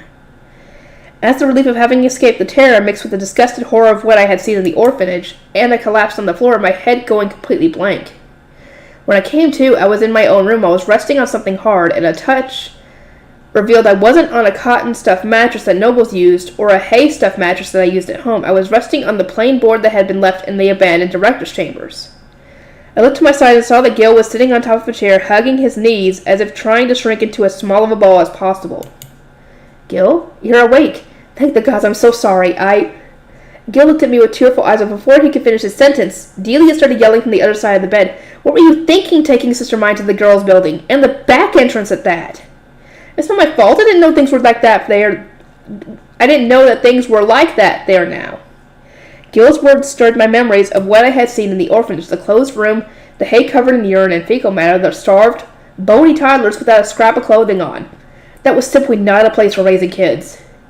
Given the lack of airflow, it was worse than even an unkempt far stable. The second the memories came back to me, goosebumps covered my skin, and I felt the contents of my stomach lurching over. I jumped up and swallowed hard to keep from throwing up on the spot. Fran, seeing me, covered my mouth to hold back the vomit, pushed his way past Gil to be by my side. Forgive me, Sister Myne. I apologize from the bottom of my heart for allowing you to see that embarrassing sight. Please forget everything you saw. Fran calling the horrible state of the orphanage embarrassing and telling me to forget it threw me off, so I looked at Gil. That was really the orphanage? It wasn't anything like what you told me. I moved to the boys' building after being baptized, so I had no idea what was going on in the girls' building. That place wasn't like that at all when I was there, Sister Myne. Gil, he's 10, right? Isn't Delia like 7? So of course it wasn't like that 3 years when he left. Gil lowered his eyes and spoke in a weak voice. Delia glared at him and let out a then explained. It's because when the blue priest left, a lot of gray shrine maidens left the temple too. Little kids started dying all the time without people to take care of them. I just sat down there waiting for my baptism so I could move up to the first floor. But well, I only know what it was like there a year ago. It must be a lot worse now. I don't even want to think about it. Delia was too lowered her eyes, trembling slightly. She only knows what it was like a year ago, so that means she's 8. Gil was 10 years old, so he was baptized 3 entire years ago. Yeah, that's what I'm saying. Delia was 8, and apparently things were pretty awful even when she was baptized a year ago. According to her, Grey Shrine Maidens started leaving one after another a year and a half ago. And without anyone to take care of them, the orphan children were abandoned and only brought food twice a day, at best. When I was brought up for my baptism, I was told by a Grey Shrine Maiden that I was too dirty to be presented to the Blue Priest. She scrubbed me clean so hard my entire body hurt. But the moment all the filth was off me, she started talking about how cute I was and how I'd grow up to be beautiful. Right after my baptism, I was taken to the High Bishop. There were 3 kids with me. I got to be an apprentice attendant, but the other kids didn't get picked and were sent back to the orphanage. Upon learning why Delia was so attached to her own cuteness and why she avoided the orphanage so much, I felt my heart get even heavier.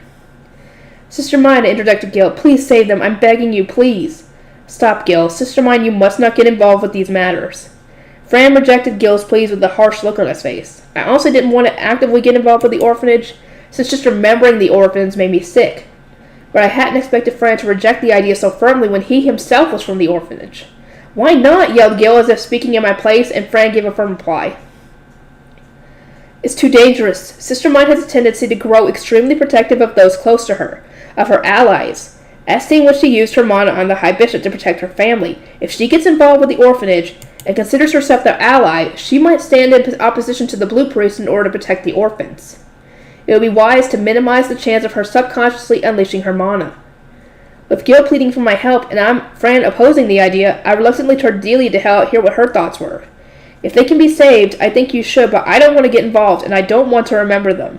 I want to forget it all, said Delia with a stiff expression before turning her head away from me. Gil scrunched his face up, hurt to learn that nobody was on his side. He grit his teeth and looked at me with wavering eyes before slowly getting on his knees and crossing his arms in front of his chest. Sister Myne, please. Save them. I tightened my lips at Gil's wholehearted plea. In general, I wanted to help the suffering where I could. For example, if someone asked me to do something specific, in concrete terms to help, and it was within my power to do so, I would. But if someone asked me to spend the rest of my life helping, or if someone asked me to help without explaining how, I would be at a loss. In my Arano days, I participated in charity drives sometimes, but generally only did community service when my college demanded it, since I was only interested in books. Furthermore, ever since becoming Myne, I was constantly relying on the help of others due to my sickness and weakness. I could offer advice based on my life experience on Earth, but anything that required moving would have to be done by other people. Ultimately, it was hard to think that I would be much help to the orphanage myself. Well, if you can get the ball rolling, they could help. Right now, I like doing my job because you praise me for it, Sister Myne, and I like working hard because I get paid more. The food's good, I get to eat as much as I want, and I can sleep with my legs stretched out in my own room. My leg's great now, but they're stuck down there like that. I'm sorry, Gil, there's almost nothing I can do for them. I'm not a true noble, and I don't think I can ignore Fran's advice so lightly. Gil looked up, his expression hurt, but I was just a commoner who had narrowly earned the right to wear blue robes through leveraging my mana and money in times of trouble. I couldn't promise to save the orphanage so easily when I knew so little, and I couldn't bear the responsibility of looking after the orphanages from here on out. But at the very least, I will ask the High Priest about this. If there's any idle Grey Priests, I'll ask if they can work in the orphanage, or maybe I'll see if there's a bit more room in the budget for food. I'll see if there's anything the High Priest can do to make the orphanage's situation better. Thank you, Sister Myne. The High Priest was handling the budget and inner workings of the entire temple himself. He should be able to send more money to the orphanage, or search for caretakers if asked to. I sighed in relief, thinking he might just solve everything, but Fran lowered his eyes and shook his head. There's no need for you to get involved, Sister Myne. I am just asking the High Priest for help, nothing more. Please arrange a meeting with him. If the High Priest couldn't do anything, I surely couldn't, and he might be able to give me more advice on what to do going forward. At the very least, it would be a lot better than worrying on my own without even knowing what options are available to me. I repeated my request to Fran, and he hesitantly agreed to arrange a meeting. Okay, let's see how far have I gotten. Okay. I think I'm going to end this session here, and I'll see y'all next time. Okay, let's get part 8 going. Oh, wait a minute. Let me see how far have I gotten. Almost at 50%. Discussion with the High Priest and my resolve. I was given permission to meet the High Priest at 5th bell, so I went to his room with Fran when the time came. The High Priest, who had apparently heard the details from Fran, spoke as soon as he saw my face. I reject your proposition. There is no reason to divert more funds or manpower to the orphanage. Not only did he reject my request without even letting me speak, he did so in a way I couldn't understand. I hadn't expected in the least that he would say that there was no reason to help the orphanage despite knowing how horrible the situation was there. His hands are kind of tied. There are spies on him everywhere. So he can't exactly do anything. What do you mean no reason? As we speak, small children are starving to death. That is simply no environment a child should be in, and maybe he just didn't know how bad things really were. I nervously tried to explain to the High Priest what I had seen, but he raised a hand and interrupted my explanation. Putting aside our working priests and apprentices, we do not have the money to spend on our pre-baptism orphans. You may not know this since you were raised by your parents, but pre-baptism children are not recognized as humans by the temple. They will be treated as humans only after being baptized. Well, that's awful! I had expected something like that to be the case, since people couldn't enter the temple or be given jobs until they were baptized. But still, even without recognizing them as human, it wasn't right to treat children like that. Are you saying that you don't care if the children die? Yes, because their deaths would be part of the God's plan for us. To put it in harsh terms, the temple will be better off without them. Ooh, that is harsh. That is cruel. But like I said, he can't really say what's on his mind. Because there are spies on him everywhere. I expected him to deny such a heartless position, but instead he accepted it like it was nothing. I stood there stunned, and the High Priest began to explain the situation. In the past, there were twice as many blue-robe nobles here. Mathematically, you can deduce that there will be twice as many attendants and apprentice attendants. On average, a blue robe will have 5 to 6 attendants. Can you guess how many attendants were left behind when the blue robes returned to noble society? If 10 some nobles left, that would mean 60 to 70 attendants were left behind in the temple. Considering that the temple kept the attendants fed and such through the donations and leftovers of blue robes, it wasn't hard to imagine that their mass departure would financially ruin the temple. We sold about 30 Grey Shrine Maidens and priests to the nobles as attendants, but there are still far too many priests on our hands. Could you not send these priests to take care of the children? Things will only get worse with more mouths to feed. Why do you think the High Bishop disposed of so many Grey Shrine Maidens? It seems that you do not understand what I am telling you. It was clear that as the number of blue robes increased over the coming years, the temple needed to have excess grey robes on hand to serve them. But at a time without enough divine gifts for everyone, the High Priest wanted to prevent the population of grey robes from increasing. Can't you at the very least keep them clean? It's likely that disease will break out in an environment that filthy. So you suggest killing them all now before sickness spreads. No! A logical solution, but not one that would reflect well on us. No, that's not what I meant. I wanted to yell, what's wrong with you? I kind of wanted to say the same dang thing. What's wrong with you? Why would I suggest killing it off? But swallow the urge. The High Priest and I were not only in completely different positions, we had been raised in entirely different environments. His view of the world was as alien to me as mine was to him. We spoke the same language, but understanding each other was another matter.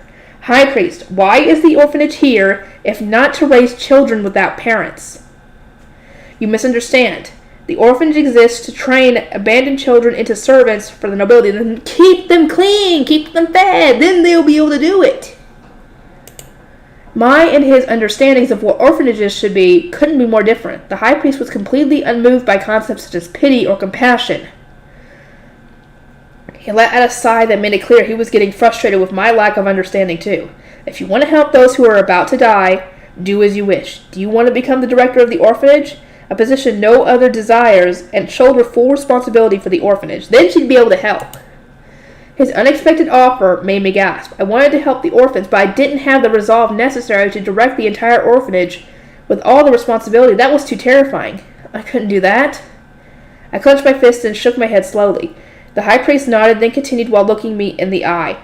In that case, the present ratio of blue and gray priests provides enough divine gifts to feed roughly 40 of those in the orphanage to a satisfactory level. You have more disposable income than any other blue robe in the temple. Will you pay for the food of the 40 plus remaining orphans? I can't. I don't actually have control over most of the workshop income. I had already spent too much money on refurbishing my room and paying my attendants. I was just barely staying even by selling recipes. The Italian restaurant wasn't open yet, and I hadn't established anything that would be bringing in me stable income.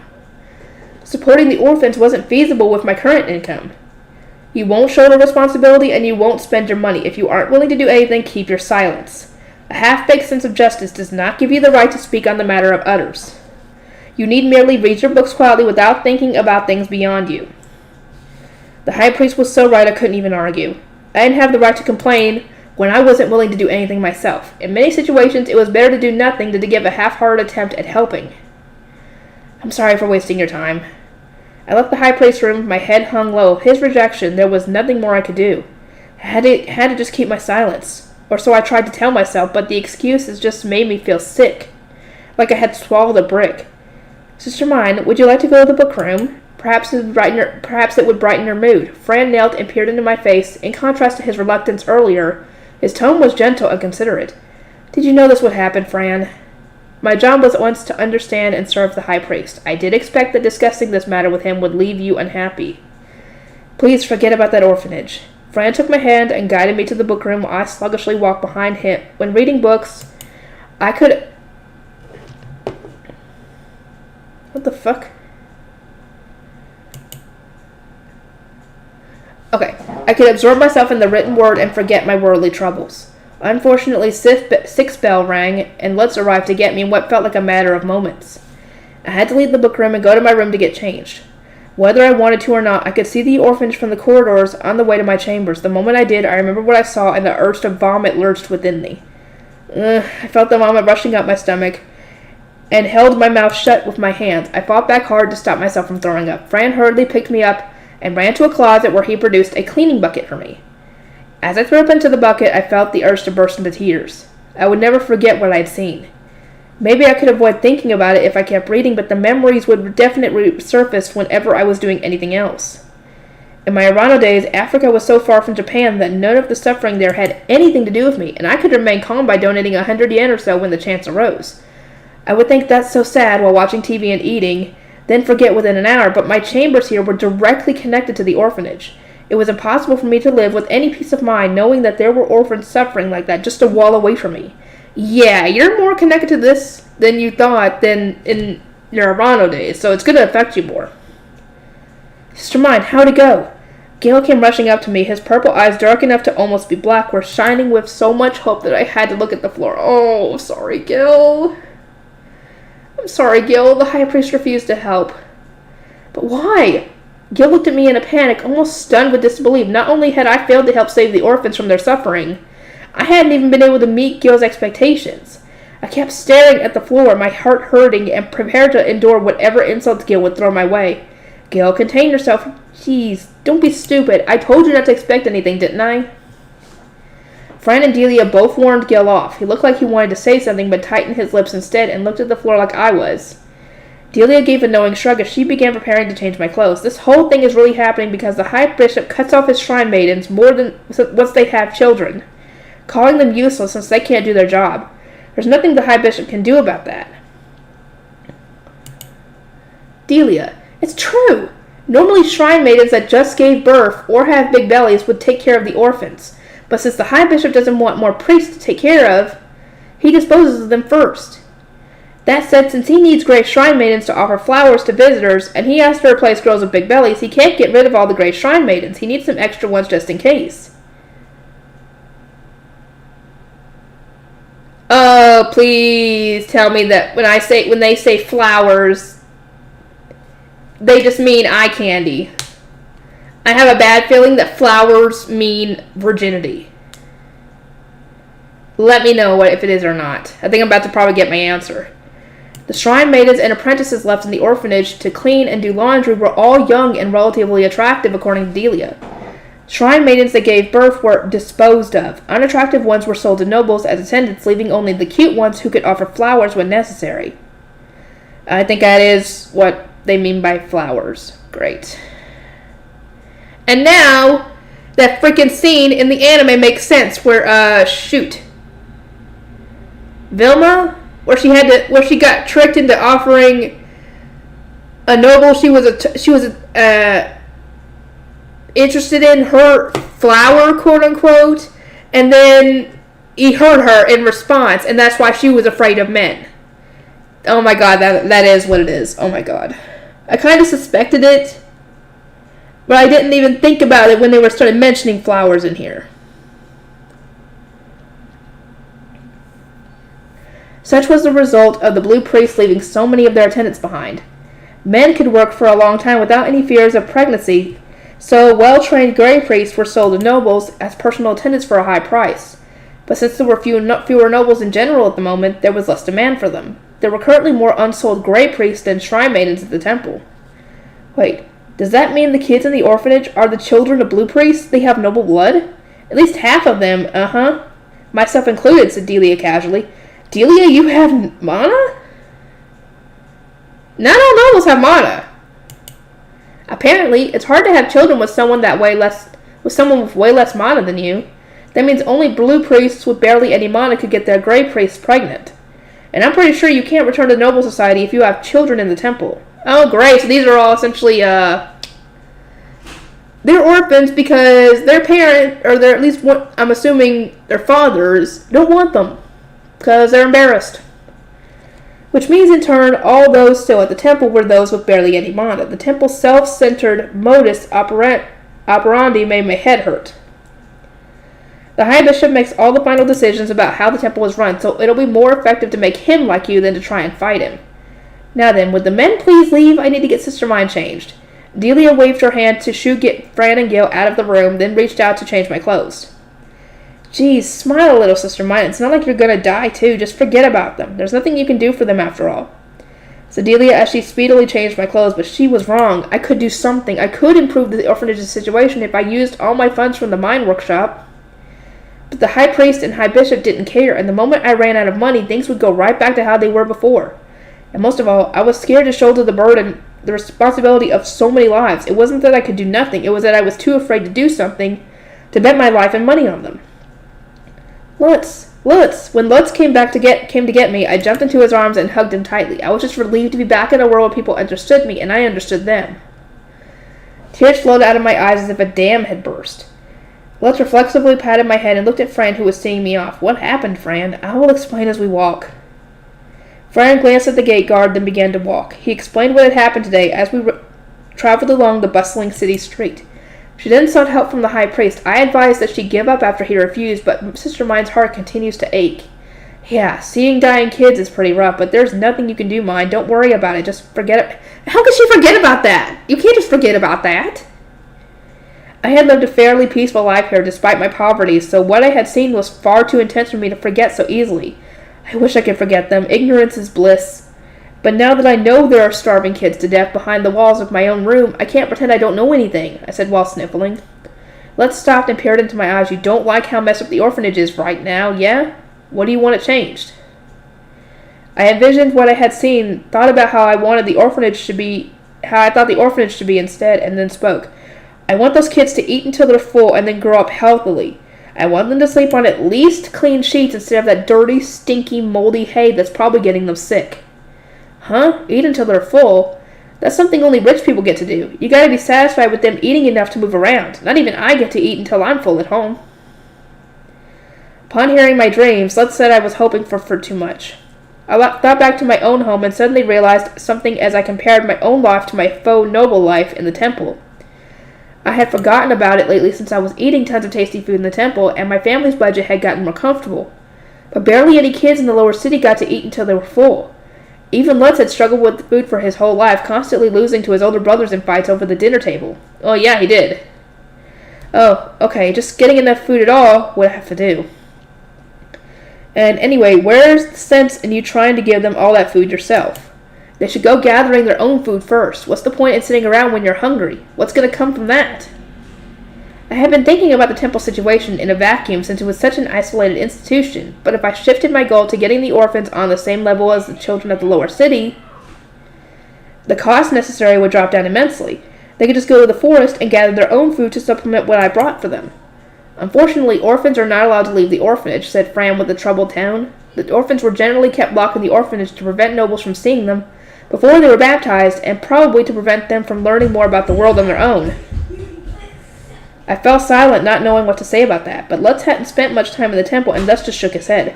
Who made that rule up? If the kids are dead weight, what's the problem with letting them go to the forest? You and Gil are leaving the temple, so yeah.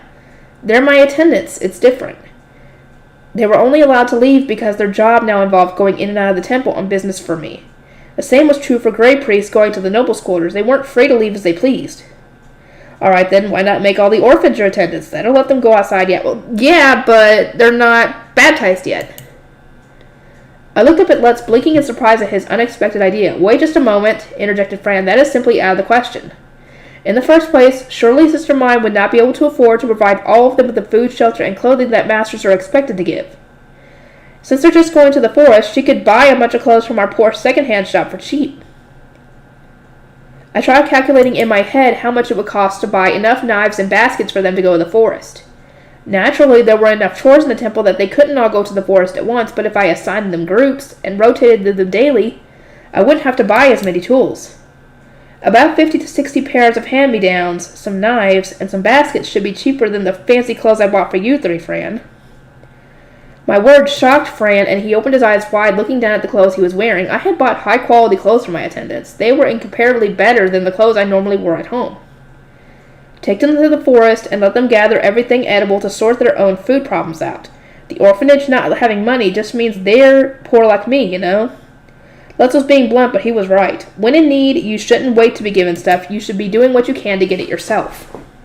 Fran, I can send them to the forest if they're my attendants, right? Like how I send you and Gil to the Gilberta Company before? That is the case, yes. So I could have them go gather Volrin wood for me, too, I suggested, which made Lutz's eyes shine.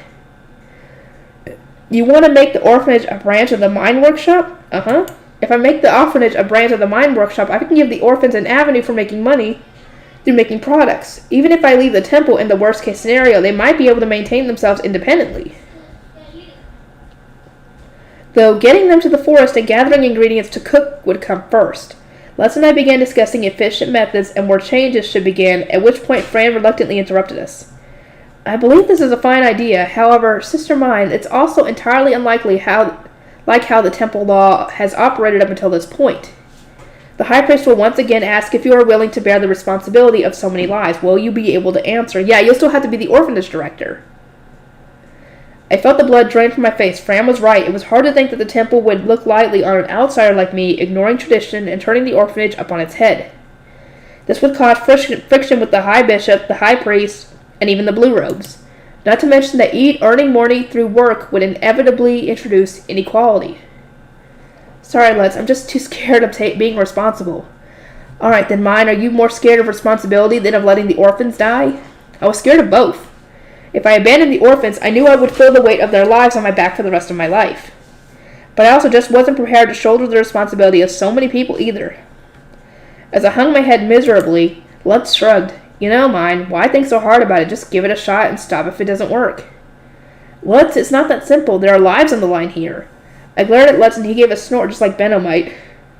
It's just a fact of life for workshops with no customers and stores with no sales to go out of business. But with the orphanage, your workers aren't relying on you for everything. They'll still have a place to stay, and there will still be the divine gifts. Yeah, why do you have to be so responsible for people who will always have a place to stay? Not to mention, I'm part of the Myne workshop too. There will be points where I would need to bear responsibility. Benno would probably give a different perspective if I asked about my duties as forewoman. But for some reason, Lutz being with me took all my worry away. I'd be scared to do everything by myself, but if Lutz stayed with me, I somehow thought that things would be okay no matter what. Let's do it together, Myne. You want to save them, don't you? Yeah. I grabbed onto Lutz's held out hand. Seeing that, Fran smiled in defeat. I will assist you as well, Sister Myne. Secret talk with the High Priest. I had decided to save the orphans, but there wasn't much I could do on the way home. After talking things out with Lutz and Fran, I decided to do my work carefully, with the key point being save lives. I wasn't sure how well the starved orphans could handle food, so I started by making light soup with chunks of bread in it, which Gil delivered to them through the back door. Fran had said that if he delivered divine gifts to the front door while Gil stealthily delivered the soup for the back door, we could feed the small kids without anyone noticing. Gil is the one most worried about them, so he should take this work very seriously. I'll give Gil some of my clothes and tell him to use them when he's doing dirty work, offered Lutz. That was all I could do today, but I felt better knowing that at the very least it meant they wouldn't starve to death overnight. But in contrast to my relief, Fran looked at me with a stiff expression. Sister Myne, please be careful around Delia. It is very likely that the High Bishop will be opposed to saving the orphans. Well, duh. And the High Priest won't? I thought the High Priest was fairly opposed to it as well, but I wasn't sure what Fran was thinking. His eyes widened a bit in surprise at my question. I will discuss this matter with the High Priest. I know that he is just as frustrated as you are with the abandonment of the orphanage and the treatment of Grey Priests and Shrine Maidens.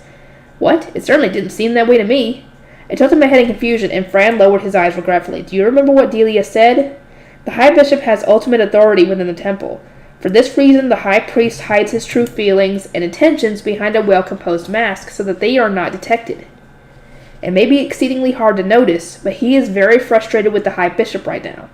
I didn't realize that at all. What kind of detective would it take to realize from our prior conversation that the High Priest was frustrated with the High Bishop? Could Fran read the High Priest's mind? I fell into thought, baffled, and Lutz shrugged his shoulders. Sounds like you gotta tell the High Priest that Myne's not understanding him. Indeed, Sister Myne will need to study the roundabout, euphemistic ways of the nobility. No did. The two of them looked at me with pity, the same way a teacher might look at a failing student. Ouch. Over the next few days, Fran and I discussed how best to approach the High Priest, while Gil continued to stealthily deliver the food. Since the Myne workshop would be involved, I even wrapped up Benno in this, who grimaced and complained about me sticking my head into trouble again. I wanted to get the High Priest's permission as soon as possible, so I could start working on improving the orphans, but Benno yelled at me for being thoughtless again. Don't just charge straight into your goal like that. It might be annoying to deal with nobles properly, but preparing ahead of time and laying the groundwork before meeting them is essential. Really, you could say that the outcome of a meeting is decided before it begins. Nothing good will come from just rushing to meet him without a plan. Master Benno is correct, Sister Myne. You'll always act as soon as you make a decision, but when it comes to important discussions, it is normal to communicate your requests and what you know to them before arranging a meeting. When discussing matters with nobles, one must not be impatient. Take as much time as you can to lay the groundwork that will ensure as favorable of an outcome as possible for you. Fran informed me that my meeting with the High Priest right after seeing the orphans and repeatedly asking for his help on an emotional basis was in reality enormously rude and a blatant violation of polite manners. Things would not go well for me if I didn't give the High Priest enough information and time to prepare. This will be a good opportunity for you, Sister Myne. Please observe and learn how to arrange a meeting with a noble and prepare for it ahead of time. This will be very important to you in the coming years. As a result of several conversations on the matter, I decided to accept the position of orphanage director and use funds earned by the Myne workshop to improve the orphanage on the basis of establishing a branch there. First, we will wash up the pre-baptism children and have the older kids clean every inch of the orphanage. Once that was done, they would establish the workshop in the basement of the boys' building and bring in the tools, hearth, and so on necessary for cooking and making paper. I had 3 main groups in mind for splitting the work up: a papermaking/forest gathering group, an orphanage chores group, and a temple work group. They would rotate once monthly and get experience in all forms of work. Then I would ask about their individual preferences and place them accordingly. One could choose their own jobs at will. I would need to list up the clothes and tools as we needed, but not to mention buy them through Benno. To get the funds for everything, I had Lutz and Ralph carve wooden hangers. They were hangers I was well used to with rounded shoulders. I explained to Benno that they damaged clothes less than the cross-shaped hangers I had seen before, and he jumped on them with gleaming eyes. Thanks for the business, as always. What's the ultimate goal of the Myne workshop orphanage branch?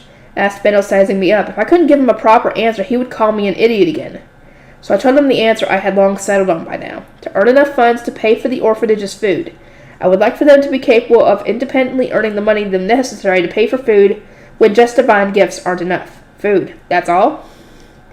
The temple gives them most everything they need, like clothes and shelter.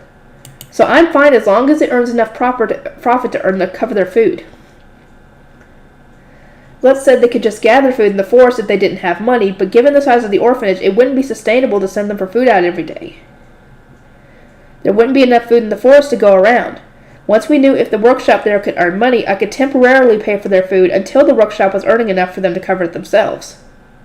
As I answered Benno's question, Lutz wrote out the price of paper and the price of food to do some math. Looks like it'll be surprisingly easy to cover just the food, but if you're gonna pay Myne, why bother teaching them to gather? I want them to learn to gather while they're making paper. That way, worst case scenario, they'll be able to get food from themselves before starving to death. Without the right knowledge, they'll just pick up poison mushrooms like I used to.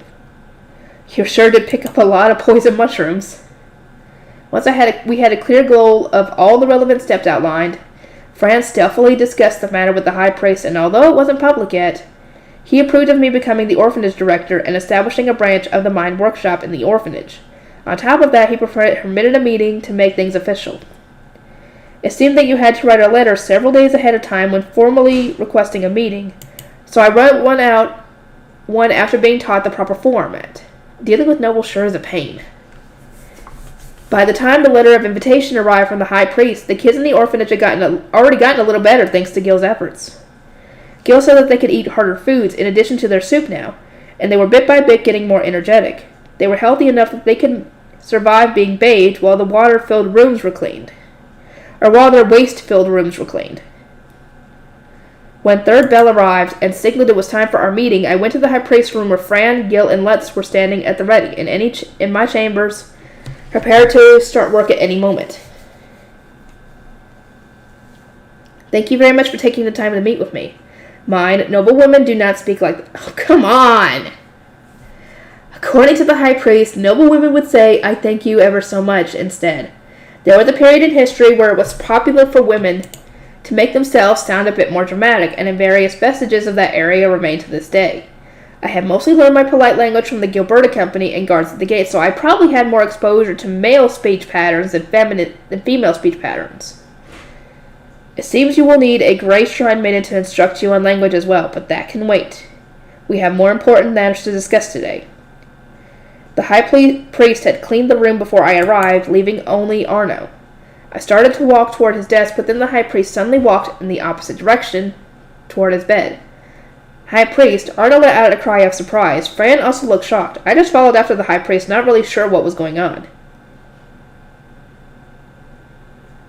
What? I still don't get this. Why would he need to do that to go to that hidden room? I don't get that. Somebody please tell me. He parted the curtains surrounding his bed some distance away from the frame itself, and beckoned me forward. I tilted my head in confusion, then saw that there was a door built in the wall beside his bed. I'm still confused. We'll talk in here. The high priest pressed his hand on the door, and immediately a sparkling blue magic circle arose, making the gemstone of a ring on his finger shine bright red.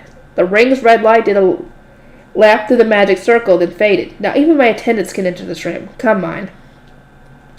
The door opened with a click, and the high priest entered with neither Arno nor Fran. The dark room was scary enough that I looked back at Fran with worry. He gave a light nod, prompting me inside. Excuse me.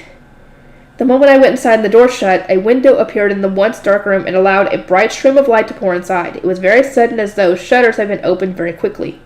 Huh? As I covered my eyes and waited for them to adjust, I could hear the high priest moving around. I slowly opened my eyes and saw that the once pitch-black room was actually a study resembling a college lab room to some degree.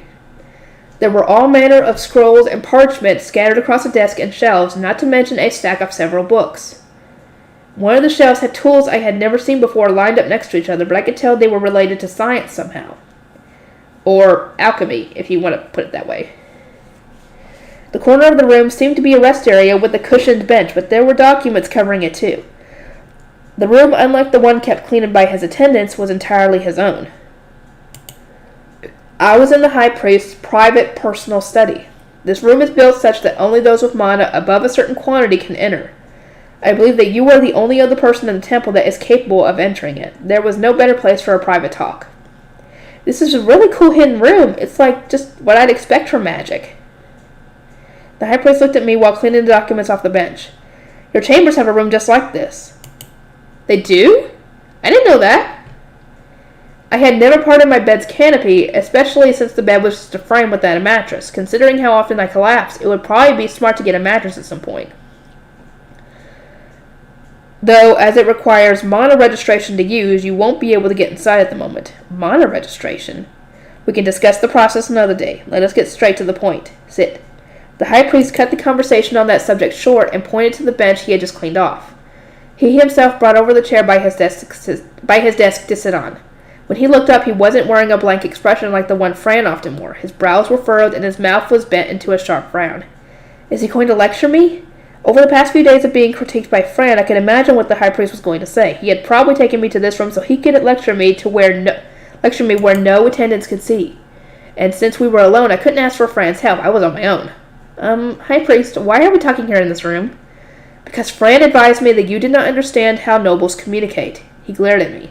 In general, he had the face of a somewhat cold, expressionless person, so seeing him furrow his brows in clear displeasure was very frightening indeed. Unlike Benno dropping thunder, the high priest's anger was icy cold, and made me feel like ice was steadily freezing me from the bottom up. And sure enough, the day before, you spoke of important reckless things without thinking first. On the day, one of the high bishop's attendants was in my room on business. Did you notice?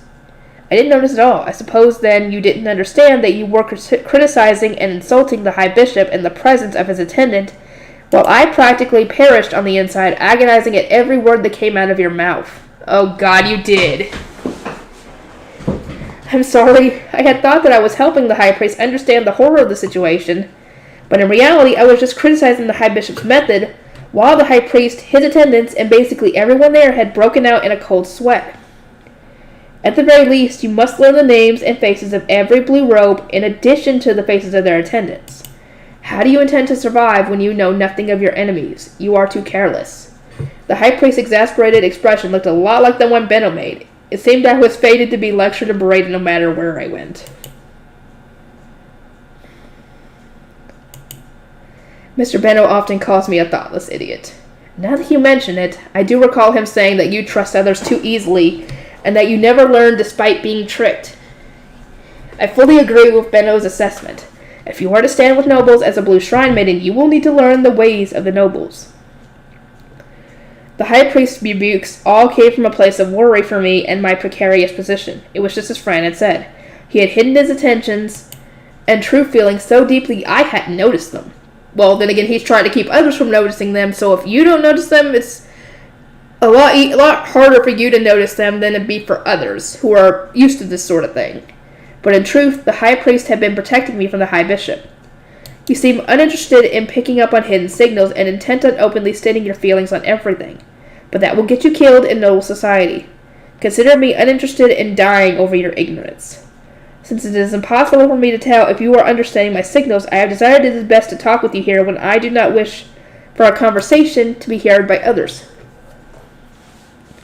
I'm really, really sorry. I would only understand the high priest if he stated his thoughts directly, so he had taken me to the one place where he could do that. It was inconvenient, but a big help for me.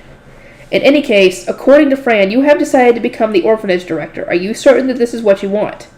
You said before that you would not bear that responsibility. The high priest gave me a steady look, his piercing eyes leaving no room for secrecy. I straightened my back. My resolve to save the orphanage had long since been steeled. I returned his look head-on, hoping to at least convey how determined I was. To be honest, I'm still afraid to have that much responsibility, but anything is better than leaving them like that. I want to help them if I can. I see. If you have the resolve necessary, I have no issue with it. He approved my request so casually that I couldn't help but look at him with my shock written on my face. Really? You're fine with it? Did I not reply with my approval, though, through Fran? You did, but you're being so different from the last time we talked, I just don't know what to say. What do you expect? You would not understand me if I spoke indirectly. Oh, I'm sorry. As I apologized yet again, the high priest went to get several pieces of parchment. After running his eyes over them, he showed them to me. Fran explained your plan to me in general terms, but I did not grasp it in full. It seems that Fran didn't quite understand it either. He said that the discussion had proceeded with silent understanding and peculiar phrases unique to merchants. Please explain what exactly it is that you intend to do after becoming the orphanage director. I will make the orphanage part of the Myne workshop. First, I will work to improve the diet of the children who will be my workers. Have them clean the orphanage, which will be their workshop, and then bring in the tools necessary for them to do their job. After that, I plan to teach them how to cook for themselves. If they become capable of cooking soup, they will be able to make the divine gifts last longer in a change that will drastically improve their food situation. I see. What is the meaning behind you wanting to make all those in the orphanage your attendants? Asked the high priest, glaring at me. I want to send them outside of the temple, which means they need to be attendants. That is not necessary. If you did that, we would not have attendants ready when future blue robes arrive, and there will be needless friction. As director of the orphanage, you will have the authority to send apprentices outside the temple at will. Understood. If the children can go outside, I have no reason to make them all my attendants. I nodded understanding. What will you do once the children are well fed? I will have them make plant paper. In the past, Lutz and I made it by ourselves.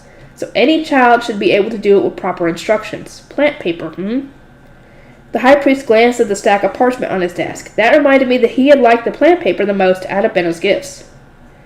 The paper will be sold through proper channels, and the Myne workshop has already signed a magic contract stating that we will sell our goods through the Gilberta Company.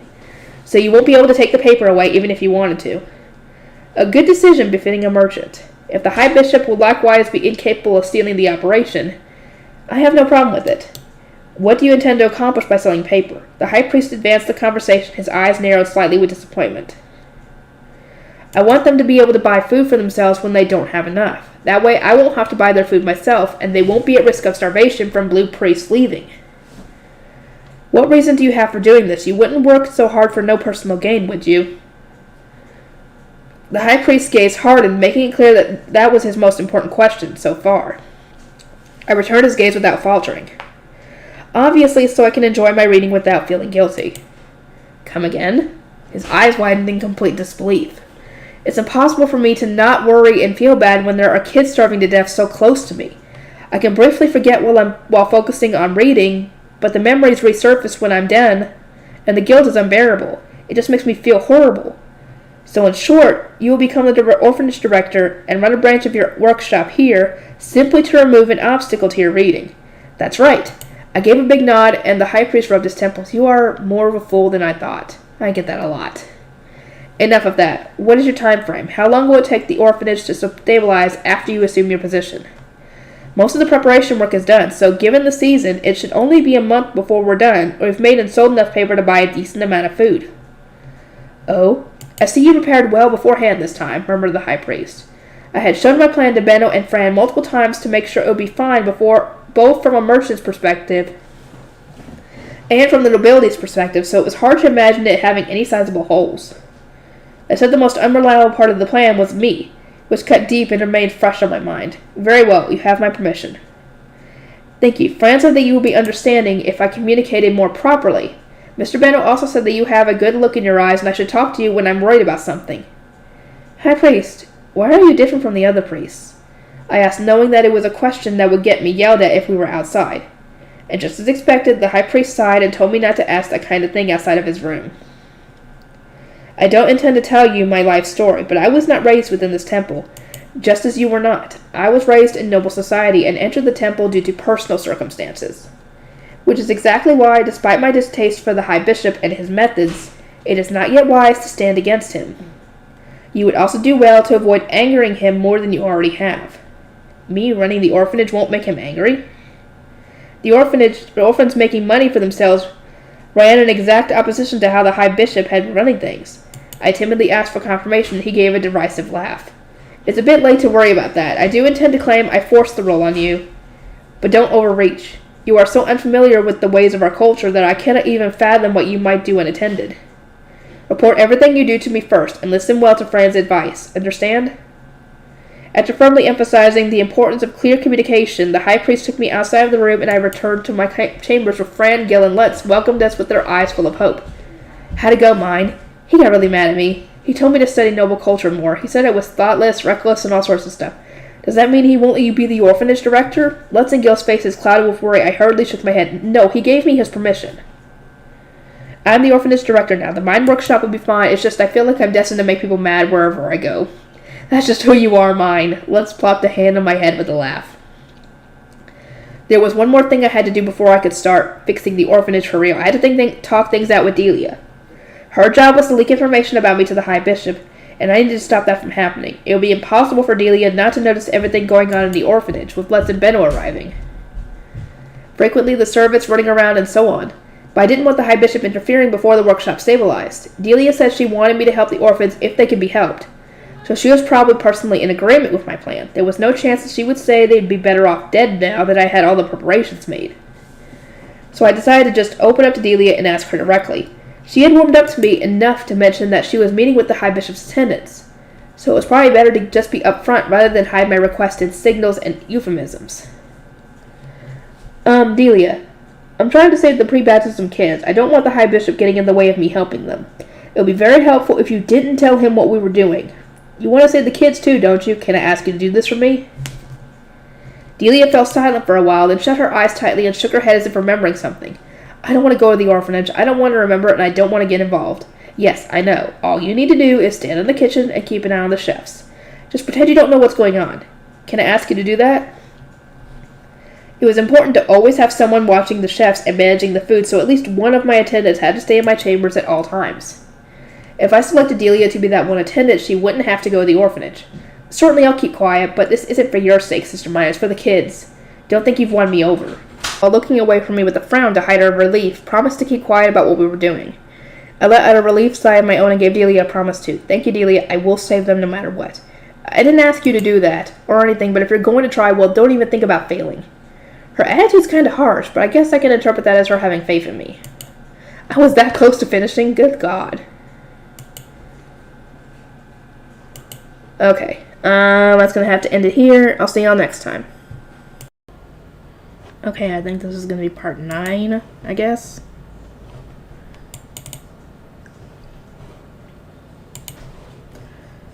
Okay, cleaning up the orphanage.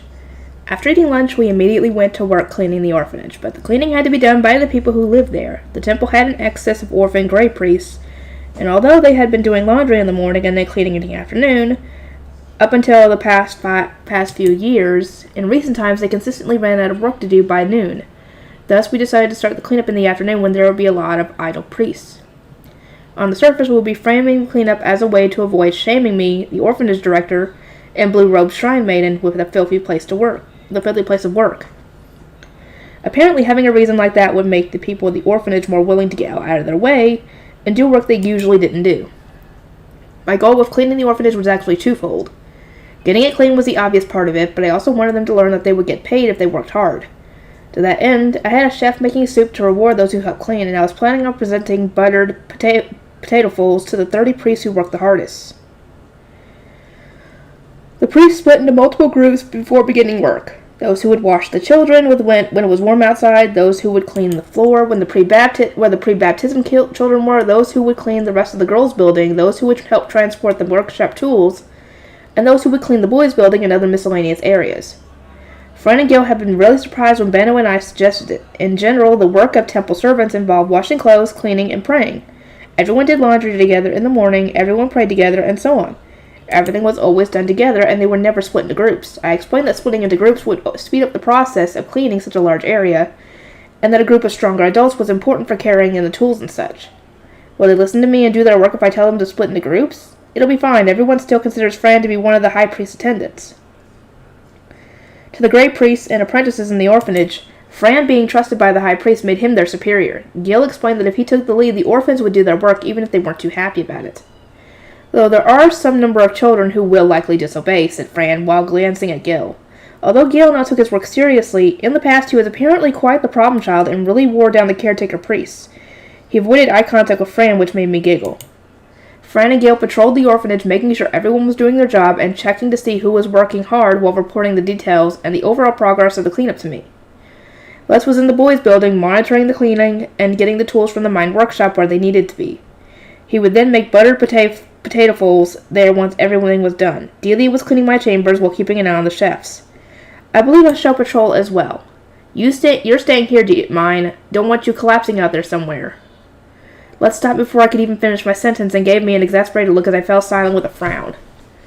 You know, Sister Myne, we're cleaning the orphanage so the apprentice blue shrine maiden who's becoming the orphanage director can go inside. What do you think will happen if you go there before the cleaning's done? Oh, right, I didn't think about that. I sighed since without Fran, I couldn't even go to the back room. Go to the book room. Seeing that, Fran gave a smile filled with compassion and set a piece of parchment in front of me. It was filled from top to bottom with methodical handwriting that reflected Fran's personality well. There is much for you to learn, Sister Myne. You must first memorize this entire greeting, which you will need to recite this evening when you go to the orphanage in an official capacity. For the first time, take particular care not to mistake the names of the gods. He had written it down on paper so I could cheat by looking at it if necessary, but in general I would need to memorize these kinds of things. I sighed as I looked at the parchment, seeing that Fran continued to smile and presented board after board to me. If you have the time, here is a list of the teas and varieties of milk we have at the temple. Here is your preferred kind, here is Master Benno's, here is Lutz's, and here is the High Priest. You will do well to memorize the preferences of your guests. I doubted the High Priest would ever come to my chambers, but I didn't say that. I could at least understand the principle of understanding the tastes of your boss. Lutz, barely holding back a fit of laughter at the stack of boards in front of me, gave me a thumbs up, a gesture that might just be universal across all worlds. Yeah. Good for you, Myne. You've got lots of stuff to read now. I like reading, but I don't like memorizing things. Excluding things I was very interested in, my brain always forgot the last thing I read as soon as I started reading something new, which sucked. Oh yeah, that does suck. Thankfully, I don't. Sometimes I retain things that I really want to forget, like spoilers for shows and stuff, and yet my mind won't let me forget. And yet I can't remember things I did yesterday or something like that. Yeah, that's not cool. I slumped my shoulders sadly as I took the stack of documents that Fran had organized for me. After fifth bell rang, Fran returned to write names on the board.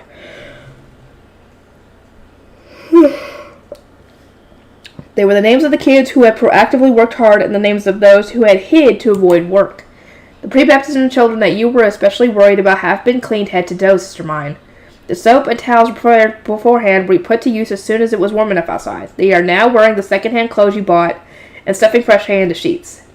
They were making their own mattresses out of cheap used sheets and the hay I had bought from a farmer. Are any of them sick or too weak to move? No, they are all quite fine. Entirely thanks to Gale bringing them food so consistently. The children now revere him as a savior, and likely you as well since you told them he acted on your orders. Hearing that honestly made me kind of fuzzy on the inside. I was just happy that the kids were feeling better.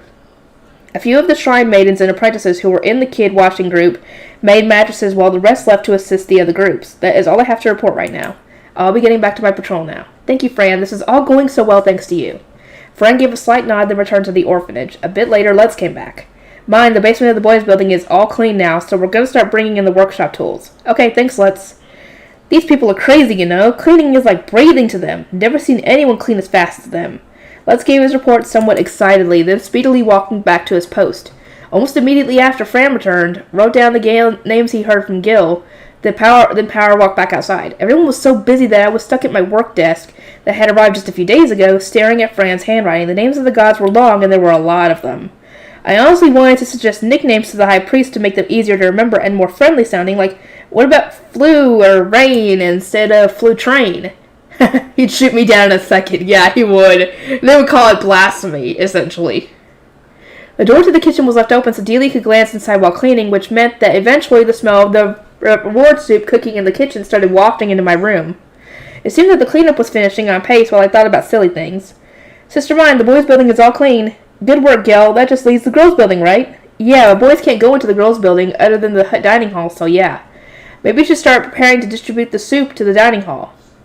Gil nodded and left excitedly right as Lutz was walking inside. Hey, Myne, the workshop's all set up and ready, so I started steaming the potatoes. Is that alright? Why are you asking permission after starting? Oh, but well, Gil just went to get the dining hall ready, so now's as good a time as ever to start the potatoes. I giggled, but Lutz leaned in and lowered his voice. These people have never even seen potatoes. They've only ever seen food that's already cooked. They're all gathered around me when I started steaming them. It was a pain in the butt. That makes sense. They only eat divine gifts, so the orphanage doesn't cook meals itself. I guess it's reasonable that they'd never seen ingredients before. Speaking of which, back in my Irano days, I saw an article in a magazine saying that many kids couldn't recognize wild carrots. They only knew the cleaned ones with the leaves cut off. If that was the case in Japan, with the internet and such, it wasn't hard at all to imagine the priests here not knowing anything that they didn't directly encounter in their day-to-day lives. Alright, I gotta go teach them how to work the butter in. Lutz left again with butter knives and a grin on his face. This time, Fran entered after him. As expected, the basement of the girls' building, where the pre-baptism kids were, It's proving difficult to clean. Currently, everyone assigned to cleaning the girls' building is working together to finish it. Go to the girls' building. I have decided to give the empty rooms to the pre-baptism children, with the understanding that this is consistent with their wishes. We are currently taking their clothes and hay-stuffed mattresses to the rooms. Fran's report made me sigh in relief. It was great that the kids would have decent places to sleep. Sister Myne, have you finished memorizing the greeting? Somewhat, but I'm not entirely confident in my memory. Can I bring this piece of paper with me? Certainly. With that done, I will call for you when everything is prepared. Delia, please get Sister Myne ready. Delia took Fran's place and started doing my hair. She set me in front of the mirror and pulled out my hair stick. As she held a brush in her hand, she looked at me through the mirror with a sad, pained expression. Did you save them? Right now, they're healthy enough to stuff straw into their own new mattresses. Ah. Despite my positive report, Delia's expression didn't brighten. She furrowed her brow and looked away as if she had just swallowed something bitter. Delia, you look down. What's wrong? Isn't this what you wanted? I'm happy but frustrated. Why couldn't you have saved me too when I was there? I wasn't even at the temple back then. That's kind of unreasonable. I understand that she wanted to be saved that way as well. I know, but Delia yelled out, knowing her frustration was unjustified but unable to do anything about it. Tears were on the verge of dripping out of her light blue eyes. It was clear just how much suffering she had gone through before her baptism, just how many times she had begged to be saved to no avail. It hurt my heart to see. I wasn't in time to save you, but if you're ever in trouble again, I'll be there. I'll save you next time, so please, don't cry. I'm not crying. Sorry. Don't apologize to your attendant. Delia aggressively rubbed her eyes while rejecting my apology. She was a proud girl and probably didn't want to admit to crying, but still. Delia sure is being unreasonable here, isn't she? What a cutie. My introduction as orphanage director was something of a special occasion, so I wore the special hair stick I had made for my baptism ceremony. It alone was enough to make even a commoner look like the daughter of a rich merchant at the very least. I've never seen a hairpin like this before. I made it for my baptism ceremony. The Gilberta company has started selling them recently. You made it? Yourself? I had help, but I could make it on my own if I needed to. All I needed are materials. The materials? Delia looked at the ornament like a carnivore that had just found its prey as she brushed my hair before I put the hair stick in myself. She wasn't used to weaving hair around a hair stick yet, so there was no helping that. Sister Myne, the preparations are ready. The fresh soup was split into several pots, which were put onto a cart. There are many great priests I had never seen before with Fran standing behind them. These are the priests that will help carry and distribute the soup. Thank you all, I appreciate the help. It is we who should be thanking you. They will surely be very grateful, as there have not been many divine gifts lately. Oh, but this soup is not a divine gift, it's a reward. A reward? The priest blinked, not really understanding what I meant, but I just responded with a smile. Fran carried me through a hall and eventually arrived in front of the orphanage. It was a surprisingly long walk since we had to loop around the building, while matching the slow pace of the cart. Fran set me down in front of the door and checked to make sure my hair and clothes were still neat. Once that was done, a gray priest opened the door and spoke loudly so that his voice echoed to all those within. With the divine protection of the mighty king and queen of the endless sky and the mighty eternal five who rule the mortal realm, the shrine maiden newly appointed as the orphanage director has arrived. The door opened straight into the orphanage's dining hall. It was a bit surprising to see rows of long tables right at the entrance, but given that divine gifts had to be delivered here daily, and that boys could only enter the dining hall, it was overall fairly efficient. Although the rows of gray robes had been sitting on the benches, they all stood up upon my arrival and faced my way. The sheer number of eyes on me and the people clearly sizing me up made me want to look at the floor, but before I could, let us welcome her with the prayers of the gods. Blessed be the gods. It was impossible for me to look away from the sudden sight of a masked group of people making that ridiculous praying pose. Sister Myne, this way.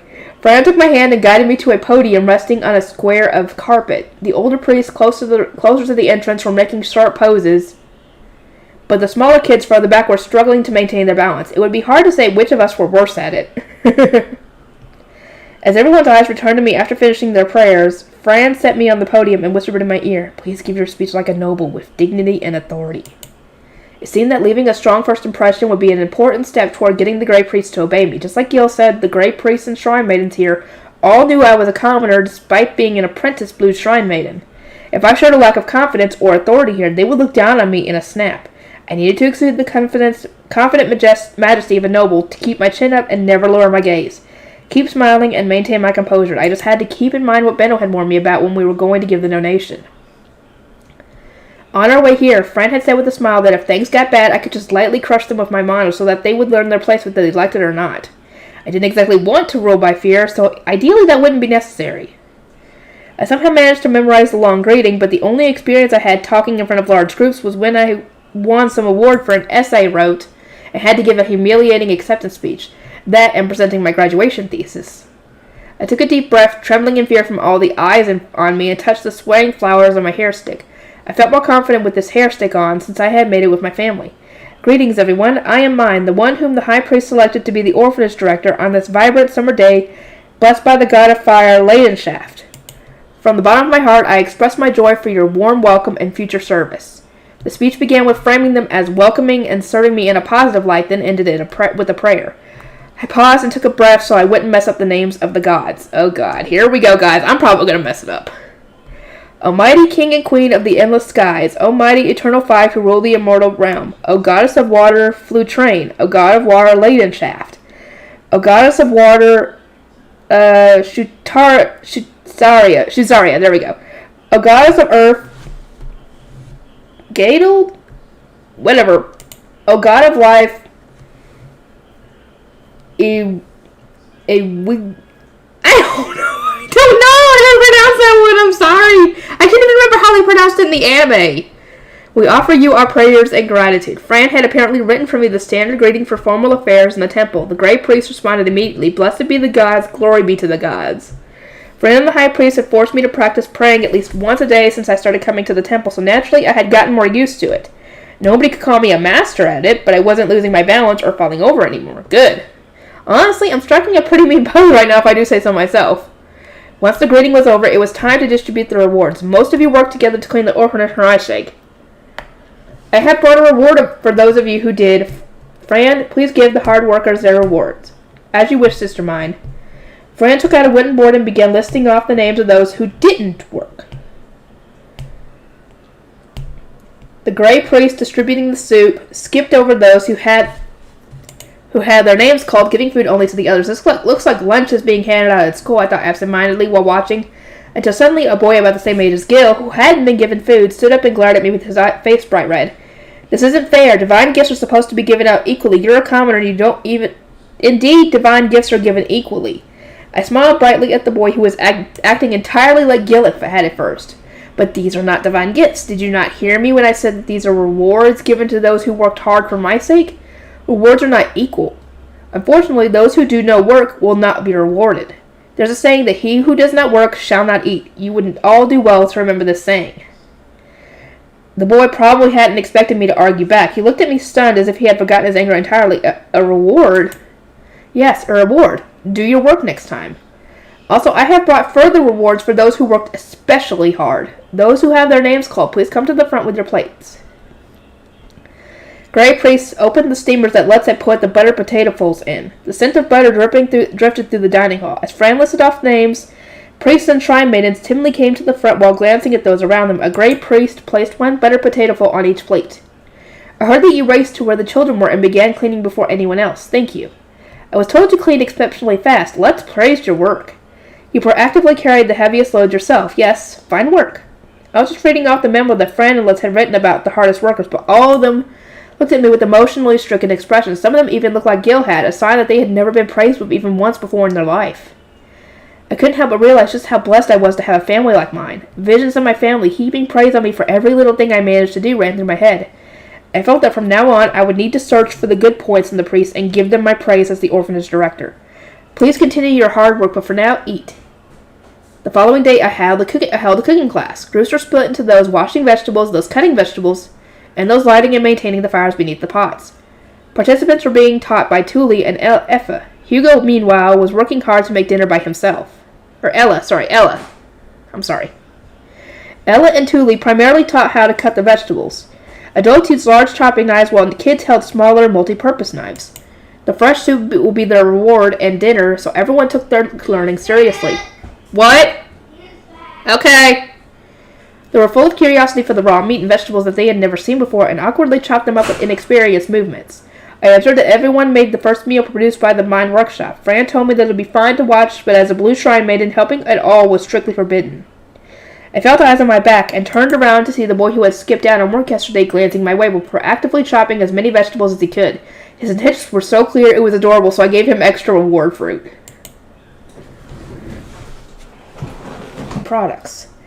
Work at the orphanage was progressing at a steady rate. They cooked soup several times after the cooking class and managed to work quicker as they got used to it. The size difference between chopped vegetables was diminished steadily. At times, there were some kids who tried to put weird ingredients into the wrong soups. But it was mainly just funny to see the other kids rushing to stop them. I got the feeling that everyone looked brighter than before, maybe due to finally getting enough to eat. Soon enough, it became a habit for them to do temple work in the morning and make soup in the afternoon. Dad and Thule coincidentally both had a day off on the same day, so I forced a meeting with Bennis, who had just returned after being absent for a few days visiting another city, and asked permission to borrow Lutz. Mr. Benno, please lend Lutz to me all day today. Sure, but only if I get to have you all day the next day. Is it just me, or do you have an evil look in your eyes right now? Pretty sure that's just you. It's definitely not just me. I eyed Benno's poker face cautiously, but in any case, with Lutz down, I just had to get Thule and Dad on board. Dad, Thule, please. I want you to bring the orphanage kids to the forest. With you around, Dad, you should be able to get a bunch of kids the guards.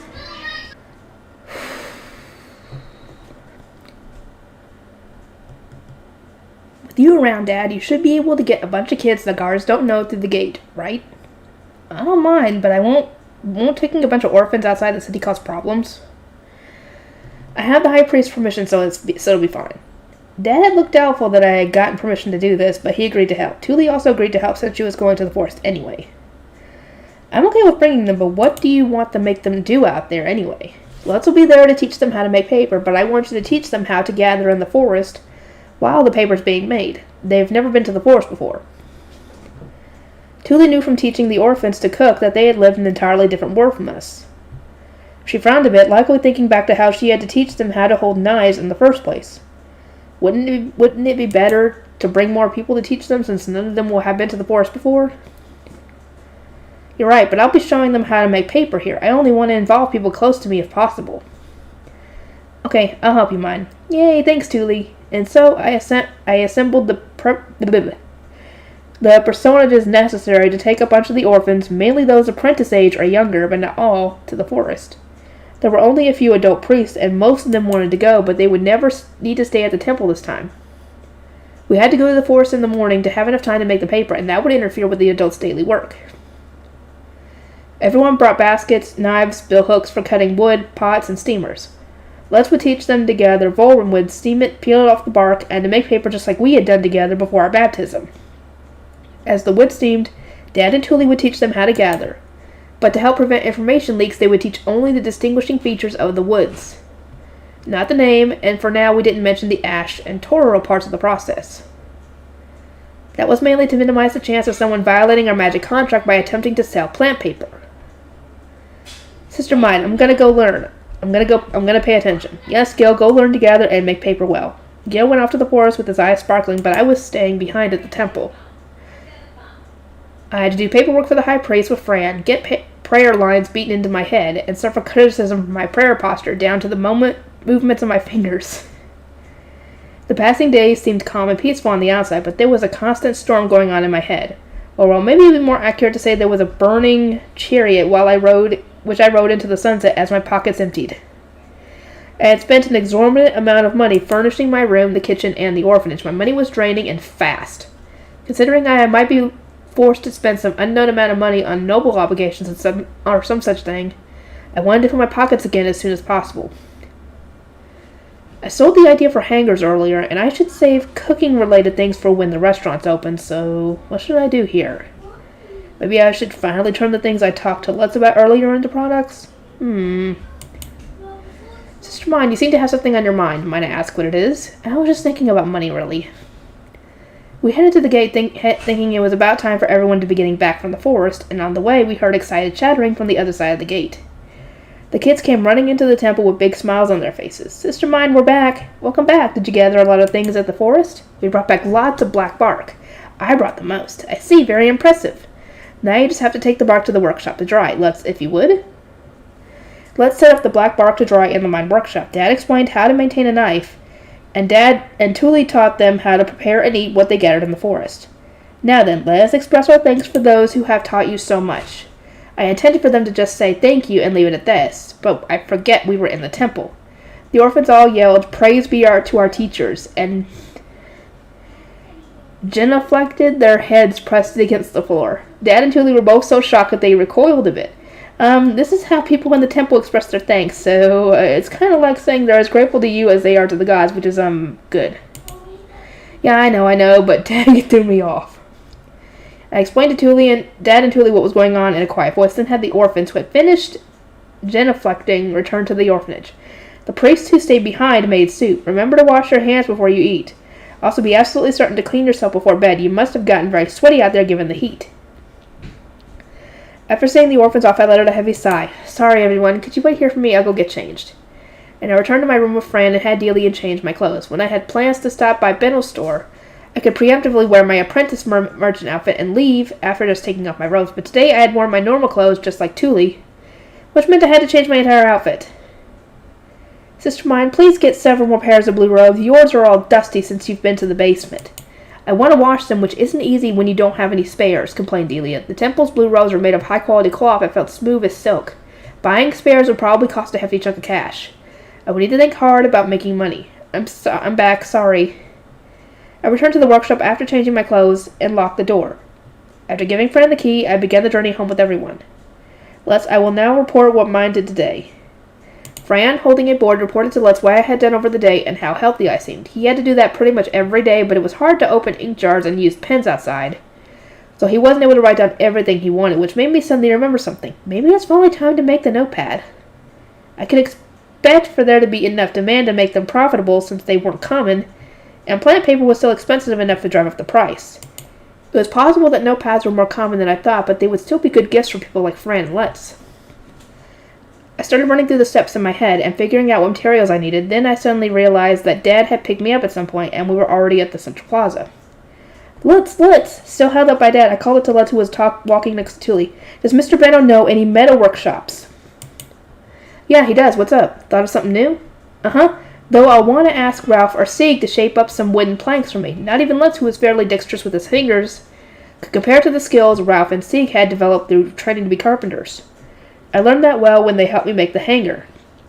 Not to mention that, since I intended to give a finished notepad to Lutz as a gift, it would be better if he wasn't personally involved with making it. What? You're not going to ask me, your whole dad? You worked hard enough already today, Dad. Don't worry about this. I've still got some fight left in me today. Really? You're not going to drink and fall asleep? I pursed my lips and peered at my dad. After spending all day working outside and instructing a bunch of greenhorns, it was hard to imagine him doing anything but drinking and sleeping as soon as he could. It'll be fine. You always say that, Dad. You're definitely going to drink and fall asleep. Definitely. Tuli said exactly what I was thinking. Unable to argue with Tuli, Dad gave an exaggerated frown, his eyebrows digging into the bridge of his nose. If you promise you'll do it before you drink, I'll ask you instead, since it's a bit late to be going to Lutz's place. Alright, I promise. Sheesh, you two are starting to act more like F every day. And you think that's the cutest thing in the world, yeah? We've all heard this before, lots of times. Lutz shrugged as we all laughed.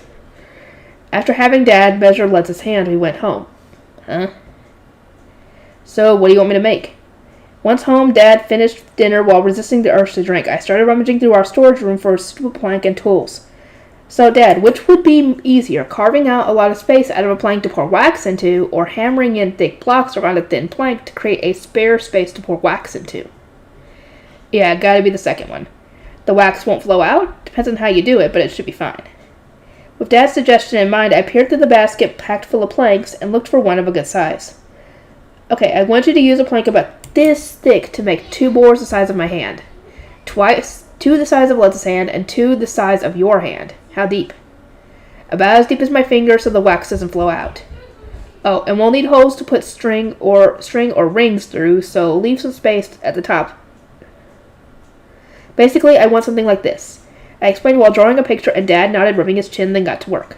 While Dad was busy, Tuli and I bathed. The middle of summer was approaching, and even just doing paperwork was enough to get me sweaty, not to mention that Tuli was covered in dirt from going to the forest. So, Myne, what are you having Dad make? I got into the washtub first while Tuli washed my hair with handmade rinsham. I answered while enjoying the bliss of my scalp being massaged. A notepad. A notepad? Isn't that what you call that bundle of failed paper you had? I would have liked to use good paper, but yes. I smiled and wiped my body down. Once that was done, we switched places and started washing Tuli's hair. To be more accurate, I'm actually making what's called a diptych. But you can just think of it as a notepad that's harder to erase than a stone slate. Why did you ask if Benno knew any metal workshops? I want to order a stylus. The next day, I put the modified boards Dad had made me in my tote bag, had Lutz carry it for me, and went to the Gilberta Company with him just like I usually do. Since I had sold my soul to Benno for the day in return for borrowing Lutz, the timing couldn't have been better. Mr. Benno, please tell me what store sells wax, and introduce me to a metal workshop. What are you plotting this time? Do you really have to phrase it like that? I want to make a gift for Lutz and Fran, but I can't make it myself, so I want you to introduce me to workshops that can. The moment I said that, Lutz's eyes fell to my tote bag. He blinked in confusion after seeing the boards packed inside. A gift for me and Fran? What about Gil? I think stone slates would be better for Gil and Delia, since they don't know how to write yet. Lutz gave a disinterested but he was smiling a bit. In contrast, Benno's mouth was bent to a frown. Hey, Myne, you don't have anything for me? If you see the finished products and want one, you can order better bases from carpenters. One carved by an amateur wouldn't suit you. Benno, as the owner of a large store surrounded by expensive things at all times, would undoubtedly stick out if he was using a crudely carved diptych. They were fine as gifts, but I wouldn't want to drag him down into the mud like that. Alright, you wanted a wax store and a smithy, right? Let's go. He took me to a store that sold wax, and I requested that they pour wax into the concave inside of the board I watched as they lined up the 6 boards my dad made and poured in the wax. It didn't even take a minute. Waiting for the wax to harden took a lot longer. This is a simple job for us, but an odd one. What will you be using these for? Diptychs. I talked to the older man behind the counter while waiting, but he couldn't really grasp what I wanted. Naturally, someone who didn't write much would find no need for a notepad. Which made me question whether diptychs would be a particular successful product. Well, looks like I might need to think of some other products. Once the wax hardened enough, we headed to the smithy. Witnessing Benno get what I wanted so easily reminded me of the importance of personal connections and wealth. This was a big step up from when I had just become Myne. I had to rely entirely on trial and error. I'm Benno from the Gilberta Company. Is the foreman here? We headed to a smithy in the craftsman's alley, and Benno opened the door before calling out inside. A wave of heat hotter than the sun came flowing out the open door. That was natural since any smithy would be using fire, but it was still hot enough to make me jump with surprise. I peered inside, my heart racing with thoughts of what might be inside, but it seemed that all the work was being done behind a tightly shut door that was radiating heat. Once the apprentice tending to the store disappeared into the back, the front area of the smithy had nothing but a counter for taking orders and a simple table with chairs. As I looked around the empty storefront, a massive man with arms thicker than my waist came out from the back, his great big bushy beard contrasting with the wispy strands of hair on his head. His large wide eyes were kind of scary. Hey Benno, what brings you here? More buttons for a noble? Yeah, not this time. This girl has an order for you. This little twerp? Ha, let's hear it. First I want circular rings to connect 2 boards like this. After I drew a picture of 2 boards being connected by rings and showed it to the foreman, he nodded. I also want styluses. You want what now? I erased the diptych drawing and drew the stylus I wanted. It was like a metal pen, but with a small pointed tip so as to dig letters into the wax, with the opposite tip flat to fill the letters back in. If possible, I also wanted a clip on it so it could be attached to the rings connected to the board. I would like 3 of these. The heck are these? They're pretty tiny. Hey, Johan, give these a shot. After staring at the stone slate for a bit, the foreman went to the back and called out for someone named... Oh, Johan! Johan! This is Johan, okay. Before long, a younger boy who couldn't be more than 20, his bright orange hair tied behind his head. This is Johan, my apprentice, but don't let that fool you. He's good with these kind of tiny things. Might as well be a master himself by now.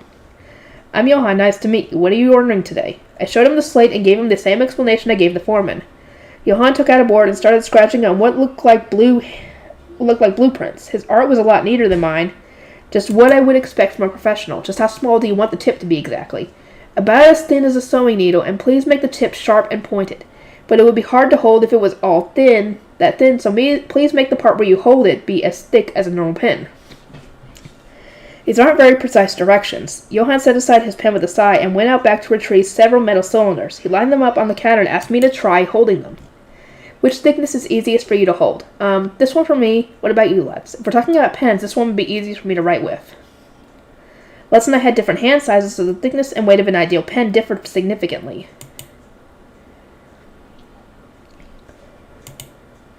I looked at Benno. I want one for Fran too, so could you pick one? This one, and make 2 of them. I want one too. What? But a stylus on its own isn't good for anything. It needs a diptych to write on. I can make one of those later. Smithing takes time, so ordering it now will save time later. I nodded and asked Johan for 4. He nodded back at me and asked further questions. Can you describe the flat end more? What would you be using it for? How wide do you want it? What about the angle here? What exactly is a clip? You want to attach the thing to the rings, and the rings will have to be as thick as the clip. How long do you want them? His questions were so precise it caught me off guard, but with this level of detail, I was all but guaranteed a satisfactory result. That made me happy, so I answered each of his questions in turn. Meanwhile, Benno and the foreman discussed Johann nearby. He was a brainy kid with an obsession for details, and his work was always perfect, but at the cost of speed. Not to mention that a lot of customers got annoyed at his deluge of questions. I appreciated his attention to detail, but apparently not many people out there shared the sentiment. Johann would have an easier life if he learned to loosen up and compromise a bit, but his work's so good because he doesn't do that. I'm hoping to find a patron that can really make use of his talents. Any leads on that, Benno? Benno fell into thought, then glanced at me, but the foreman snorted, "Not the girl, though. She's too much of a twerp. Can't be a patron till you're an adult, and get enough money to support someone." You're not wrong. Benno cut the conversation short there, so I fell silent too, but I mean, I am the forewoman of my own workshop, and I do have some money I can use for myself. I like Johann's attention to detail, so if I also like the finished product, I'll always come here when I need metalwork done. Hey, Myne, don't doze off. If you've done ordering, we're going to a carpenter. Benno picked me up and strode out of the smithy. It seemed that Benno was determined to have his own diptych made. Oh, God. Okay, I think that's going to be it. I'll see y'all next time. Okay. Diptychs and cards. We left the smithy and went to a carpentry workshop. It was a short walk since both were in the craftsman's alley. We passed by about 3 workshops before arriving at a large door with a carved design on the front, showing a chisel and a saw crossed in front of a large tree. Benno opened the door and walked in while still carrying me. I'm Benno from the Gilberta Company. Is the foreman here? Sorry, the foreman is out right now. Wait, Myne? Oh, this is the workshop you work at, Sieg. There was a familiar face at the workshop. Lutz's second oldest brother, Sieg, who was just the perfect height to make eye contact with me in Benno's arms, was standing with his jaw dropped. You know this kid? He's Lutz's older brother. Out of all three, he's still the second oldest. Benno set me down, at which point Sieg finally managed to notice Lutz. I could hear him whispering, "Is that really you, Lutz?" Lutz always got changed in the room he was borrowing from the Gilberta Company. No doubt this was the first time Sieg had ever seen Lutz wearing his apprentice clothes with his hair brushed. He looked completely different wearing his work clothes than he did even when wearing his normal clothes and holding a basket to go to the forest and such.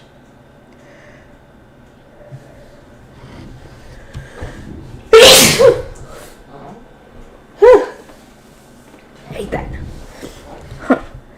Lutz's older brother, huh? I'm here to make an order. One moment, please. I'll look at my supervisor. Sieg hurriedly dashed into the store, and after a moment's wait, a somewhat wider man came out. Hey, Benno, welcome. What can I make for you this time? Benno called for Lutz, who put the diptych I was making for Fran on the table.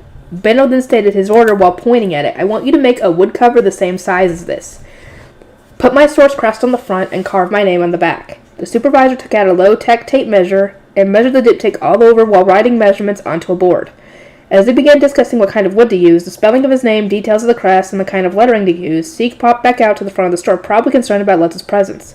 Sieg, can I make an order too? You too, Myne?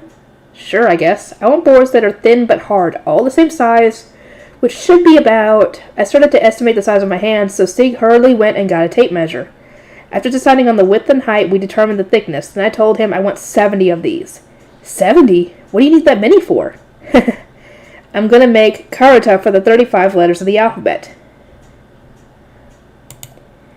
Gil and Delia were apprentice attendants, but they were illiterate, and apparently attendants needed to know how to read and write so they could do paperwork, write their master's letters, and basically do a lot of things that Fran was doing for me. I could tell clear as day that Gil would get jealous if I gave Fran a gift but not him. When I thought about what gift I could get for Gil, for the first thing I tried to think of was something that would help him have fun learning to read. Karuta were a kind of Japanese playing cards, and if I made them out of sturdy wooden boards, then all the kids in the orphanage could have fun playing with them. The orphans would have to learn to read eventually, so they might as well get a head start with something fun. Karu, what? Are you making something weird again? Uh-huh, I sure am. How long will it take? It won't be too long. It's basically just cutting them to be the same size. Just cutting it won't be enough. You need to polish it so the corners and sides are smooth. Like that hair stick of yours? I give a big nod and Sieg scratched his head. Polishing each one individually will probably take a lot of time. But I wasn't in that much of a hurry to finish the karuta boards. It'll take about 10 days for the other stuff I'm ordering to finish, so just finish them before then if you can. Yeah? There's plenty of time. How about I pay twice as much for each board as I did for the hair sticks you made for us over the winter? I'll have to ask my supervisor about that. I'm not too good with prices, said Sieg. Seek's supervisor seemed to have finished his discussion with Benno a moment ago and had been listening in on our conversation. What did he make for you before? Seek helped us make hair sticks for our winter handiwork, 1 middle copper each. So that'd be 2 middle coppers each this time, huh? Not a bad price for a personal request, but it's hard to say that's a fair price for a workshop job, yeah? The supervisor spoke with a grin, but I hadn't actually offered a particularly low price. I knew the price of wood from buying lumber for our paper, and I knew the wages that craftsmen were paid. Lutz must have noticed the same thing because he looked at the supervisor with sharp eyes. If we assume that this workshop's handling fee is 30%, then given the price of wood and the pay of craftsmen, Myne's offer was actually more than enough to cover this job.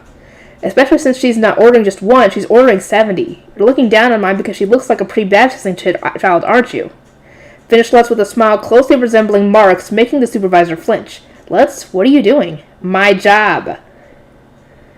Seek yelled like he usually did when bullying Lutz at home, and Lutz replied without taking his eyes off the supervisor. It seemed that Benno and Mark had trained him extremely well, given that he could negotiate with an adult on equal terms. He had come so far from a year ago when he wasn't even able to read more than a few numbers and had rejoiced over learning to write his name. His growth was inspiring. Seek, don't interrupt. Lutz is negotiating with the supervisor right now. You just said you don't understand prices much, didn't you? I threw Lutz a helping hand, and Seek looked between me and him with distress written on his face. But Myne, Lutz is... He's working really hard as an apprentice merchant, just like you're learning the skills necessary for your job. Lutz is learning the wisdom and techniques necessary to be a merchant. In this world where practically all information had to be earned through direct communication, it was extremely rare for kids to successfully find jobs without their family's help. I could imagine that Lutz's family had continued to reject his employment without ever actually seeing him do his job. I was probably witnessing the first time any of them saw Lutz at work. Seek looked at Lutz with a conflicted expression like he wanted to say something but he wasn't able to. Seek, why not be happy that Lutz is working hard and being successful? He has no answer. Lutz and the supervisor ultimately settled on the price I had first suggested. Bennett, who had been fondly regarding Lutz's personal growth, lifted me up with one arm and used the other to ruffle Lutz's hair while walking out of the carpentry workshop. Over his shoulder, I could see Seek frowning. 10 days later, the statuses and the boards which would become Karata were finished. Naturally, the diptych frame Benno ordered was finished too. He took the ornately carved frame to his store, looking pleased, and poured wax into it to finish the job. So, Myne, how do you use this thing? Benno held up his diptych, looking excited. Lutz was holding his too, and seemed interested too. These exist to make it easier to write notes on the go. You can write letters in the wax by using the stylus stick stuck to the rings. The frame is small enough to hold with one hand, and unlike paper, it's firm enough to write on without it pressing against the surface. The good thing about diptychs is that you don't need a servant holding ink following you around. Benno promptly held up the diptych one hand and wrote on it. He carved into the wax with the pointed tip, leaving marks within. I get it. The marks stay in the wax. That's right, and they won't go away when you close it, unlike how easy it is to accidentally rub the markings off of slates. But since there's limited space, you should rewrite the notes on paper or boards once you get home. Once that's done, you can use it again by smoothing out the wax, I think. I had never actually used a diptych before, though I had read about them in books. They said that in the past, tax collectors had jotted notes on them while sitting on the backs of horses. Even if the wax inside starts breaking up, you could just dig it out and pour fresh wax inside. So, do you think these will be good products? They'll sell exclusively to merchants and nobles, since most commoners are illiterate. With that demographic in mind, we need to work with a carpentry workshop that can deliver high-quality engravings. But the convenience of just being able to write on the spot without ink makes up for it. Ben listed his thoughts on the diptych while stroking the engraving of his crest. Will they sell well? Probably with merchants, but I don't know about nobles. They have attendants carrying pen and ink all times, after all. Though, no reason nobles wouldn't buy them for their attendants, now that I think about it. I actually thought of these while watching Fran work. The ones attendants use won't need that much decoration, which should save on costs. Alright, I'll buy the rights. I promptly sold the rights to diptychs to Benno. The Myne workshop couldn't make them since they need metal styluses, and in any case, I needed the money immediately. By the way, Myne, what are you going to use the boards for? Benno asked about the boards currently stuffed haphazardly into a box. The carpentry workshop didn't offer any particular bagging system, so you brought your own bags to carry your order home. Once the karata were done, it would probably be smart for me to ask Dad to make me a convenient carrying case. These are karata. They're not finished yet. I'll need to write on them first. Half of them will be picture cards, one for each letter of the alphabet, with the picture being something that has its name start with that letter. For example, I opened my diptych, drew a picture on the left side, then wrote the letter on the right side, a picture of a stylus, and the letter S. That was basically half of what fully fledged character would be. I then added the line, stylus, what you use to write on the diptych beneath the letter. I showed my creation to Benno proudly, but he looked at me with something closely resembling a horrible grimace. Are you planning on drawing all of these? Yes. I don't want to trust this to someone who isn't familiar with Karta. After all, I intend to give them to Gil as a gift, but for some reason Lutz was cradling his head. Myne, let someone else take care of these, especially the art. With skills like that, nobody will even know what the drawings are supposed to be. Think about how Gil would feel getting these. Yeah, your handwriting's great, but your art is awful, Benno added. Their merciless criticism made me gasp. I wasn't that bad at drawing. At the very least, nobody had called me bad at art back in my Arano days. Well, that was back then. My art's not bad. It might look odd since I took some artistic liberties, but that's what it means to be a trailblazer. The world will understand my talent sooner or later. It'll be fine. Yeah, you're not fooling anybody. Give up and face the facts. You need to let someone else draw the art for you. Got it? I'm not bad. I'm not. Since I didn't know whether Benno and Lutz's appraisal of my art was accurate, I went to my temple chambers the next day and asked my attendants. And that is what Benno told me. I explained, showing Delia my art in the diptych. Her eyes widened. Well, it looks like he was right. Have you never seen a picture of a piece of art in your life before, Sister Myne? Nah, she's got to have seen the art in the temple halls and stuff. She's just bad at art, plain and simple.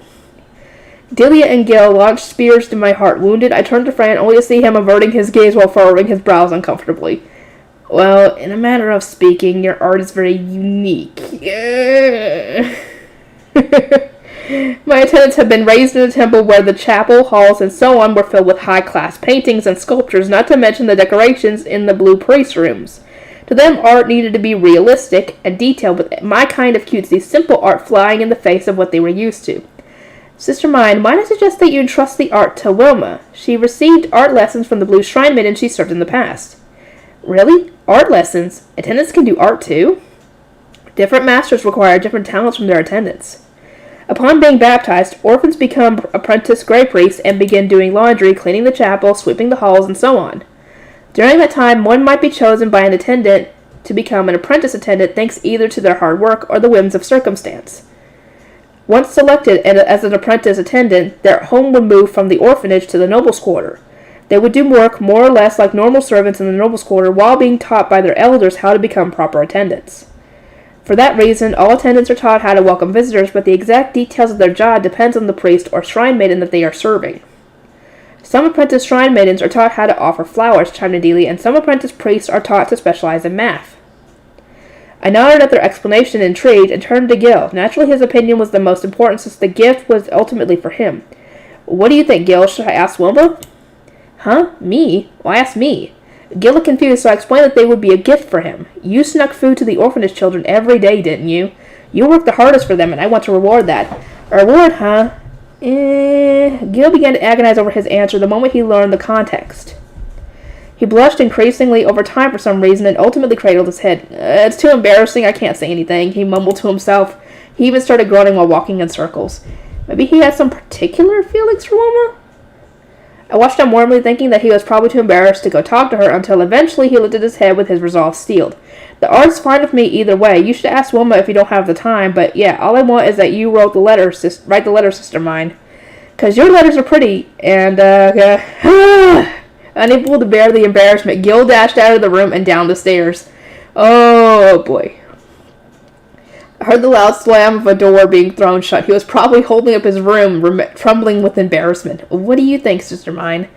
I think that Gil is not used to getting praise, and him fighting against his embarrassment to praise him was very cute.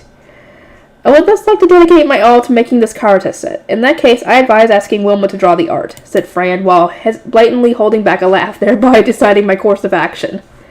The conversation trailed off, and Fran started to get back to work, so I hurriedly called out to him. Wait, Fran, this is for you. For me? I took out the diptych I had made for Fran. It was larger than mine, so that it would be easier for him to hold, but they were still a matching pair.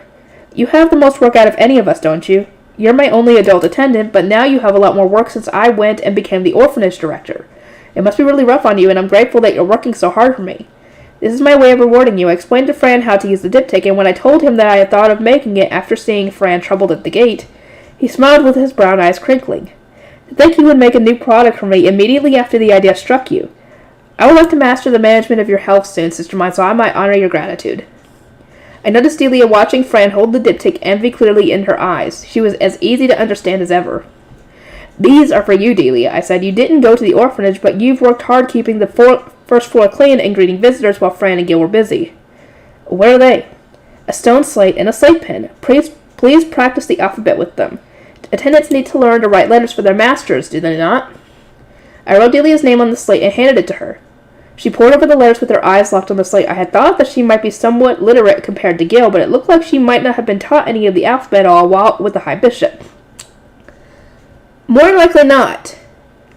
Since if she's supposed to be the one greeting the visitors, then she might not need to be literate. "This is your name, Delia. You should start practicing by writing your name, okay?" Some time passed, and Gil finally calmed down and came out of his room, so I gave him his stone slate and slate pen, too.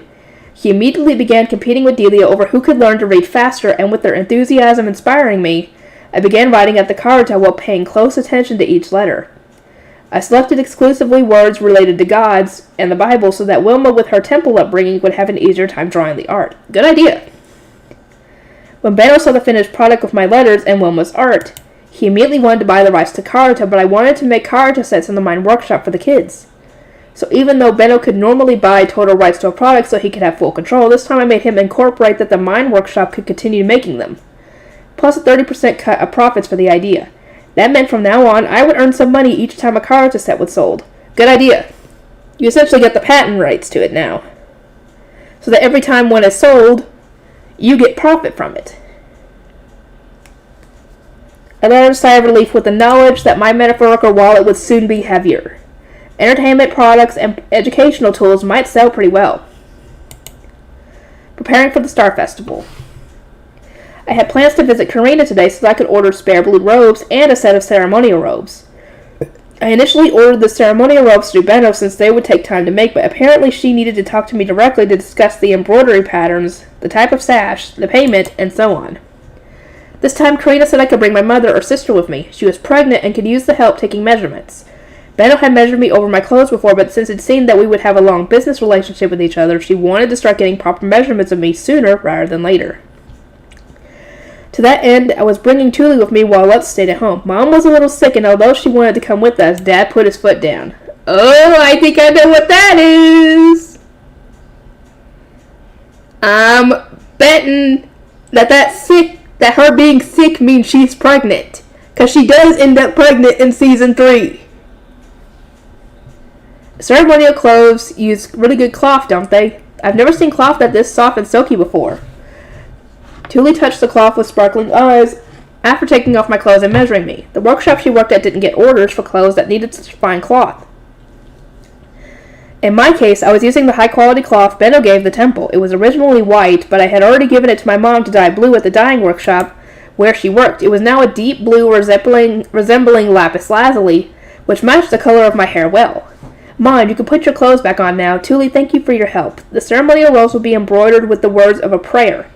When the light shines on them, the gold and silver will shine beautifully. On top of that, the fur of the neck will have a crest sewn onto it. Most nobles use their family's crest, but I was using my workshop's crest since I didn't have a family one. This is your crest, Myne? Uh-huh. This is a book, this is a pen with a jar of ink, there's also wood symbolizing paper and the flower hairpins I made. I thought up my own crest, but Benno made me add a lot of other things. Come on, Myne, you probably made something weird that he had to fix. Mean. He just said it was too simple, that's all. Karina giggled at our conversation while spreading the blue cloth across the table. The lustrous piece of cloth covered the whole table, rippling like the ocean. In normal cases, the creation of ceremonial clothing begins with the selection of thread and weaving techniques to bring rise to certain designs on the cloth. But this time, we are using pre-existing cloth because there's not enough time to begin from scratch. I believe I would like to embroider the cloth with thread of the same color, such that a design arises when the light strikes it. But what design might you like, Myne? When asked what design I wanted woven directly into the cloth, I first thought of a kimono. Maybe she was talking about making a damask similar to the classical Japanese rinzo, often used the kimonos of the Edo period. Still, even considering that the outfit would be much smaller than an adult's due to my short height, these robes needed large swaying sleeves that necessitated a large body of cloth. Embroidering it all wouldn't take as long as weaving cloth from scratch, but it would still require a lot of work. Mrs. Karina, I actually haven't looked closely at any pieces of ceremonial clothing before, and I don't have any ideas for designs I might want. But if you're going to be embroidering all of this cloth, the simpler the better, I think. I probably saw ceremonial clothing in my own baptism, but my memories were dominated by the praying pose and stumbling upon the bookroom. I remembered the Bible that the high priest had, but not the fancy clothes he had been wearing. Myne, a noble's ceremonial clothes can't be simple. Tuli insisted, they'll look down on you for being a commoner and stuff, but embroidering it all really will be a lot of work. Don't you think a simple design would make it a lot easier? As I desperately tried to calm Tuli's indignation, Karina put a hand on her cheek.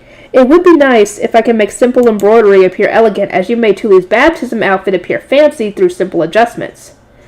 Do you perchance have any ideas on how to do that, Myne? Asked Karina, leading me to search through my memories. A more broad design would necessitate... I cannot talk! Less work than an intricate design that required precise sewing. What about putting flowers on flowing water? Like the water would be curving lines like this, with flowers here and there. You can make the design look fancier while minimizing the actual embroidery done by putting more space between the water's lines and scattering flower petals. Probably. I drew wavy lines on my slate, making them thick at times and thin at others to approximate flowing water, then added flowers with 5 heart-shaped petals here and there, before scattering a bunch of tiny hearts at random places. I believe that I will design a more elegant flower, but the flow of water is quite nice. I see that you truly are my brother's goddess of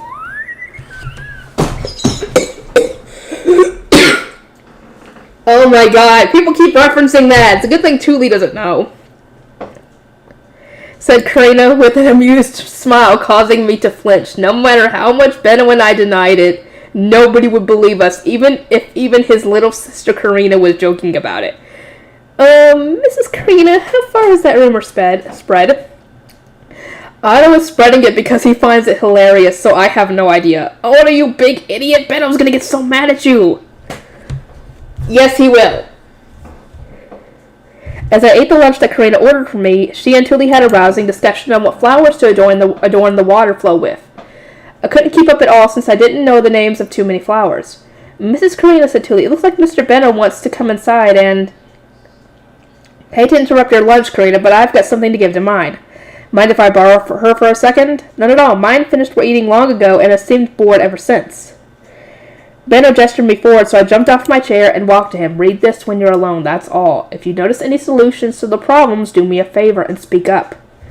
He said while handing me a sheet of paper. Once I had it, he casually lifted a hand in farewell and returned to the store. What?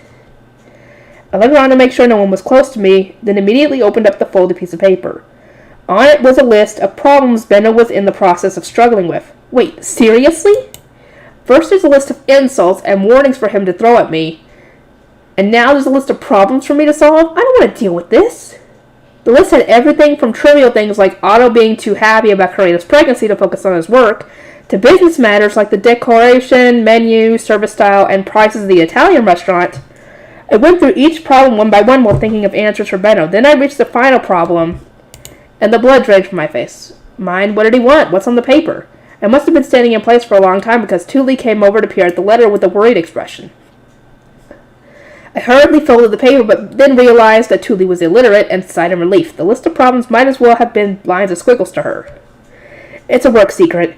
I quickly put the folded paper in my bag while evading Tuli's curiosity. I tried thinking of a solution to the final problem, but nothing came to me immediately. Benno had said he would take Lutz to another city after securing a location for another workshop, and I never questioned that he would. It didn't occur to me at all that Lutz's dad might not give him permission to go. Lutz had faith in Benno just like I did. Every time he saw Benno coming back from another city, he asked with sparkling eyes if he had found a place for the workshop yet. Benno couldn't just go and tell him that they could leave the day his father gave him permission. That would send irreparable ruptures through Lutz's family life. After all, Lutz didn't know how to convince his dad to change his mind. As Tuli and Karina agreed on putting flowers for each season in the embroidery and shifting the discussion to whether to order them vertically or horizontally, I cradled my head alone. You know, it's about time for the Star Festival. What? Where? What?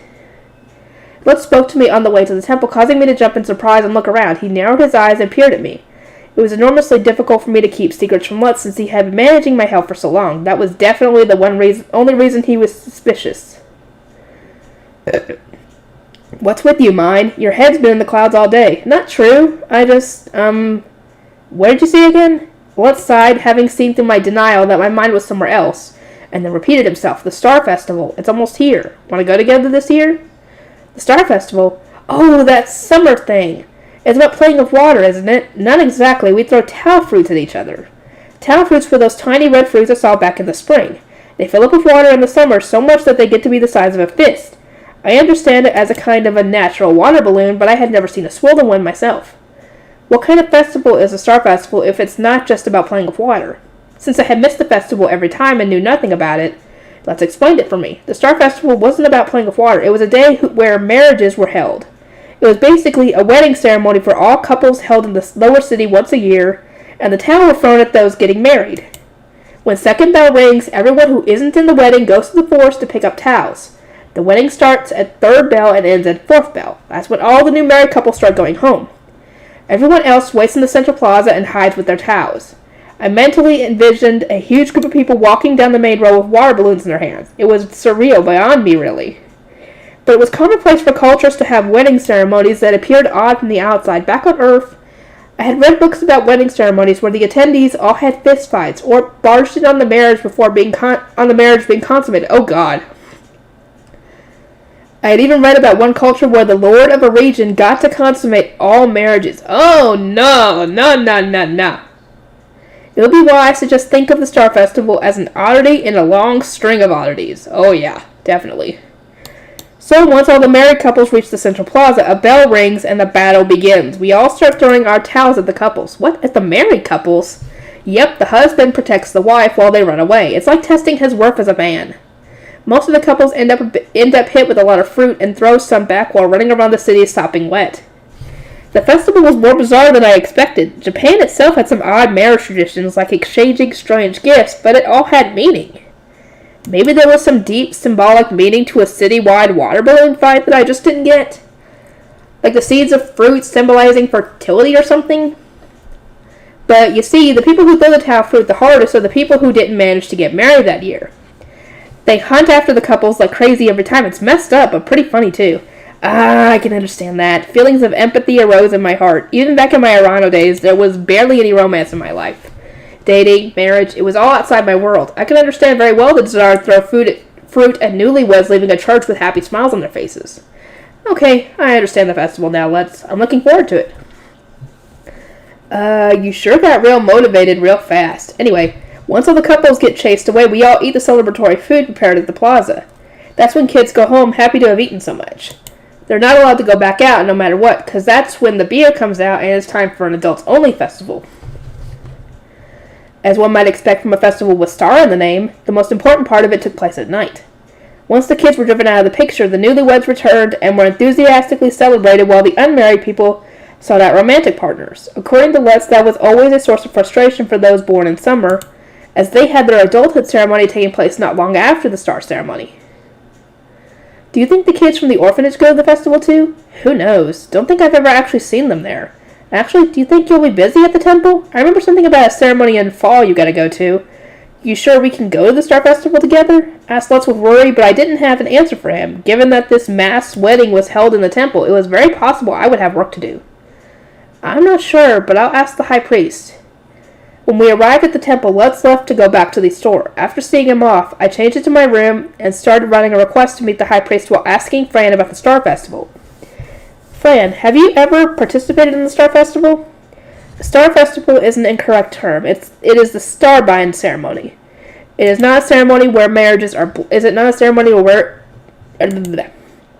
Is it not a ceremony where marriages are blessed? Fran explained that in the temple it was called the Starbind ceremony, and that it was deeply rooted within religious history, honoring the god of darkness, blessing the marriage between the god of life and the goddess of earth. It was originally held at night, a time when it was easier to receive the god of darkness's divine protection, and even now it was held at night in the nobles' quarters. The ceremony for nobles and commoners used to be held at the same time, but when the population grew too large for that, the commoners began holding their ceremony during the day. If the god of darkness's blessings are relevant here, shouldn't it be held during the winter when the nights are longer? Sister Myne, the god of darkness permitted the marriage in the summer, and as there is the offering ceremony in the winter, there would be no priest to offer blessings. Fran's explanation was understandable, and honestly, the thought of a wedding in the middle of winter gave me literal chills. I had suggested it myself, but on second thought, it'd be hard to attend a wedding when buried in the snow. Now that I think about it, reaching the temple in the middle of a blizzard would be unreasonable, and considering how new families would need to prepare their homes for winter, marrying before the fall is practical. It's nice that since everyone has the same anniversary, no husbands have to worry about mixing things up and ticking off their wife. And with that, I finished the letter. Fran, could you deliver this letter to the high priest? I want to ask him about what the orphanage does during the Starbind ceremony and what I might need to do myself. Despite the fact that I was meeting the high priest every morning to do paperwork, even the slightest of consultations needed advance notice through letters. It was a pain, but I was gradually getting used to it. There were a lot of minor questions I had that could be resolved in a single reply to a letter. In any case, both Fran and the high priest firmly told me not to speak recklessly when others were around. I had been prepared to wait several days for the meeting, but the moment the high priest read over the letter, he cradled his head and beckoned me into the hidden room. I merely followed him there, not really understanding why my request for a meeting had frustrated him. "You don't mind meeting me without advance notice?" I asked, right after entering the hidden room, only to be met with a sharp glare.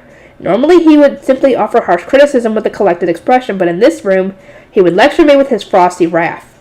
I would prefer to be in his normal room when he was mad. "You fool, the Starlight ceremony is the day after tomorrow. It will be over by the time I sent a letter of invitation." Someone just said it was soon, so I thought I had more time. I had been postponing it due to the fact that we were progressing steadily through my built-up paperwork. But I see that your education can wait no longer. If he wasn't certain before, the high priest now knew for a fact that my ignorance of all temple matters remained as consistent as ever. That was bad. I felt danger crackling in the air. It was a well-known rumor between priests in the orphanage that becoming the high priest's attendant meant undergoing extreme blood-curdling training, and I got the feeling that I was about to learn firsthand whether that was true. I looked away, and out of the corner of my eye saw the high priest shaking his head with exasperation. Good grief. To answer your question, the Starbind ceremony is a ceremony for adults. As you are still an apprentice, you cannot participate. Stay at the orphanage, and as director, keep careful watch so that no orphans leave. Many citizens will enter and leave the temple during the ceremony, as there will be blue priests servicing the weddings. In order to receive donations in return, you must absolutely ensure that not a single orphan interrupts. He told me to stay in the orphanage, which made me panic a little. I wanted to participate in the Star Festival and throw towels, not stay stuck up in the orphanage all day. I want to participate in the Lower Cities Star Festival instead. Is that okay? And the Lower Cities Star Festival is... The high priest raised his eyebrows slightly. It's a festival where kids go to the forest to collect tau fruits in the morning, then throw them at each other in the afternoon. What in the world? How does that have anything to do with the Starbind ceremony? I don't really know. I couldn't go last year due to a devouring fever, and I couldn't go any of the years before that since I was never healthy back in those days. So I never participated. I've been looking forward to going for the first time this year, so... High Priest's eyebrows furrowed deeply. It was an expression teetering between rejection and sympathy. Him wanting to tell me no, but sympathizing with how I've never been able to participate before now. Would it really be so bad for me to go? I think it would actually be a lot quieter here if you let all the orphanage kids go out for the festival. Yeah, because then they wouldn't have to worry about anybody getting involved. They'll be fine during the morning, but what about the afternoon? There'll be fruits flung everywhere, will they not? Sending the orphans out to the city during that time will cause unnecessary conflict. The blue priests will be going to the nobles' quarters in the afternoon, and there needs to be someone to bear responsibility. It seemed that once the morning ceremony ended, the blue priests and their attendants left the temple to attend the Starbind ceremony in the nobles' quarter. I clapped my hands together with a sudden realization. If nobody's around who would care, can't we just play in the temple grounds? High priest, what would you say to everyone at the orphanage gathering fruit in the morning, then throwing them at each other exclusively within the orphanage? I want the kids to experience the festival as well. I was looking forward to it myself, too. The high priest lowered his eyes in thought, then slowly raised his gaze back up to me. Clean up after yourselves thoroughly. If you don't cause enough of a stir for the citizens to notice, you may do as you like. I thank you ever so much. As soon as noon came, we held a briefing session in the orphanage. We could do as we liked as long as the blue priest didn't find us. So after finishing their chapel cleaning early in the morning, they would change into their forest clothes and wait for Lutz and me. Once we were there, we would stealthily sneak out and head to the forest to gather towels. The orphans were overjoyed since they normally spent the day of the festival stuck in the orphanage, but the gray priest couldn't go with them since they needed to prepare carriages for the blue priest and stand guard at the gate. They watch the excited kids with envy. All of those jobs last only until the festival ends, correct? The throwing will begin with the blue priest and their attendants leave for the noble score, so we can start once everyone finished their jobs. It'd be better if everyone has fun together. You can all wait until the priests have finished their jobs, can't you? I asked the kids and they all nodded hard in reply. We'll wait. I'll bring lots of extra fruit for the people who couldn't come. The busy Grey Priest and the kids ultimately came to a compromise, where the kids agreed to wait to start the throwing and the Grey Priest prepared food for dinner. Unbelievably, they normally went without dinner on the day of the Starbind ceremony since they didn't get food without nobles there. I'll ask my chef to make plenty of food for all. After returning to my room, I told Hugo and Ella through Fran that they could leave work on 4th Bell on the day of the Starbind ceremony, but in return, I wanted them to make dinner on top of lunch.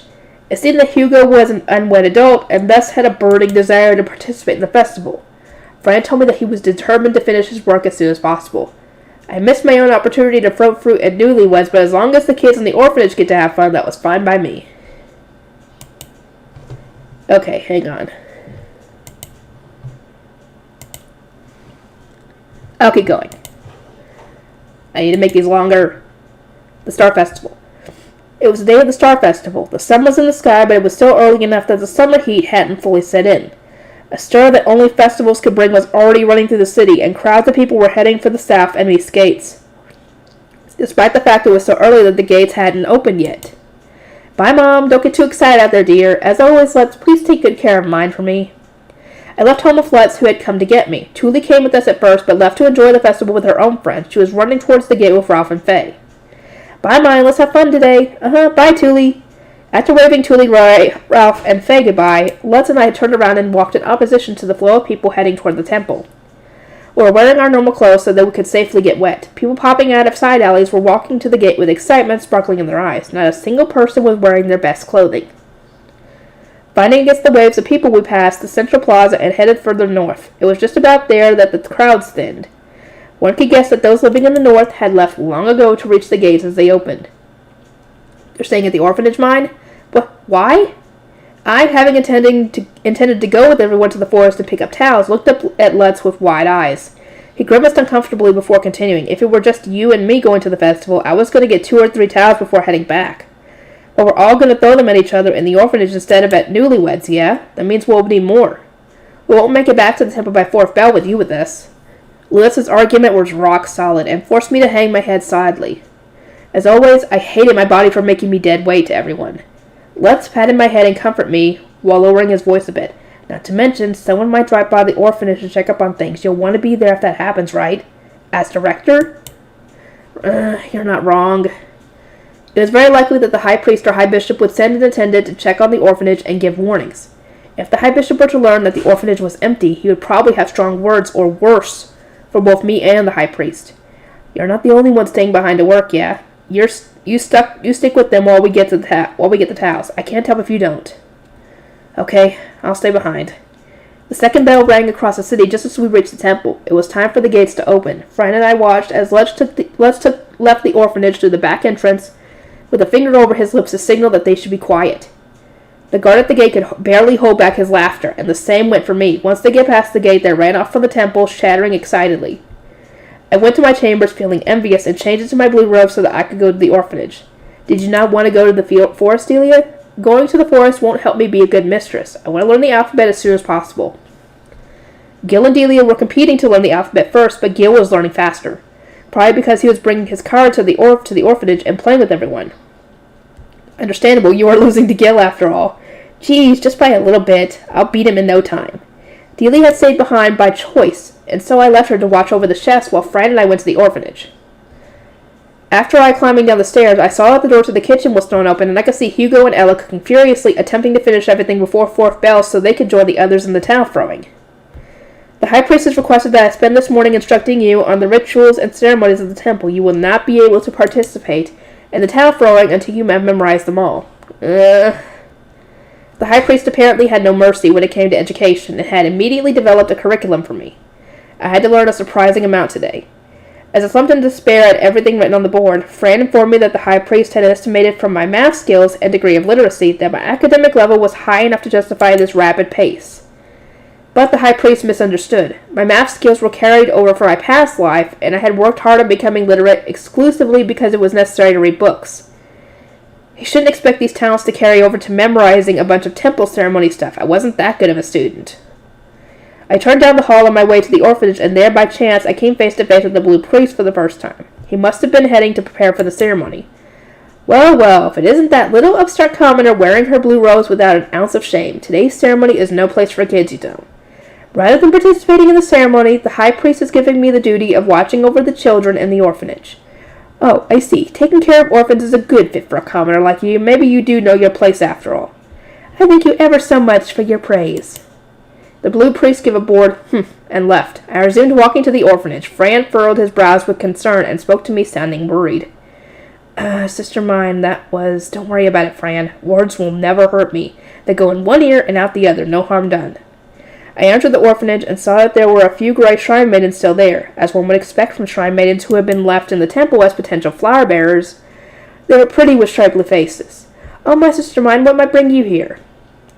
They turned gracefully my way and tilted their heads. Each move they made was thoroughly refined, and they all looked much more like rich young ladies than I did. I decided to stay here since someone needs to be here to deal with anyone who might drop by. Do you girls have work today? No, we simply do not have much interest in the forest, so we were discussing whether we would like to make soup instead. I found a familiar face among the gray shrine maidens. She was a young girl about 15 with her blonde hair close to a bright orange. Wilma! Bound up tightly behind her head. Well, given that she had her hair up, she was technically an adult. But her face was so young-looking that girl was the only word that came to mind. Wilma, thank you for drawing the art for the cards. They were wonderful. Wilma's eyes, which were light brown and always had a tinge of mirth to them, crinkled happily. If she looked bright before, she was outright radiant now. Truly, I should be thanking you for affording me the opportunity to draw once again. It had been so long since I held a pen that my heart jumped with joy. The children seemed very interested in the cards, as you call them, but I do not suppose they were for the orphanage. They were a gift from my attendant, but if you would draw another set, I can order more boards for the children. I could order the boards and write the letters myself, but my art style was so different from this place's that everyone around me did their darndest to stop me from drawing. Wilma's help was essential for making cards up. Oh my, certainly? I would be ever so grateful if you did. Wilma beamed a smile. She was overflowing with passion for art and love for the children. It had been Wilma who rushed to clean the children in the basement before anyone else. When I promised to make a set of cards just for the orphanage children, the girl beside Wilma lowered her eyes sadly. If only I could draw like that, Wilma, I too could be useful. But my, Rosina, do your talent not lie in music? Rosina, the girl with the mature, pretty face who had just sighed regretfully, seemed to be skilled in playing instruments. Talk about elegant. I wanted to hear Rosina's music, but apparently her former master had taken her instruments with her, leaving Rosina without anything to play. I wanted to buy one for her, but instruments were expensive, even back in Japan, so it wasn't hard to imagine that a good instrument would be astronomical in price here. Fran, are instruments expensive? It would be better to ask Master Benno that, but regardless, it is required for blue shrine maidens to be trained in music. If you wish to learn, Sister Myne, I believe that we would be of assistance. If you would have us, we will be grateful for gratefully be your attendants. Rosina had served the same blue apprentice shrine maiden that Wilma had. The apprentice was quite taken with all forms of art and kept her attendants thoroughly separated between those who did work and those who appreciated culture with her. Rosina and the others spent each day polishing their singing, music, dance, poetry, art, and so on. I spent about 3 years practicing piano, but I never touched another instrument outside of music class. But there were probably no recorders or melodicas here, and I doubted they would let me pass off castanets as my instrument of choice. Not only did I have to study paperwork and matters related to the temple, I also had to go through classical training in music and the arts. I was starting to think I had been a little too hasty with becoming an apprentice blue shrine maiden. Just a little. In any case, Sister Myne, we will be off making the soup if you need us. Wilma and the others went to make the soup, leaving Fran and me alone in the orphanage dining hall. So, Fran, what would you think if I said I wanted to take Wilma as an attendant? Would the high priest give us permission? Might I ask why? Wilma is good at art, isn't she? The cards are one thing, but there are lots of other ideas I have that will need art to make a reality. I want to secure her for myself before any other blue priests take her. Plus, I think a cultured adult gray shrine maiden would be important for me. I believe that the high priest will in all likelihood grant his permission, but as Wilma takes care of the young children more than anyone else, I am uncertain what will happen to them if she is taken away from the orphanage. I see. I'll ask Wilma what she thinks later and figure something out then. Third bell rang as Fran lectured me on the temple ceremonies. It got pretty noisy outside not long after. The couples had come to the temple for the starbind ceremony. I wanted to go see, but naturally I couldn't. I worked on finishing my quota with my heart fluttering, and before I knew it, fourth bell had rung. That signified the end of the starbind ceremony, and the bustle slowly grew distant. Once it was completely silent, the children quietly returned from the back entrance. I could see them stealthily climbing the stairs while holding their mouths and stepping gently. Welcome back, everyone. Did you gather lots of towels? Sister Myne, shh. After being reminded not to speak, I hurriedly closed my mouth. Only after Lutz came inside, shut the back entrance to the basement, and lifted his hand did everyone start talking. We got lots and lots. We put all our baskets by the basement. Lunch is first, right? Indeed it is. You should all wash your hands and wait for the divine gifts to be delivered. I'll briefly return to my room. Since Lutz was here, I went back to my chambers, not through the hall but through the basement. I climbed down the stairs where I saw baskets filled with the towels everyone had gathered.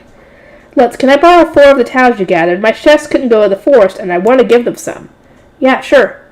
I returned to my chambers through the back entrance with Fran carrying the towel fruits, whereupon I saw Hugo and Ella waiting outside the kitchen impatiently, having already finished preparing lunch. Through Fran, I gave the two of them eat 2 towels each. I thank you both ever so much for working on the day of the festival. It isn't much, but please accept these fruits. What, really? Thank you. I felt Hugo dash away the moment I turned my back. Just how much had he been looking forward to the star ceremony, or the star festival? And who did he intend to throw those towels at? I heard Ella yell out, Hugo, please, out of consideration for me, but I had newfound social awareness and knew to climb the stairs without turning around. I ate lunch, which was delivered by Delia, on the second floor of Lutz. Today's dish was faux capellini. I had them chop plain pasta as thin as possible, then for the tomato sauce and mozzarella, I selected pommes sauce and a kind of cheese with a mild flavor. To emulate basil sauce, I prepared plant oil with salt and either herbs or Rieger's faux garlic, hoping that one of the two would give me what I wanted. We also had a salad with seasonal vegetables and steamed chicken. In truth, I was really in the mood for cold salmon noodles, but as always, my hands were tied by the apparent lack of Japanese-like ingredients here. You sure worked hard today, Lutz. Eat as much as you want. Everyone looks so happy and excited thanks to you. I'm really grateful. Yeah, we went in hard. Some kids went so far into the forest looking for more, I thought we weren't going to make it back in time. It sounds so fun. I wish I could get to see the festival. I was stuck here studying with Fran the whole morning. Hearing the orphans talk excitedly about how they had seen people hiding with towel fruits on their way back to the temple made me endlessly jealous. Hey, Myne, want to go check out the festival just for a second? The newlyweds are probably all gone by now, so we won't be throwing fruit or anything. Just seeing what the city looks like right now. The kids gotta eat after we're done with lunch, so there's some time, yeah? Divine gifts were given to attendants after the blue priests had finished, and there were some gray priests, no doubt, still preparing carriages, so we still had some time before everyone was ready to throw fruit. Yeah, let's go. I took off my blue robes to return to my normal outfit, then dashed out of the temple gate with Lutz. The soaked city streets glistened beneath the summer sun. The ground near the temple wasn't wet at all, but the further south we went, the more soaked our feet got. Just how many towel fruits had people thrown to get the streets wet enough that not even the summer sun could evaporate the water? That train of thought was followed by the sight of kids running down the street and laughing, soaked from head to toe with water dripping from their heads. They were heading towards some loud hustle and bustle further south. Let's follow them, Lutz. Don't get too close, all right? Following Lutz's advice, I stealthily watched them from the shadows and saw that there was a huge chaotic battle underway in a somewhat narrow alleyway. There were no foes or allies. There was merely stalwart heroes throwing towels while shouting meaningless battle cries. Their shouts were loud, amplified, and echoing off the walls of the alley. Everyone was soaked to the bone. Naturally, young women wearing light summer clothes had their outfits clinging tightly to their bodies, turning transparent in the worst cases. Many of the men were running around shirtless as if their shirts clinging to them had gotten to be more annoying than they were worth. Oh, this is like the kind of celebration people throw when their favorite football or baseball team wins a championship. Gah! Lutz suddenly yelled as water exploded on his head. The drops of cold water splattered on me too, and when I turned around I saw a bunch of kids behind Lutz, towels held at the ready. Hey, we found some kids that aren't wet at all. The kids yelled out, and immediately the huge crowd stopped their chaotic war to look our way. Uh-oh. Their eyes shone like those of a hunter who had just found their prey, which sent a shudder down my spine. It leaked from my mouth, and I felt myself shrink. Run, Myne, avoid as many as you can, but I can't avoid any. He should know better than to expect me to do anything requiring agility. All I could do was lift my arms and try to block any direct blows to my face. Lutz took my hand and ran, smacking down a towel thrown our way. The towel, which really was swollen like a water balloon, exploded after hitting the ground. It was a nice save that made me sigh in relief, but Lutz blocking it just made our hunters more eager for victory. They dodged it, cheeky little brats. Get 'em, everyone! And so towel after towel came crashing down on us. They even felt like water balloons, so they didn't hurt even when thrown at full force, but the cold water running down my spine and the sensation of the fruit bursting against my back sent goosebumps rising all over my body. So cold! They're so cold! Myne, just move your legs! Lutz only managed to block the first thrown towel. There was no way to avoid them once adults joined the fray. We were surrounded in no time, powerless against their greater numbers. There was no hope of escape and no way of dodging them all. We were doomed the moment we drew the attention of the high-spirited festival goers, and we were soaked in seconds. Not a bad job for a twerp. You almost saved her. Can't wait to see what a hero he grows up to be, huh? Cackling, the adults praised Lutz for his efforts to protect me before rushing off like a storm in search of their next victims. Lutz, I'm definitely going to get sick now. I grasped at my dripping wet skirt and shook my head, making water fly off of me while Lutz nodded. Effa might get super mad and say you can't go to next year's festival. Well, I know what it's like now. I know it all too well. I don't think I really want to go to a festival that's guaranteed to get me sick, I said while wringing my hair to squeeze out the water. Lutz and I did our best to dry ourselves off as we returned to the temple. The north of the city seemed more invested in the upcoming feast than the towel throwing, and preparations were already beginning at various plazas with wells. Boards were set on boxes to form makeshift tables, while others brought food from elsewhere. Man, I wish I were hungry enough for some of that. We just ate, didn't we? The people throwing towels and running all over the city would no doubt realize how empty their stomachs were once they started seeing food. Jeez, what in the world? Look at you. Wait outside until the bath is ready. You're making the room filthy. Delia yelled at me before Mom got the opportunity to. Lutz murmured that she was scarier than Effa, and I agreed with a slight nod. As we waited outside the door for the bath to be finished, Fran appeared wearing his usual forest clothing in preparation for the upcoming water battle. Upon seeing us soaking wet, he began rubbing his temples. Sister Myne, the orphans have already finished preparing. You might as well go as you are. Delia, prepare the bath to be ready for when she returns. Delia was sitting out the towel throwing because it wasn't dignified. Gil had already gone to the orphanage a while ago. The Grey Priests who had been preparing the carriages for the Blue Priests have sent word that all the Blue Priests and their attendants had left for the nobles' quarters. The gate is now shut. We headed to the orphanage through the back entrance and saw that everyone had changed from their robes to their second-hand clothes. The towels set in the basement had been taken outside. At Less's suggestion, we split into 2 teams, with Fran balancing them by age and gender and so on. We selected a location broad enough to run around in, and everyone promised not to leave it. Clean up after yourselves. Don't get loud enough for those outside the temple to notice and get curious. Finally, have fun without hurting yourselves or others. Understood? Understood. Alright, we're going to hand out the towels. Let's glance at the group of baskets. As the person of the highest status there, I had to move first. The towels I had seen in the forest before were about the size of a single knuckle, but the ones in the basket were as large as my fist. They were indeed swollen with water and felt just like water balloons. I hadn't gotten a good look at them before, but due to closing my eyes, so this was my first time really looking at towels. Wow, they really are big. The second I grabbed a large towel on top of the pile, I felt mana being drained from me just like I had during the offering with the divine instrument. The towel began twisting and bulging in my hand, changing shape. Ugh, what's wrong, Myne? It's sucking out my mana. I could see what looked like hard seeds popping into existence and growing within the halfway transparent towel. This is so gross. What's happening? Like I would know. As I floundered with the towel still in hand, its previously light red color darkened due to the seeds beginning to overwhelm the water. The squishy red skin hardened and became opaque. It was at this point that I finally realized what I was looking at. This red fruit was no doubt the Trombe seed I had encountered in the past. Lutz, this is the Trombe. Go get knives. I yelled, still holding the towel, and Lutz stopped peering at it to immediately go rushing to the basement, which we now use as a storage area. He returned to baskets filled with knives and bill hooks, and then started giving instructions to the orphans. Anyone used to gathering in the forest by now, ready your knife. A valuable paper-making material is about to show up. Gather every bit of it that you can. The orphans all yelled, right, in unison, and by the time everyone had their knives, the towel was rock hard and getting increasingly hot. At this point, I could expect a Trombe to pop out if I threw it to the ground like I did before. Sister Myne, we're ready. Gil stood by my side, wielding his bill hook like a crime-fighting hero from a kid's TV show.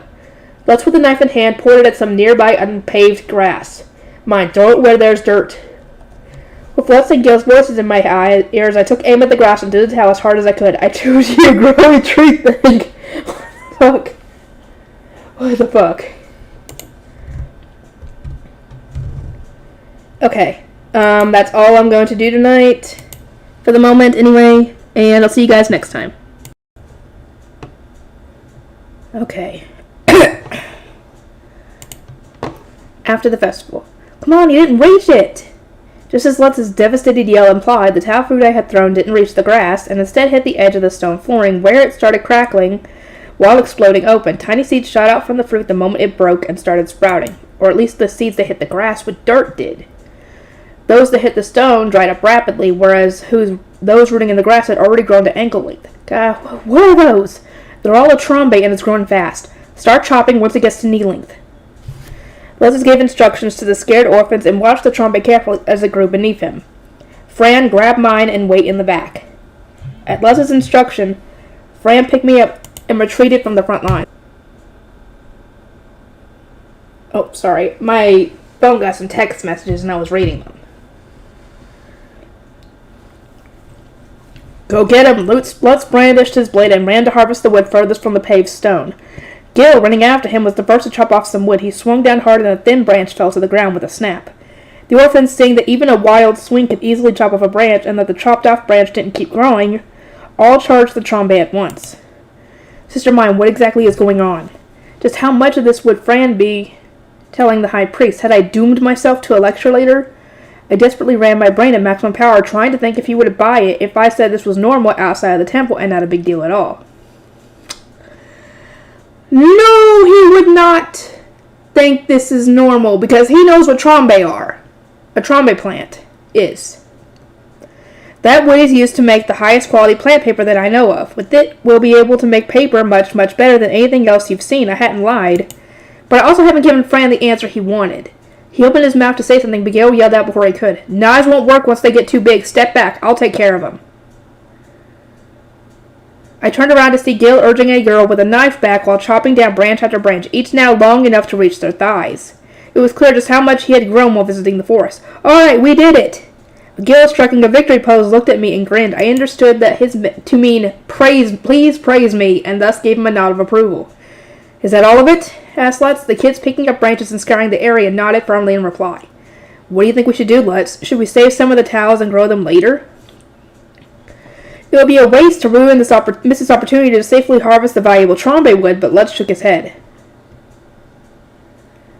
Let's grow one or two more, then toss them around like we were planning to. Towels eventually dry up after they're taken away from soil, and there's more towels in the fruit. In the forest, we can just get more later.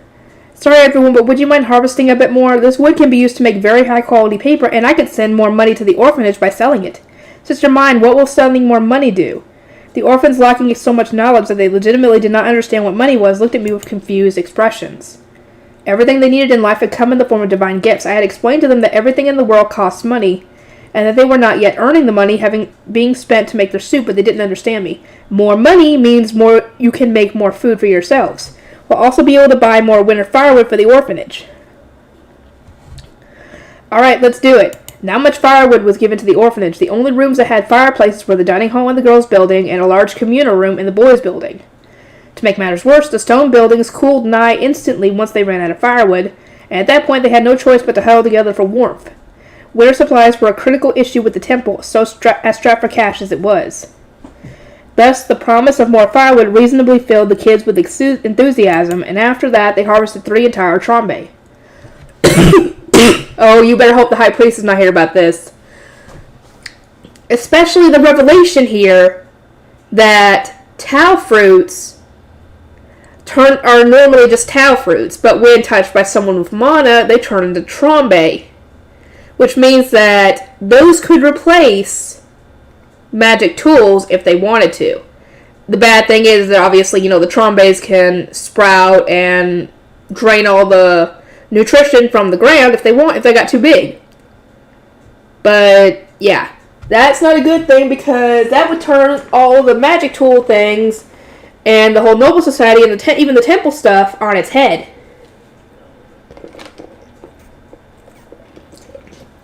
In a bad way.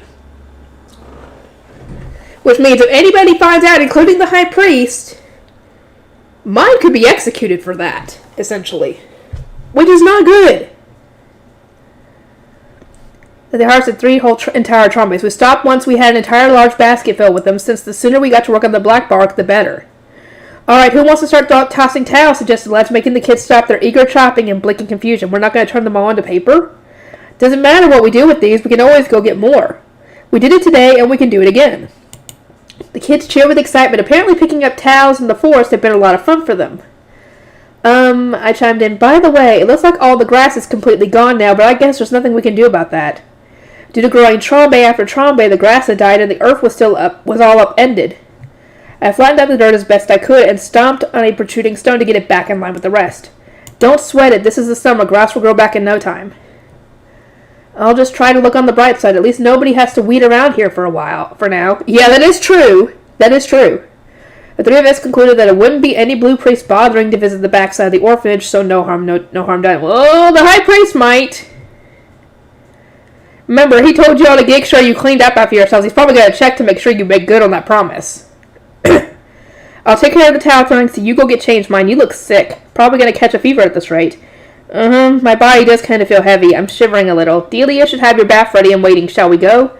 Said Fran while lifting me up. I saw over Fran's shoulder the kids started to throw the towels. The way they split into our 2 groups and ran around while shrieking excitedly was no different from how the kids in the lower city had spent their festival. I was struck with the desire to get more games and fun things into the orphanage. Geez, what were you doing? A blue shrine maiden should not be playing with orphans so much she gets sick. When Fran reached my chambers with me slumped over his exhaustion, we found Delia waiting for us, her mouth bent into an angled frown. He brought me to the washtub, and after Delia chased him off, she took off my soaked clothing and forced me into the warm bath that had been waiting for me. She added fresh hot water to the somewhat lukewarm bath water, bringing it up to an ideal temperature. You do love your piping hot water, don't you? Murmured Delia. She then glared sharply at me. Well, your body wants hot water because you let yourself freeze in wet clothing. You shouldn't play with water when you're weak and sickly. This is just common sense. Delia, could you be a little more quiet? This is a nice bath and I want to enjoy it. I sighed as the hot water warmed my body. Of course it is. I prepared it.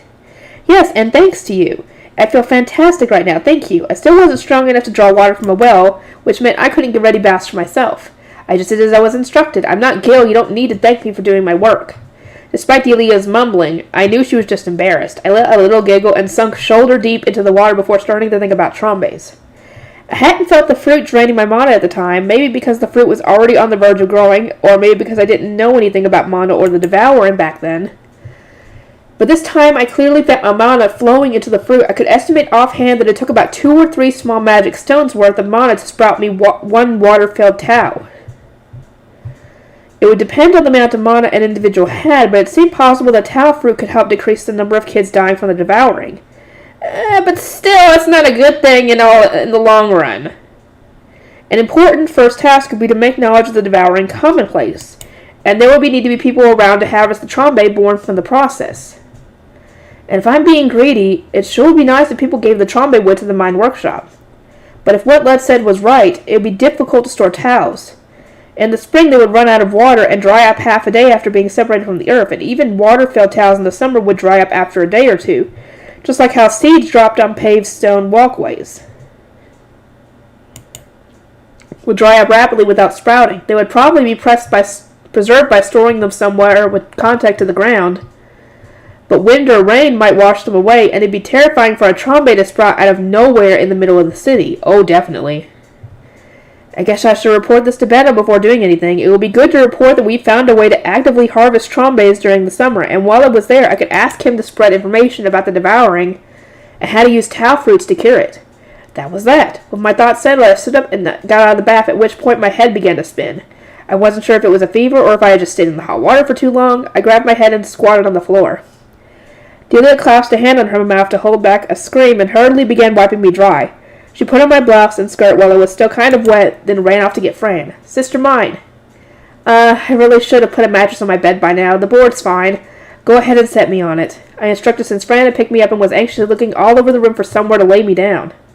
He rested me on the board as gently as he could. Delia, go call for Lutz. Fran, could you get changed into outside clothes? I think the sooner I get home, the better. As you wish. Lutz was naturally soaked head to toe from the towel throwing, which left only Fran to carry me. When Lutz explained to Mom that I needed to get changed at the temple after being pelted by fruit at the festival, she naturally sighed.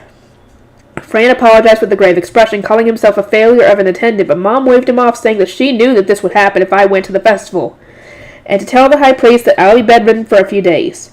She then tucked me into bed. It may have ended with you sopping wet and sick, but did you enjoy the festival? There were a lot of surprises, but the kids at the orphanage were all happy. That made it all worth it. Lutz and Mom were both right, and ultimately I spent 3 days bedridden with the fever. I had asked Lutz to tell Benno about the towels, and his reply was that he wanted to talk details when I was better again, which meant going to his store before I went back to the temple. Good morning, Mr. Benno. Looks like you've stirred up some trouble again. Benno immediately gave me a glare with his red eyes, the embodiment of frustration causing me to flinch. Trouble? But now we don't have to rely on Trombe showing up randomly. We can harvest them at will. And it'll be perfectly safe if there's a team of people at the ready, so really, I think you should be complimenting me right now. You're not entirely wrong. It's good we can harvest Trombes now that you've discovered the towels are Trombe seeds. But that'll be more trouble than it's worth. Yeah? Really? I hadn't thought about what might be problematic about harvesting Trombes. Benno murmured, thoughtless as expected. Then looked beside me at Lutz. Sorry, Lutz, but go tell the temple mine's going to be late today. Then stick with Mark until I call for you. This lecture's going to take a while. Understood, Master Benno. Lutz gave me a weary smile and wished me luck before leaving the room, having offered me none of the emotional support I needed. I now had no allies by my side and could only watch as Benno drummed his fingertips against the table. Lutz told me the gist of it. Tau fruits suck up your mana, grow rapidly, and then turn into Trombes. All on point so far? Uh-huh. You think they'll be able to replace magic tools? Short term. Yes. It was a little problematic that towels weren't harvestable during the winter, but in my case, 20 of them would be enough for me to survive the winter without being overwhelmed before spring came. Though given that one's total amount of mana grew as the body developed, I didn't know how much I would need as an adult. I think so, which is why I don't speak a word of this to anyone. Not a single person, said Benno with a stern expression. My eyes widened, and for a second I couldn't believe what I had heard. So my plan was to spread the information as soon as possible. Mana is under the jurisdiction of nobles. If it gets out that cheap fruit you can find in any forest can be used in place of expensive magic tools, it's possible that noble society and the temple will get flipped upside down. Handle this the wrong way and you'll get killed. That's what I'm saying. They would throw a riot because they wouldn't be able to make their dang magic tools anymore. The temple would have no more use for mana except for, the spring dedication and all that stuff. But, yeah. But if people don't learn about this, commoners with the devouring will keep dying. I had found a money-free way to save those with the devouring, but it wouldn't help anyone if nobody knew about it. Yep, that's right, but how are you going to figure out which kids have the devouring? I sure can't tell. Can you with all your experience? I shook my head. The only kid with the devouring I had met was Freda, but I couldn't tell just from looking at her that she had mana or the devouring. It would understandably be impossible for us to save those with the devouring if we couldn't find them. We might be able to find them by having every kid that gets born hold one of those fruits, but I can guess that the second a kid's found to have mana, nobles will come steal them away. Who would have their kid tested if they knew they'd be taken away? I know your family wouldn't. That is true, they wouldn't. There was nothing I could say. In the past, I had looked for a way to extend my life without relying on magic tools. Why? To avoid nobles taking me away. If we identified kids with the devouring on a large scale, nobles would know where to find them. That would defeat the purpose. But at the same time, the information would need to be spread on a large scale for it to save anyone. If not targeting all kids at birth, then what? Will you have people bring any kid that gets a bad fever? If it's the devouring, then Taos can save them, but if it's not, you'll just turn them away. Too bad, tough, bad luck. Finding kids that way is just going to spread disease and make parents of kids without the devouring furious. I could already imagine a parent saying, "You cured that kid so easily, why not mine?" Yeah, that would definitely happen. I clenched my fist, frustrated by all the problems I hadn't considered until Benno brought them up. Yeah. What about the chance that kids with the devouring growing up without nobles could cause problems of their own? Will they be able to control their mana properly without training? What will happen to the temple once it can no longer get mana from the children of noble families that couldn't afford magic tools for everyone? Noble society has a monopoly on mana right now. What are the chances that this information would send enormous ripples through it? I don't know. I couldn't answer a single one of the questions that Benno listed out. I didn't understand this world's social structure or politics well enough, nor Mana's place in the world. I get that you're trying to save the life of kids with the devouring, but the ripples will just be too big. For now, you should just keep your mouth shut about it and keep it as a lifeline if you're ever driven out of the temple or blackmailed with magic tools on the line. The scale and impact of this is just too big, or at the very least it's too big for me to handle. If Benno couldn't handle it, there's no way I could. If you asked me if I wanted to stir up more trouble right after the purging and the sovereignty ended, and noble society climbed back to its feet, my answer would be no. I didn't want that much trouble on my back. I'm thinking you can harvest some Trombe wood in the forest while passing it off as coincidence, but that's it. All this about identifying those with the devouring should be kept secret under lock and key. I didn't feel comfortable leaving people to die despite knowing a way to save them. My discomfort must have shown on my face as Benno gave a sympathetic shrug. Don't look like that. If you ever find someone with a devouring, you can save them in secret. I'm just saying you shouldn't let nobles hear about this. If you want to declare war against noble society or something, don't forget it's nobles that are going to be buying those books you made. The first bit made me smile a little, and my mood brightened. If I found someone suffering with the devouring, I could save them. I didn't have to worry about those I couldn't see. I could just keep on living like I had been. At the very least, I can't start a war because if I've risen literacy rates enough, the commoners can read books too. Not that I would want to deal with that in the first place. After I replied to Benno's joke of some humor of my own, he let out a laugh. Yeah, I can't see I'd want to deal with teaching commoners to read either. I was talking about the war there. I want to spread books throughout the world, so of course I have a plan to raise literacy rates. The temple was a valuable place to be. At some point I intended to use the orphanage to hold a Sunday school class, except not on Sunday. To start, I would raise the Grey Priests into teachers through the process of instructing the orphans. Then I would develop technology for printing as best I could, which I would first use to make educational matter based on the Bible. The high priest shouldn't have any complaints if I used printing to spread the Bible. So, perfect, isn't it? I puffed out my chest with pride, but for some reason Benno was cradling his head. Every plan you've ever made has been full of holes, and I don't think this will be an exception. But you know, Myne, is it physically impossible for you to use your head on anything but books? Yes, probably. I added on that I would never really try to put much effort into things outside of books, so I wasn't sure. What a waste, said Benno with a heavy sigh. Rude. It's the truth, he continued before his grin hardened into a stern expression. When Benno's expression hardened and he lowered his voice a bit, he always had something serious to say. We're on the same page about keeping quiet about the Taus, so we can monopolize the Trombes, yeah? Yes. Alright, with that out of the way, I want to hear your thoughts on the final problem on that list I gave you. Oh boy. Oh, so that's why he sent Lutz out. I swallowed hard and looked at Benno, finally understanding that Benno saying he was going to lecture me had been a bluff to get Lutz out of the room. Oh boy, here we go.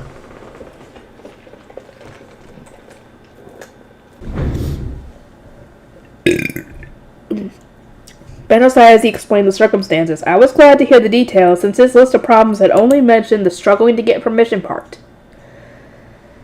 I sent Mark to get their permission, but they wouldn't budge. Not sure if there's just some gap between craftsmen and merchants I'm not getting, or if his dad's just real stubborn. Any ideas?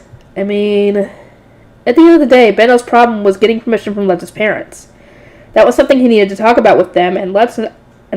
I might have been Lutz's childhood friend, but I was a complete third party. Those involved were Benno, who wanted to take Lutz outside the city on work, Lutz, who really wanted to leave the city, and Lutz's parents, whose lack of permission was causing friction. It wasn't really my place to say anything, but when I explained that to Benno, he scratched his head and glared at me. That's why I'm asking what you think. Every scrap of information matters here. If Lutz knows more about you than anyone, surely you know more about Lutz than anyone, right, yeah? Benno always prepared ahead thoroughly, so naturally he wanted to get information on Lutz's parents before moving forward. I didn't know too much about his work life, but it was true that after spending so much time with Lutz, I knew more about him than pretty much anyone else. Why won't they give you their permission? Isn't it for his job? That's what I want to know. According to Mark, they just said no and left it at that. Lutz mentioned that his home situation wasn't great when he asked for the attic room, but that's just how bad it is. But just how bad is it? Lutz had stopped talking much about his home life after he announced that he was becoming an apprentice merchant and strained his relationship with his family. I could imagine that he definitely didn't want to feel like he was showing weakness to his bosses, Mark and Benno.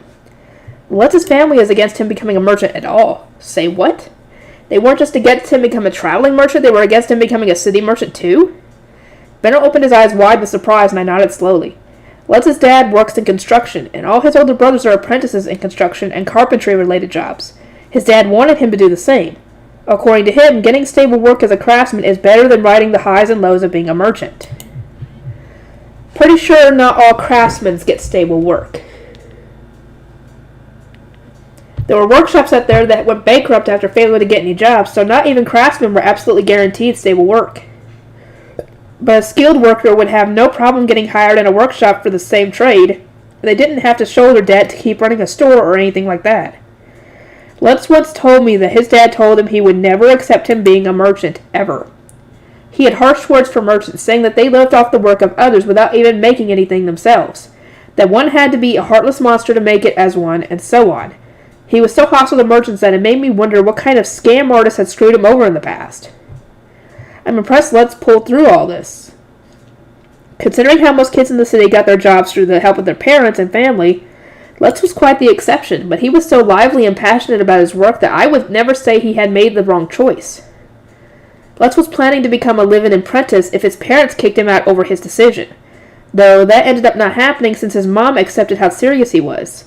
A live-in apprentice? His family situation so bad he would actually consider becoming one of those? Benno blinked in surprise. Normally there weren't any kids crazy enough to willingly throw themselves into the hell that was being a live-in apprentice. Most of them would realize that their home situation, no matter how bad it might be, was better than the alternative.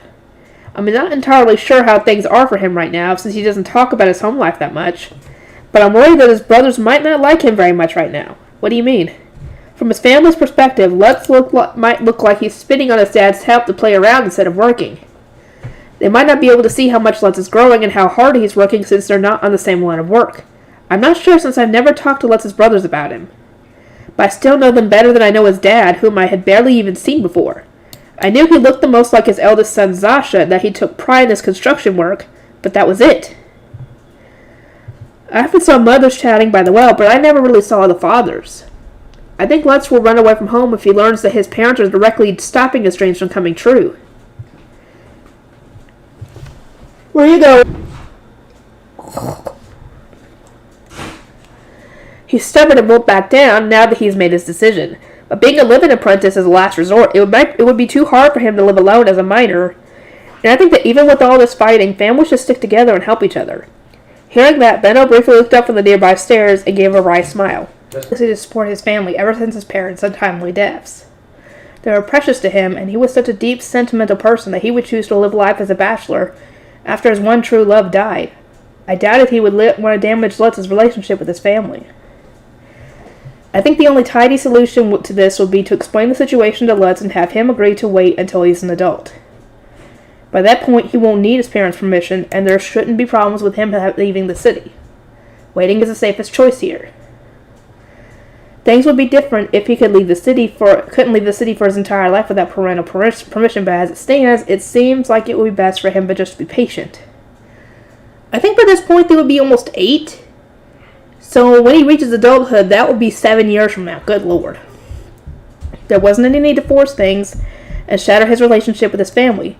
But Benno shook his head with a grim expression at my idea. That would be too slow. He won't make it in time. Are we in a hurry for some reason? I tilted my head in confusion. After a tight frown, Benno let out a heavy sigh. It's got something to do with work. I can't talk about it right now. As I wasn't an employee of Benno's store, it wasn't my place to dig deeper. I just nodded and moved on. In that case, it would probably be safe to assume that this is going to split apart Lutz's family no matter what. Lutz will definitely pick his life over as a merchant over his family.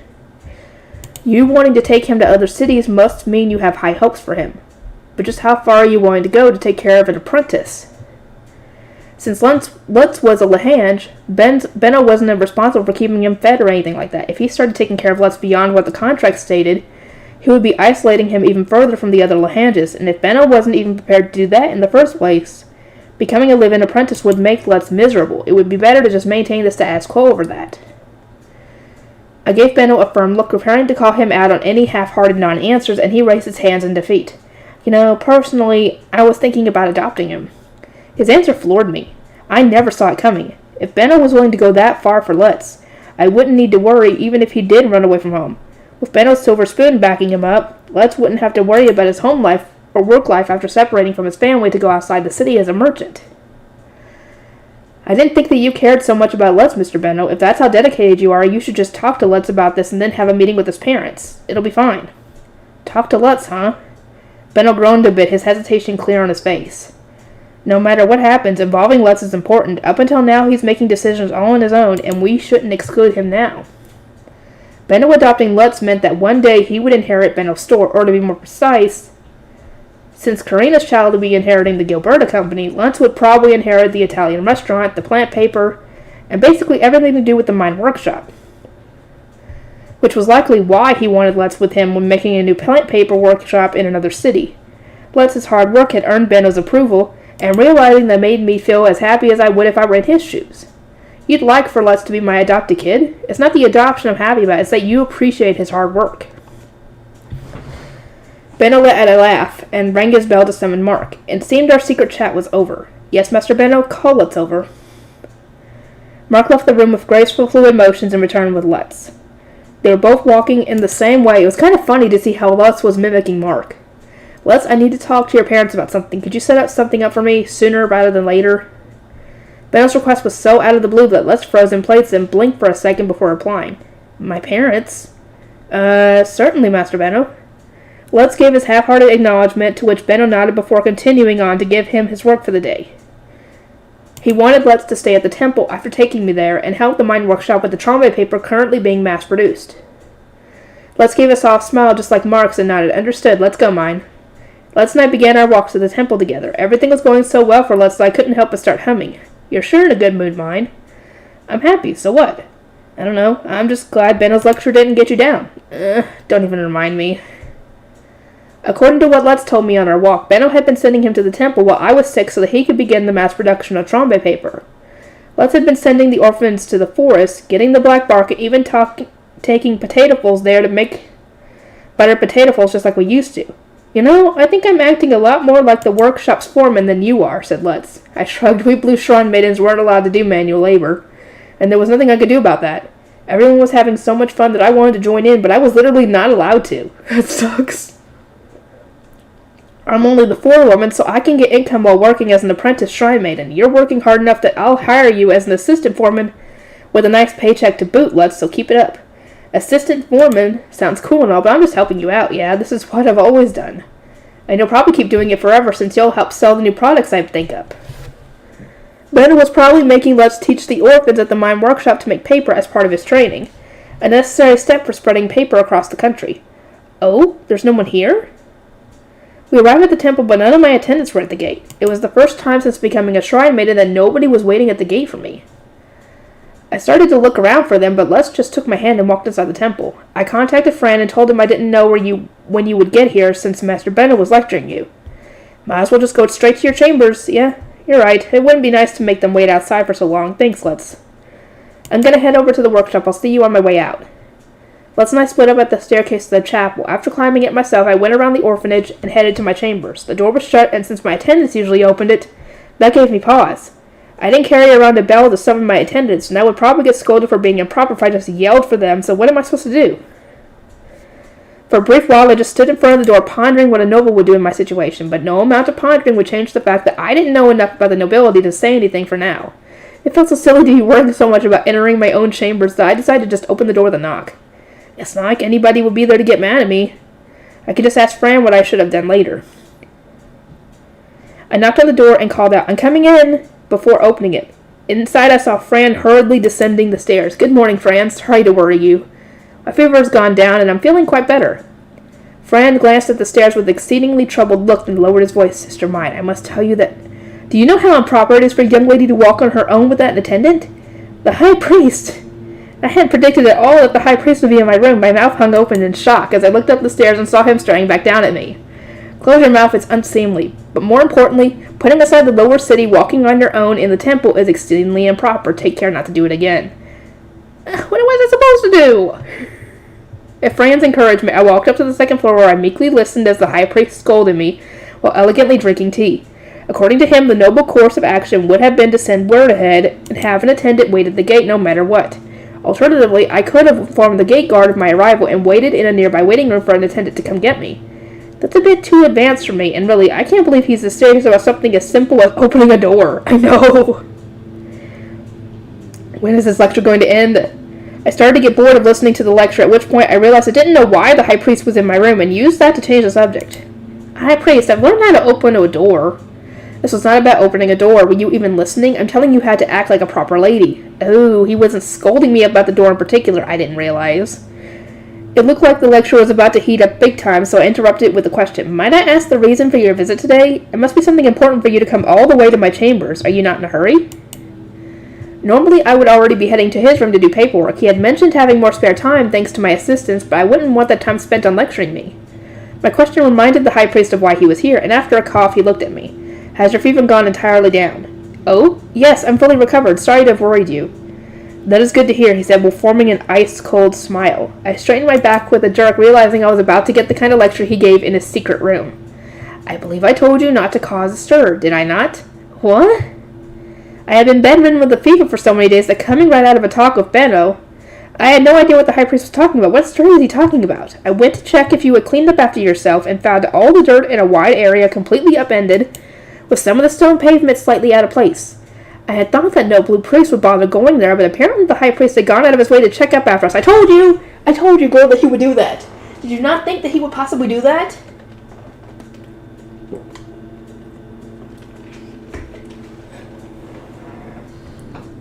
It seemed that he was the kind of hard worker who felt compelled to confirm things himself, despite being so busy. His light golden eyes narrowed, affording me no escape. What in the world did you do to cause all that? Well, just as I informed you ahead of time, we looked at Fran. What exactly had he told the high priest? I had no idea what to say to settle the situation. Both Fran and the orphans stated they harvested wood to turn into paper, that they threw towels amongst themselves, and finally that you fell sick with a fever, nothing more. And that's all that happened.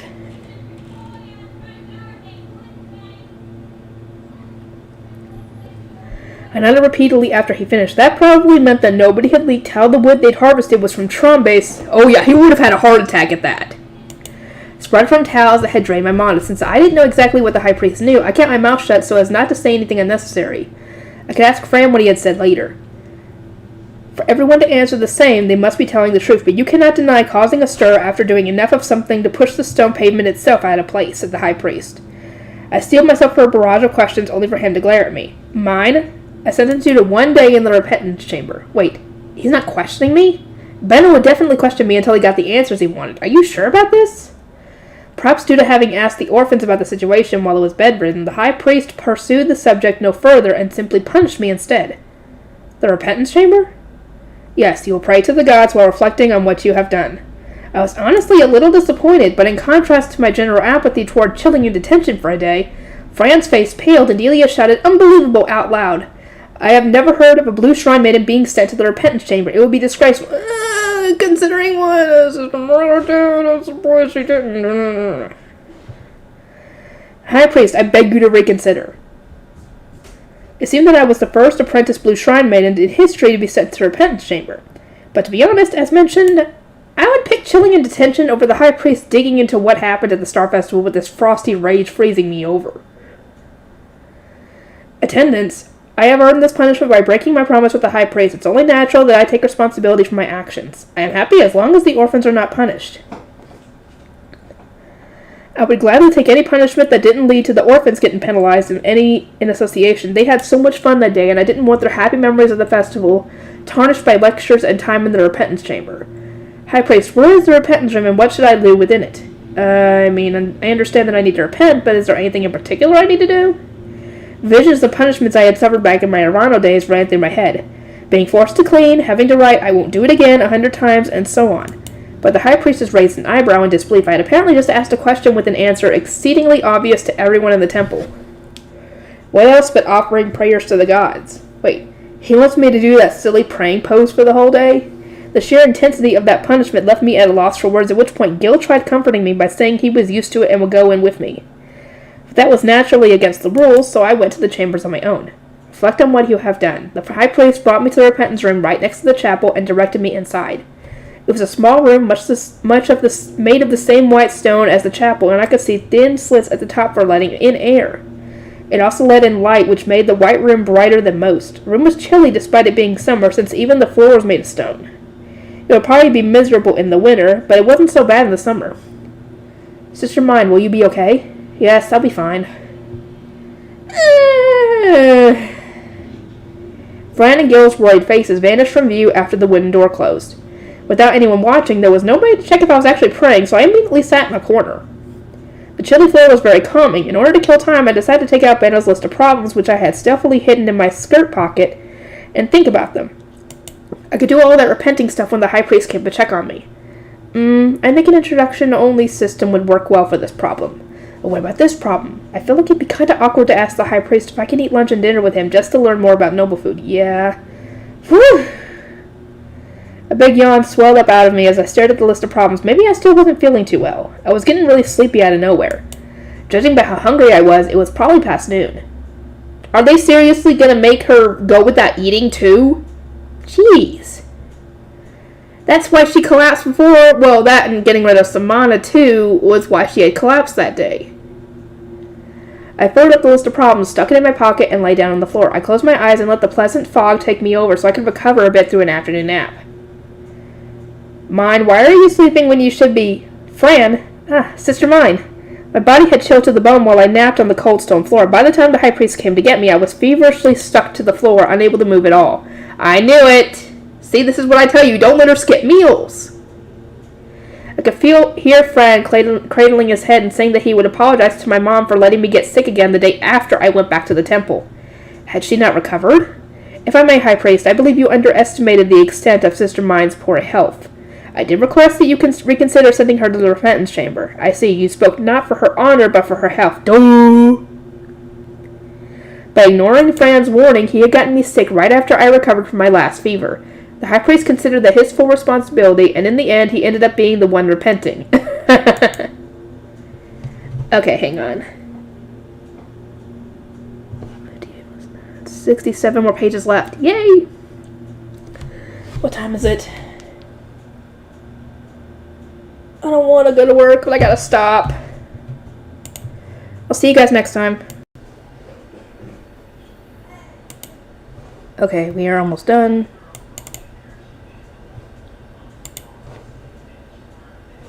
Hold on, let me just make sure. Okay.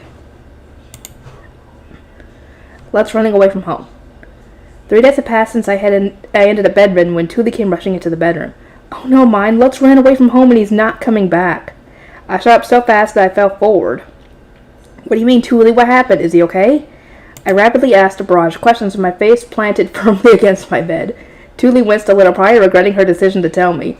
She stroked my hair with a worried frown. Sorry, Myne, I should have waited to tell you until your fever went down. Don't push yourself. Your fever will flare back up.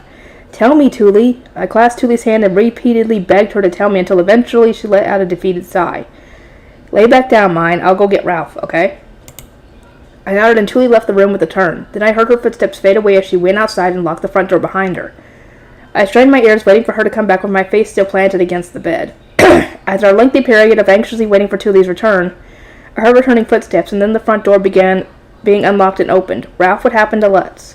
When Ralph came inside with Tuli and saw me bedridden with the fever, he sighed. I thought for sure he was camping out here. Didn't I just tell you? Myne's been in bed for 3 days already. No way could she know that Lutz ran away from home yesterday, said Tuli with an angry pout. Ralph apologized for doubting her and turned back to me. Yesterday, Lutz started yelling at Dad the second he got home. He was all like, "Why are you getting in my way? And I've put up with you for this long, but not anymore. I'm out of here." Then he dashed out looking crazy mad. Ralph's explanation was all it took for me to realize what happened. Benno had definitely told him why he couldn't bring him to the other city. That was a relief, I could guess, then that Benno was looking after Lutz. He wouldn't be able to adopt him immediately, but he probably would treat him more or less like a son nonetheless. Mom's losing it, but Dad said not to bother since he'll probably come back soon. I thought he'd be back when he got hungry, but he didn't come back for breakfast or lunch. I'm getting worried. Do you know where he is, Myne? Asked Ralph, which made me feel uneasy. If Benno was looking over him, then he should be at work. How could they not know where he was? You don't know where he is? Did he not go to work? Well, we don't know where he works, so... Ralph avoided looking at me as he spoke. For a second, I couldn't comprehend what I had heard. About 2.5 months had passed since our baptism, but Lutz had been going to the Gilberta Company since long before becoming an apprentice, almost a full year by now. How do you not know? It's the Gilberta Company, remember? We know the name because he went to Sieg's workshop a while back, but not even Sieg knows where that store is.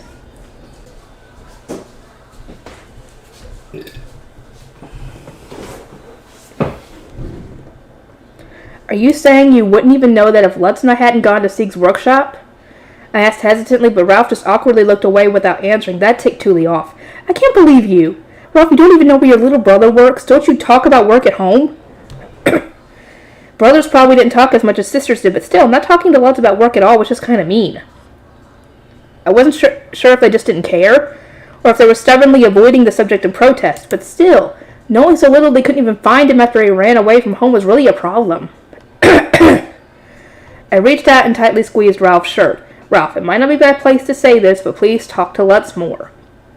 Lutz is the one who won't talk, and really I'm the victim here. Lutz got the job he wanted even though everyone else was against it, and now he just does whatever he wants on his days off without even going to the forest. What's his problem?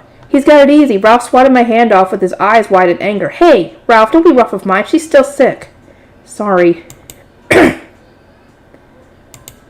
Shouting down doesn't really help me either, I thought while preparing to back up Lutz. I was aware of how much time I was taking from him after all.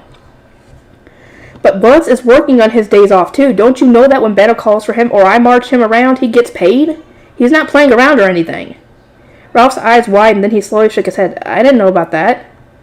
There was some misunderstanding since they barely talked, but ultimately Ralph was worried about Lutz. There was no mistaking that, and it really wasn't my place to get involved here. Ralph needed to talk to Lutz, not me. I looked up at Thule, though through visiting Karina and going clothes shopping with me, she had met Benno and several other employees of the Gilberta Company before.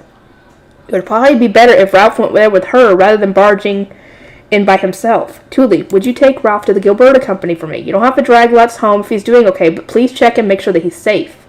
Definitely. I'm worried about Lutz too. Let's go, Ralph. Thule took Ralph's hand and started to leave the room. When he glanced back at me with a worried look in his eyes, all I could do was give a weak smile. Ralph had always been a caring brother deep inside, and despite thinking Lutz was just playing around, he was still worried for him. Deep down, neither he nor Lutz were in the wrong here, but their relationship was in tatters. I shut my eyes thinking that it would be nice if when Ralph found Lutz, they would have a decent conversation for the first time in a while. That's kind of getting your hopes a little too high on this. The sun was setting by the time I woke up, or to be more precise, I was awakened by the light streaming from the window hitting my eyes.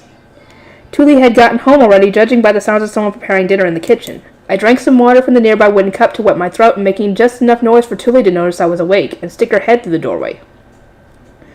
You're awake, Myne? Think you'll be able to eat? I sat up with a nod, and Thule brought me a bowl of bread soup. While I ate, she told me what had happened at the store.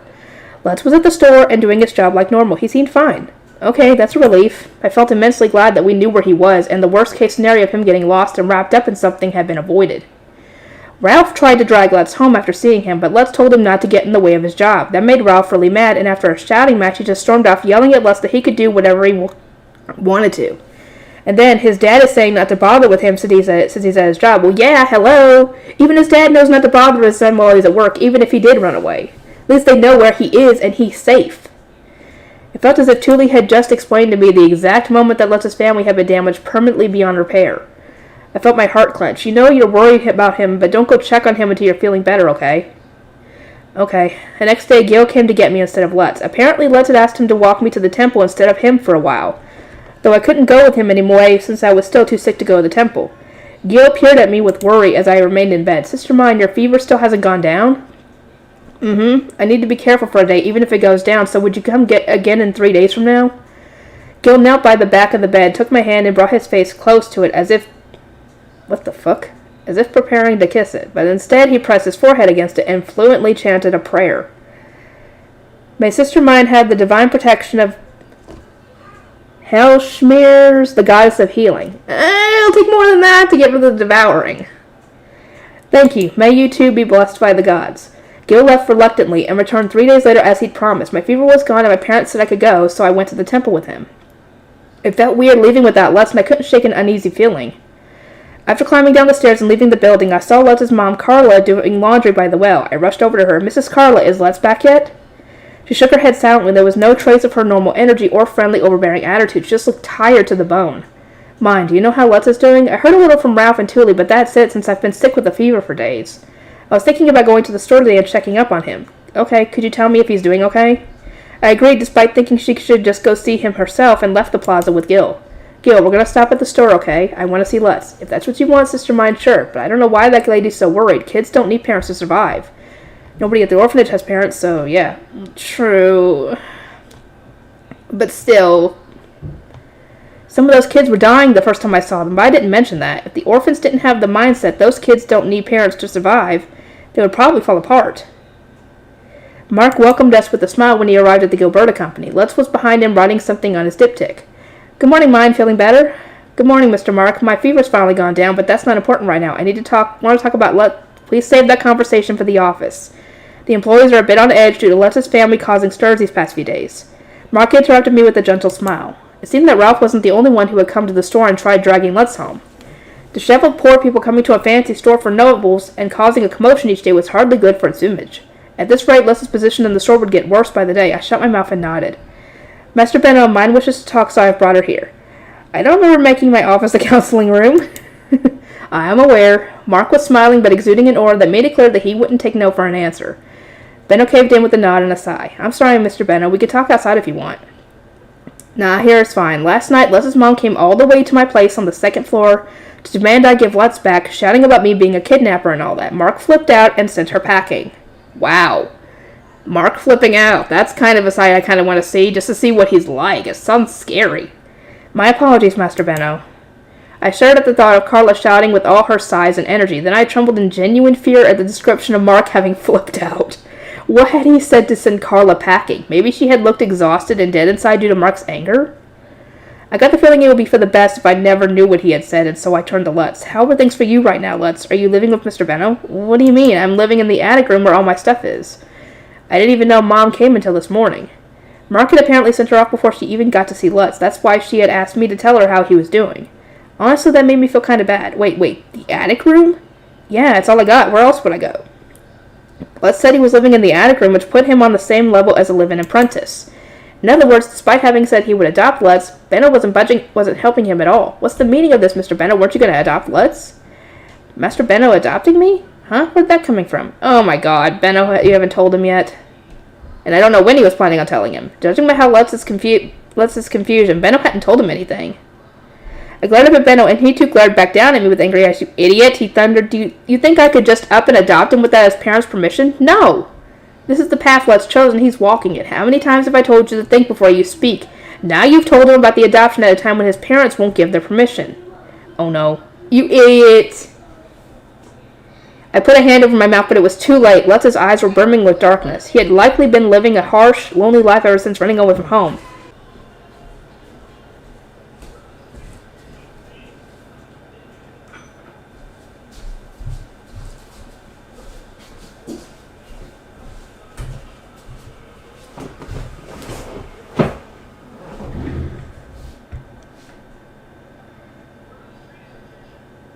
His eyes were normally full of optimistic positivity, but now that he had found a target to unleash his frustration on, he looked grim. Myne, did you know all about this? I told her I needed information on your home life and family situation. Master Benno. Benno's revelation made Lutz's eyes waver. He looked at me like a lost kid trying to find his place in the world. But, if you knew, why didn't you tell me? Because I knew you would run away from home. I knew you would turn your back on your family. I care a lot about my family, and I don't want to do something that would destroy yours. I didn't want to harm his relationship with his family, but even so, if Benno could give him a home where he was welcome, if he would adopt him, then I thought Lutz should do what he thought was best. With Benno's help, he wouldn't have to suffer the hell of being a living apprentice until reaching adulthood and gaining freedom from his parents' interference. But in reality, Lutz ran away from home, couldn't get adopted due to the need for parental permission, and was ultimately living in the attic like a normal living apprentice. Only 5 days had passed, and yet the darkness in Lutz's eyes showed just how hard it was for a kid to live alone. Are you saying I was wrong, Myne? I was wrong to run away from home? According to Thule, Ralph had said, quit being selfish and come home. Stop thinking about yourself all the time. You're the one causing problems for the store. Aren't you satisfied already? And so on. If Lutz apologized and went home, he'd be going right back to the same situation he was in before. His family would say that they were right, that he couldn't survive as a live-in slave. They would say he was selfish after all. He'd probably end up living life while bottling up the frustration he had, thinking that was his only choice. But I didn't want to see Lutz like that, so I rejected the idea immediately. I don't think you're in the wrong, Lutz. How could I, when I know just how hard that you've been working? When I know how much frustration you've been bottling up inside? Whew. Lutz let out a relieved sigh. I peered into his jade-green eyes and took his hand. No matter what happens, Lutz, I'm on your side. I'm still here right now because you said you accepted me as I was back then. In the past, I had also felt like I was alone with no allies, to the point of retreating into my shell. I felt uneasy every day, feeling I had no place in the world, and was ultimately saved by Lutz saying he was fine with me being his Myne. I wanted Lutz to feel even a fraction of the relief I felt that day. I'll say the same thing you said to me, Lutz. You're fine the way you are. I support you through everything. Just like you saved me, I'll do everything I can to save you. So know that you can always rely on me when things get bad.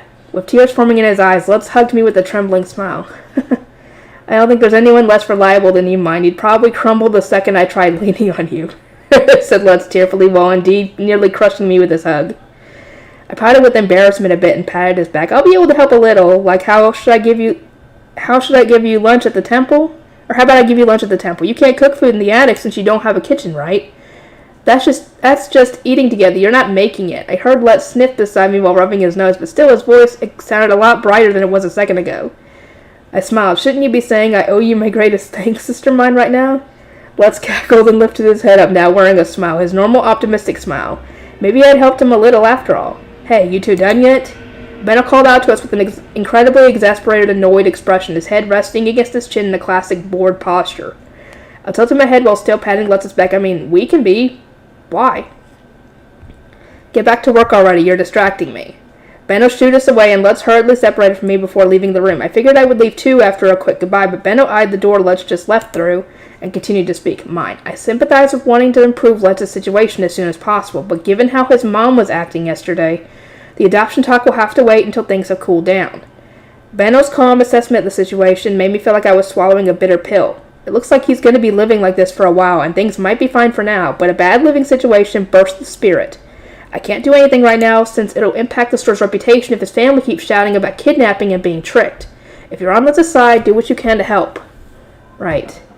I thought that even if Lutz ran away, Benno would adopt him and he could focus on work. I thought that he would be able to go to other cities to help make plant paper workshops and finally achieve his dream.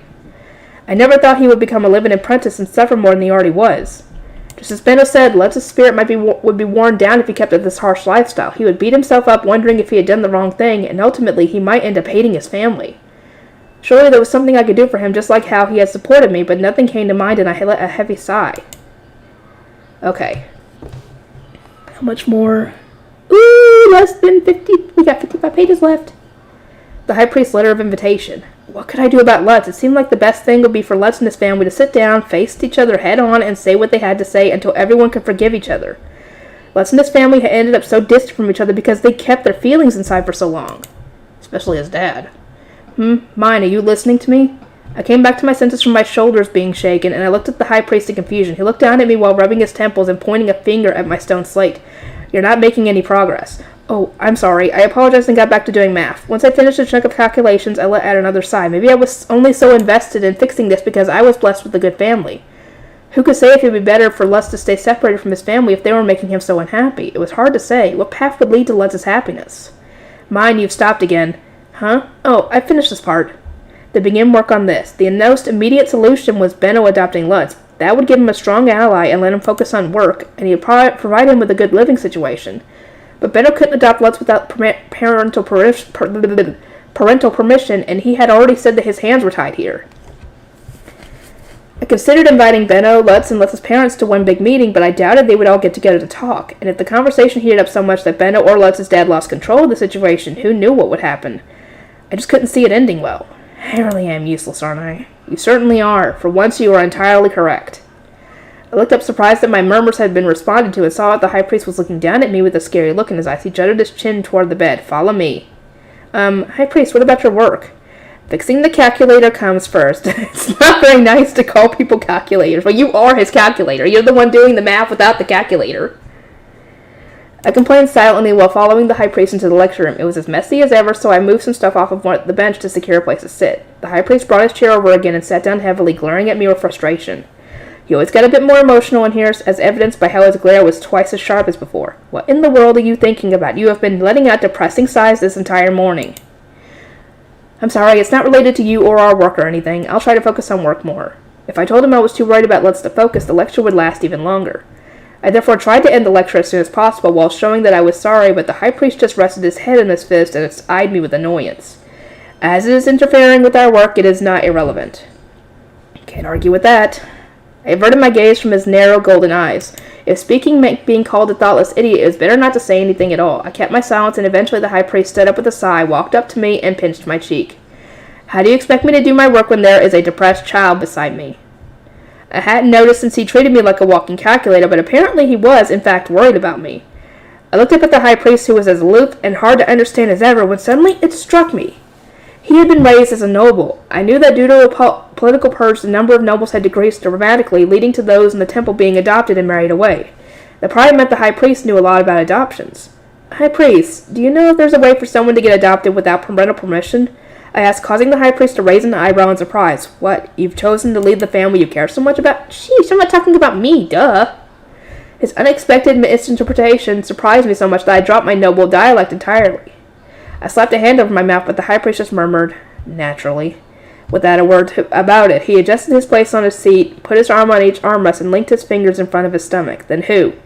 There are some methods for that, depending on the situation. There are?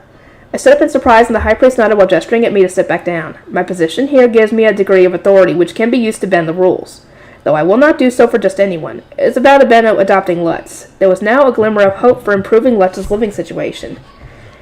I sat up straight and looked at the high priest with hopeful eyes. Those are both very important people to you, I believe. Tell me more. I gave the high priest a summary of events, answering question after detailed question until he was satisfied. He closed his eyes to organize his thoughts and slowly opened them. Lutz's family opposed his employment as an apprentice merchant and refused to allow him to leave the city, which ultimately led to him running away from home. Benno hopes to adopt Lutz given his bright future, but his parents refuse even that.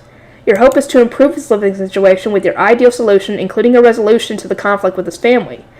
You believe the fastest solution will be to have Benno adopt him. If anything is correct so far? Yes. The fact that he remembered all that without taking notes showed just how good his memory was. My awe for his memory distracted me, but the high priest kept going. Lutz's father said not to bother with Lutz since he was going to work. Yes, he didn't say that Lutz couldn't come back. I don't think he did, at least, but this is all hearsay from Thule. I can't say anything for sure. The most unfortunate part about explaining the situation to the high priest was that I only had second-hand exposure to the thoughts of his parents. I had talked to Lutz and heard Benno's thoughts, but I only knew his parents' opinion from Lutz, Ralph, and Thule. I hadn't spoken to them myself. It would be somewhat tenuous, but if Lutz is taken into the orphanage as an abandoned child, the director of the orphanage could give permission in the place of his parents, enabling Benno to adopt him if he applied to the orphanage. What? And I'm the director of the orphanage. Let's go ahead and send Lutz to the orphanage. Wow, I'm amazing. I'm glad I decided to be the orphanage director. I stood up with pure excitement, but once again, the high priest gestured at me to sit down. It's not that easy. Contain yourself, Myne. You need to learn to listen until the other party is finished. Perhaps you failed so often because you jump to conclusions and do not let others finish speaking. His extremely accurate and reasonable assertion forced me to sit down without any room for argument. Somehow I feel like the high priest is starting to understand me better than I do. Although you have been given the position of orphanage director, you are still a minor. Your signature alone would not be sufficient to approve an adoption. In that case, what happens if someone actually does come to adopt an orphan? I'm the orphanage director, but not even my signature is useful.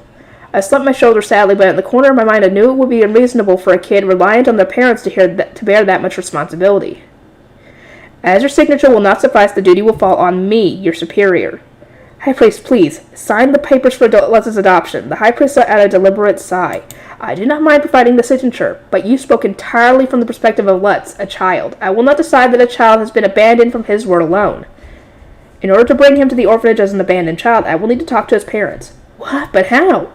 He made it sound so simple, but I wasn't sure how he intended to talk to Lutz's parents. I tilted my head in confusion and looked at me with utter disbelief. What do you mean, how? If you wish to talk to someone, you need merely summon them. What is there to be confused about? I forgot just how powerful authority is. If you wanted to talk to someone, just summon them to you. That was common sense in the temple. I slumped my shoulders, remembering how my parents had been summoned to the temple themselves. Why had I even bothered worried about securing a place to talk? I will grasp the situation in full, and if I find your position agreeable, I will assist in Lutz's adoption. I thank you ever so much. I looked up, feeling enormously relieved. The high priest was giving a rare smile. Yet it wasn't a chivalrous smile, but instead the grin of someone who had thought up something devious. To that end, you will need to do paperwork in the afternoon as well. No bookworm for you today. Huh? As I froze in shock, the high priest curved his lips into an even more amused grin. I heard from Fran. This will be more effective than the repentance chamber. No! Fran, you big meanie. Oh yeah, that's a better punishment for her. No bookworm for her. After I tearfully worked through the afternoon, the high priest gave me the letters of summons as promised, one for Benno, one for Lutz, and one for his parents. Please deliver these. I took the wooden boards with a broad smile, knowing that they would help Lutz's living situation, if only a little bit. Since Lutz couldn't come get me anymore, I left the temple with Fran. If I handed the letters of invitation over with Gil, it would look like we were children playing around instead of an actual summons. Lutz's parents would probably take it seriously with an adult like Fran by my side. I suggest we deliver the letters to Master Benno and Lutz first. At Fran's suggestion, we stopped by the Gilberta Company on the way home. Mark guided us to Benno's office and called Lutz for us. Mr. Benno, who's the best? I'm the best, 'cause check it out. I ran up to Benno with a spring into my step and took out his letter of invitation with a flourish. Benno suspiciously took the board, ran his eyes over it, and then immediately thundered at me with a furious expression. A letter of invitation from the high priest. What did you screw up this time? I talked to him about Lutz running away to see if he could arrange an adoption, and here we are. Why are you so mad? My thoughts were that I had done something extremely helpful, so Benno's sudden thundering just left me confused and blinking rapidly. What have you done? What? Did I do something wrong? Don't involve nobles in problems like this. You could get us all killed or worse. Benno was furious, but I really didn't understand why. The high priest was certainly a noble, but he was a reasonable person, and despite his aloofness, making it hard to understand, he did all this out of worry for me. But I mean, the high priest said he needed to do this to repair his calculator, not to mention that I wanted to help Lutz out however I could. I appreciate the thought, Myne, but come on, getting a letter of invitation like this is just scary. Lutz hung his head as he looked at the letter of invitation I handed him. As he looked at the letter of invitation I handed to him, Benno likewise was cradling his head with his letter of invitation still in hand. You try to help Lutz, and the next thing we know, the high priest is sending out letters of invitation. Huh. Don't blame me. You said you couldn't help Mr. Benno, so I just asked another adult for advice. I pouted my lips unhappily, and Benno glared at me, his dark red eyes gleaming with a monstrous light. All right. If I had used all my power to threaten Lutz's family and blackmail them into approving the adoption, this wouldn't have happened. My mistake. What are you talking about? That's terrifying. Myne, if Master Benno wanted to, that wouldn't be a problem for him at all. My family's been damaging his store's reputation, and you shouldn't even need to think about whether he's stronger than my parents or not. Lutz's words snapped me back to reality. By this point, I was just casually visiting the Gilberta Company, but truly felt nervous about going to the north at all. There was a distinct difference in power and authority between the north and south.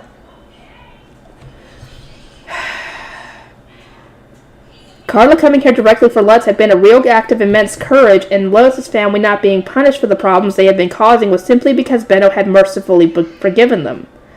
I was trying to resolve this peacefully for Lutz's sake, and yet here you go. The high priest will be peaceful too. He's even thought of a way to make the adoption work out. Say what? Benno and Lutz both looked at me simultaneously. I explained to them what the high priest had told me. If Lutz seeks refuge in the orphanage under the claim that his parents have abandoned him, then we'll only need your signature and the orphanage's approval for you to adopt him, Mr. Benno, and that's where you come in as the orphanage director. Benno looked at him with a grin. I hated to disappoint him, but my signature was meaningless. I'm still a child, so it will be the high priest providing his signature, but first he wants to talk to you and Lutz's parents to understand the situation in full, hence the letters. Benno looked at the letter in his hand while stroking his chin, looking conflicted. You know, seems like the high priest is really taking a liking to you, huh? Most nobles wouldn't bother to deal with us commoners. Apparently a very valuable calculator. His work efficiency changes dramatically based on how well I'm functioning. Now that you mention it, Otto said something like that too. I might need to thank you for this, but I don't really want to. Why do I feel so exhausted? Benno let out a tired sigh and scratched his head. You should go give Lutz's parents theirs. Sorry, Myne. It's okay, I was going to tell Carla about this anyway, but remember, since this is all based on you being abandoned and coming to the orphanage, be sure to come to the temple tomorrow. I waved Lutz goodbye and left the store, beginning my walk home with Fran. I planned to go straight to Lutz's place, but found Carla walking around aimlessly by the well. Mrs. Carla! I called out, and Carla's head shot up. She came running this way immediately. Her once round face had thinned with exhaustion, and I could see dark circles beneath her eyes. Took you a while, Myne. Did you see Lutz? How was he? He was doing his job. He seemed fine. That's good. Carla's heavy sigh of relief made me painfully aware of just how concerned she was for Lutz. It made sense that she wouldn't approve of the adoption so easily. This is a letter of invitation from the temple's high priest. I held out the letter to Carla. She looked at it with eyes widened in disbelief, her face visibly paling. Why the temple? Lutz asked to go to the orphanage since he was abandoned. He's the one who ran away from home, yelled Carla, but yelling wouldn't make the letter go away. A letter of invitation from a noble couldn't be refused. After that happened, the high priest said he wanted to talk to Lutz's parents before accepting him into the orphanage, so... Please come with your husband, since you might need to take a day off work. It's scheduled for 3 days from now. He wants you to come to the temple at third bell. I explained the contents of the letter to Carla since she couldn't read. She squeezed the wooden board in her hand while looking between it and me. Third bell 3 days from now? Uh-huh. If you show this letter to the guard, he should take you where you need to go. Oh, boy. You know what? I'm going to keep going. I'm going to keep going, guys. I'm going to finish this. Today. Family meeting at the temple. The day of the meeting arrived after 3 days of anxious waiting. I hurriedly went to the temple, changed into my blue robes, and headed to the high priest's room. Lutz, who had been staying in one of my attendant rooms, was wearing his apprentice clothes. He stayed with me instead of in the orphanage at the high priest's instructions in order to prevent the real orphans from developing pointless hope. Man, I'm nervous. This has gotten way too big for a simple family discussion. By the time Lutz and I had arrived at the high priest's room, word of Benno and Mark arriving had already been delivered, and a gray priest was guiding the two of them there. Lutz's parents arrived just as Benno was finishing the long, verbose greeting made necessary by the presence of a noble. Just as I had heard, Lutz's father had the muscular build of one working in construction, though he wasn't particularly large. His skin was deeply tanned, and he had the look of someone who worked themselves sweaty outside. He had deeply furrowed brows and sharp jade eyes that reflected his obstinate personality well, while his almost white blonde hair made him look a little old. Lutz's father glanced at him, gave a snort, and then briefly introduced himself to the high priest. Carla followed him to the seats offered to them, and jerked in fear upon seeing Mark and Benno sitting on the opposite side. Seriously, Mark, what'd you do? What did you say? Have you already blackmailed her? I don't know what he said, and I kind of want to know, yet I don't want to know. When everyone was gathered in the high priest's room, the loud sound of third bell rang above us. The high priest was standing beside me. As he stated his greeting, I looked at the small magic tool in my hand. It was a sound-blocking magic tool made to prevent eavesdropping. When holding it, only a specific person could hear you, and the high priest was using it today since that only he could hear me if I tried to speak. In short, he was telling me to shut up and not interfere. When I protested so that I could help Lutz, he had this to say. What I need to make clear here are the thoughts and feelings of the parties involved. A third party such as yourself will only complicate the situation by getting involved. Especially since you are biased in Lutz's favor and thus not neutral. You'll get in the way. He was so blunt that I wanted to crack a joke about where all his euphemisms and aloofness had gone. The condition for me joining the meeting was carrying the magic tool, and so all I could do was sit in my chair like a doll. Frustratingly enough, both Benno and Mark had agreed with the high priest. The table was in the center of the room, and our chairs were placed on either side of it. The high priest and I sat on the side furthest into the room. Lutz sat opposite to us, his parents sat on the left, and Benno and Mark sat on the right. After finishing simple greetings and introductions, the high priest explained Lutz's position and his request. He had talked directly to Lutz and thus spoke of things that even I hadn't heard about. And such is Lutz's position. Is that right, Lutz? The high priest looked at Lutz, who nodded while looking self-conscious about his parents' presence. I internally shouted my support for him. He had clenched a trembling fist and opened his mouth. No matter how hard I work, they don't accept me. Dad fights against every one of my dreams, and... Don't be a baby. Lutz's father, Deed, clenched his fist and shouted at Lutz. His shout was so loud that I actually jumped in my chair. He was probably used to shouting instructions to his co-workers. Well, when you're working in construction, it's going to get loud, so yeah. His bellowing voice felt loud enough to echo throughout the entire noble quarters, to say nothing of the high priest's solitary room. I felt my heart tighten with fear. He's so scary, oh my god, my heart can't take this. And it seemed I wasn't the only one who felt that way. Everyone tensed up and looked at Deed. Benno often thundered at me, but his volume and weight couldn't compare to the voice of a worker shouting outside all the time. You work hard, we don't accept you, how about you stop being a baby? He worked his shoulders and leaned forward toward Lutz, glaring at him so hard I could feel the pressure from here. His voice was loud and deep, even when he wasn't shouting so much that it was scary to hear even on the sidelines. Lutz paled after being shouted at in front of everyone, and since I was sitting in front of him, I could tell he was gritting his teeth hard to hold back tears. I bit my lip of frustration, unable to speak to him no matter how much I wanted to, and the high priest stood up from his seat beside me. He spoke in a calm voice that carried throughout the room despite its low volume, contrasting with Deed's bellowing voice. Deed, what exactly do you mean by don't be a baby? Please explain. You have to explain, or else we're not going to understand. Huh? What don't you get? Lutz is being a baby, ain't he?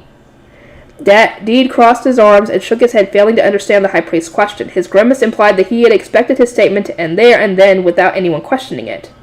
Lutz feels frustrated that his hard work isn't being recognized, and you consider that being a baby, but I do not understand how exactly that is being a baby, as I have a little relation with craftsmen and the ways of the lower city. Please explain so that I can understand. Yeah, you wouldn't get it. Kinda hard to explain. He could have blown Lutz off by saying he should understand what he meant already, but that wouldn't work with the high priest. Yeah, especially since you can't really blow off the high priest like that. Deed stroked his chin and searched for an answer, probably not used to saying more than a few words at his line of work. He got a job we told him not to get. Of course he's going to work hard. Not even a season's passed since his baptism. What's there to accept? My stupid son's the one who picked a job he wouldn't get any help with. He knew what he was getting into. He knew he'd have to work so hard he'd spit blood and maybe never even make it to full-time work. So I'm saying, why is he complaining about it now? Does it make sense? Yes, that is much more clear. From that perspective, he certainly is being immature. Lutz, do you understand as well? Lutz gritted his teeth with frustration and lowered his eyes. On the other hand, Deed looked literally that his position had been understood. This meeting had been forced to happen entirely thanks to the high priest's status as a noble, but now that people were talking, I knew that Deed had arguably a reasonable position of his own. That wasn't something I could have learned just by talking to Lutz. Lutz, do you have a rebuttal? Or will you accept Deed's position as justified? The high priest quietly urged Lutz on. He slowly lifted his head to look at his parents. I'm not saying you have to appreciate how hard I'm working, but at the very least, can you accept that I'm gonna be a merchant? Pretty sure I already told you to do whatever you want. Deed furrowed his brows as if he didn't understand what Lutz is saying. I think that means essentially that, yeah, we've more or less accepted it. He scratched his head, then jutted his chin up and looked at Lutz. It didn't really look like he was still opposed to Lutz being a merchant. Do what I want. Huh? What does that mean? Or wait, does that mean... Lutz shook his head in confusion, and Carlo explained what he meant with a sigh. Your dad's saying he does accept your work, in his own way. Wait, Mom, if you know, tell me. How would I know? This is the first time I'm hearing him say that, said Carlo with a shrug. It seemed that his family had communication issues not only between brothers, but between husband and wife as well. Wow.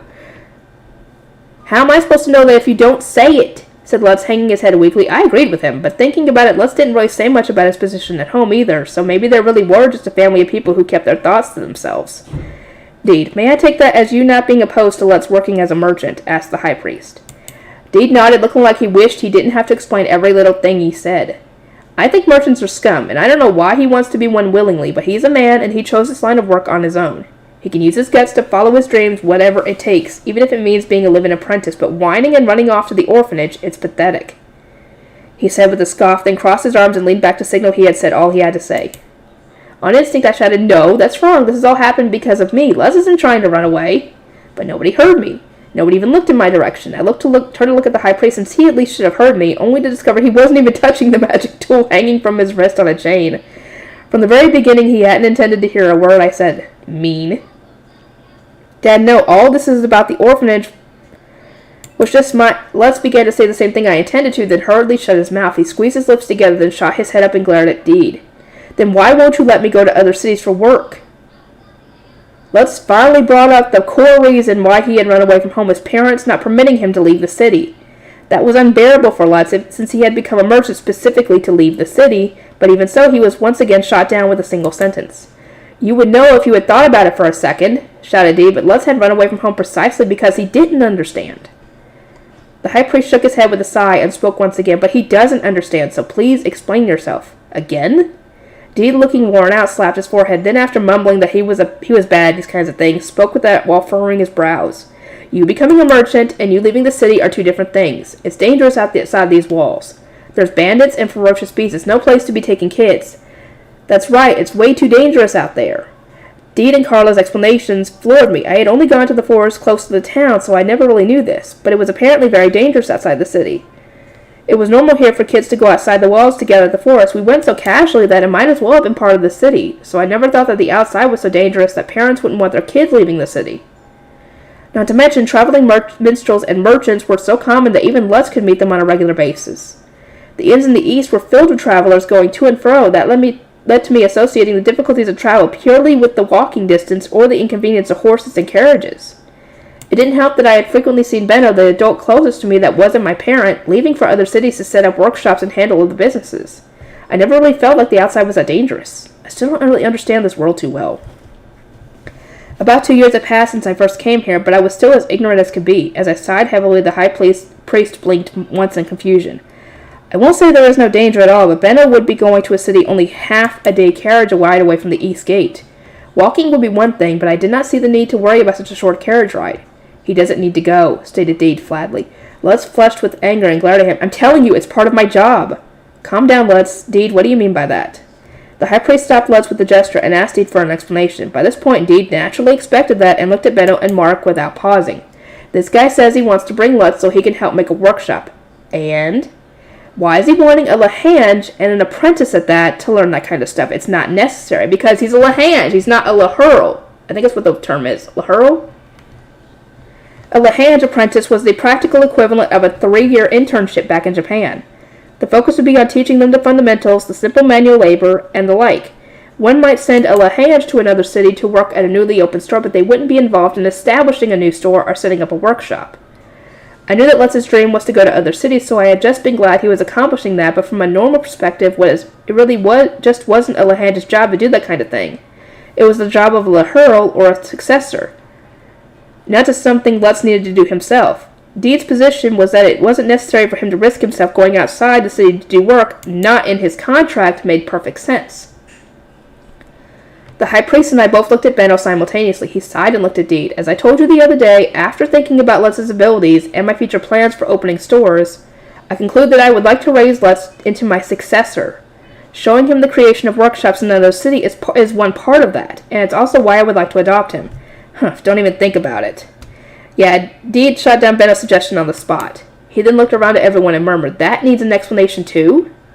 The high priest confirmed that it did indeed need one, backed up by a nod from Benno, who said, "I would like to hear your reasoning. If you'll forgive my rudeness, you will be of no help to Lutz's career due to your lack of involvement in business. My adopting Lutz will be good not only for my business, but for his future as well." Benno's words made Deed lower his eyes briefly. He then shot a glare straight at Benno. "You don't have any kids, yeah?" "Yes, which is why I'm considering Lutz as a potential successor." Benno furrowed his brow, not understanding what him not having kids had to do with anything. He would have no reason to adopt Lutz if he already had kids. "That's not what I meant," Deed said, giving a heavy sigh. "You're right that I can't help Lutz, and I'm grateful that you think highly of him." His eyes wavered as he searched for words until he looked back and forth between Lutz and Benno. "You're good at running a business, and I bet you're a skilled merchant. You're even got the heart to forgive all the trouble Lutz has given you. But you wouldn't be a good father." Ooh. He wasn't insulting Benno or slandering his name, but still he was rejecting him. For some reason he thought he wouldn't be a good father. "Please explain why you think he wouldn't be a good father. Does Benno have a bad reputation or something of the sort?" asked the high priest, to which Deed nodded. "This would be easier if he did," he said, then looked at Benno head on. "No matter how good at your job you are, you're trying to adopt a kid not for his sake, but for your business. Nobody like that would be a good father. Parents can't think about everything as pluses and minuses. Am I wrong?" Benno opened his eyes wide in surprise, then gave a bitter smile. "I see. You are correct. I am certainly prioritizing the profits of business above all else." Benno was considering adopting Lutz because it would be the most beneficial thing for him and his business. Naturally, Lutz's personality and other qualities helped, but when it came to a successor for his business, future profits mattered above all else. That was normal for a merchant, but it would be hard for Benno to protest a parent finding fault in it. "I understand why you rejected the adoption. However, I am utterly serious about Lutz's future potential. Would you find a Lahurl contract more agreeable than adoption? If Lahanges were like part-timers, then Lahurls were like managers that could eventually be trusted with the operation of a business. The security, payment, and work offered by the employer changed drastically. I'm thinking it's too early for that." "Too early?" This time Deed didn't even try to hide his annoyance at the high priest's question. He shrugged with a frown and explained, "Naturally, Lahurls are signed after you watch them work as a Lahange for a few years. Haven't even been a single season since Lutz's baptism," he said, earning him a raised eyebrow from Benno. "It hasn't been long since his baptism, but I have been doing business with Lutz for an entire year now." "That a fact?" "Yes, I imagine you're aware of the financial burden an employer shoulders by hiring an apprentice. When I first met Lutz, I had no intention of hiring him. With that in mind, as a test to assess his skills, I gave him a task to complete that most would find impossible. However, he succeeded with flying colors, far beyond what I had expected." "Oh?" Deed was listening as if he had never heard any of this. If I remembered correctly, at the time Deed had told Lutz to just become a paper-making craftsman instead of a merchant. Maybe he didn't ask Lutz why he was making paper? Maybe Lutz just didn't tell him? Lutz has shown himself to have the determination and endurance necessary to overcome the disadvantages that his lack of a merchant upbringing has given him. I want to secure his employment before another store does, and the sooner I begin raising him to potentially be my successor, the better. I value his work ethic, but he has a long way to go." "All right, then." Deed nodded, and then, after glancing at the high priest, who was starting to stand up, explained what he meant. "No matter how much I want to help him, I don't know nothing about being a merchant. If you're thinking you want to trust a whole business to him, that contract will do him a lot of good. In that case, said Mark with a smile, I suggest that we immediately fill out the paperwork at the Merchants Guild. Delia grimaced, looking thoroughly displeased. You merchants and your dad? A whisper leaked out of Lutz's mouth. His dad cutting himself off mid-insult was the cherry on top of the cake that showed Lutz just how much he loved him. Tears dripped out of his jade green eyes that looked just like Deed's. Carla was quietly sobbing too, and Deed looked extremely uncomfortable stuck between them. He averted his eyes from them and scratched his head. His expression made it clear that he was finally feeling the embarrassment of saying everything he usually left unsaid. Let's apologize, shouted Deed out of nowhere. It was hard to tell from his tan skin, but his cheek looked a little red. Deed, you must explain if you want him to understand, pointed at the high priest with a sigh. Deed grimaced, faltered for a second, then yelled at Lutz. You going crazy with your misunderstandings, got this many people wrapped up in this mess. Apologize with all you've got. Deed's words stabbed a spear into my chest. Lutz hadn't gotten this many people involved. I had. I'm sorry. Lutz and I apologized together, though nobody could hear my apology. Lutz's parents were looking at Lutz, but the high priest, Benno, and Mark were all staring directly at me. Come on, we're going home, you brat. Lutz rushed up to Deed, who gave him a solid chop on the head. Despite wiping his tears away with a grunt of pain, Lutz looked really happy as he stood beside his father. Guess I should say something, too. Guess I wasn't being clear enough. You helped us out. Thanks. Looking somewhat embarrassed, Deed thanked the high priest before turning around and leaving the room. Carla took Lutz's hand and they walked off together. Master Benno, let us go to the Merchants Guild. High priest, I truly thank you with utmost sincerity for today. It seems that everything has been resolved peacefully. After giving a long-winded thank you, Benno left the room. He was probably chasing after Lutz and his parents so they could get the Lahurl contract sorted out at the Merchants Guild. The moment Benno and Mark left the room, leaving only the high priest and me behind, some grey priests came inside to clean up the chairs and such. Take care to hear all sides of a story before making a decision. The truth will always be distorted if you listened only to what one person has to say. Understood, I said in an inaudible voice with a nod, after which the high priest gripped the magic tool chained to his wrist. Thankfully, it seems their family will be doing just fine. I blinked in surprise at his sudden words and looked up at the high priest. Upon seeing my confusion, his emotionless, expressionless face twisted in a slight grimace. Did you not say so yourself? Your ideal revolution will be resolving the problem and returning Lutz home to his family, he said, reminding me of Lutz's happy, tearful expression. The thought of Lutz, who had been frustrated with his family problems for almost a year, crying happy tears while going home with Delia and Carla, made my eyes tear up too. It's perfect, it really is. Things had gotten twisted because none of them really talked to each other. But they still had love for each other. I was really glad Lutz got to fix things with his family. Myne, stop crying. People might misunderstand and think I'm the one making you cry. Yeah, they probably would. The high priest, having noticed the grey priest glancing our way, made a much more clear grimace this time. It's fine, these are happy tears. Good grief, Myne. I tried to wipe my tears with my blue robe, but the high priest grabbed me and told me not to wipe my face with my clothes. But I didn't have a handkerchief, and Fran, who probably did, seemed busy. Upon seeing me following Fran with my eyes, the high priest lent me his own handkerchief with a very unhappy expression.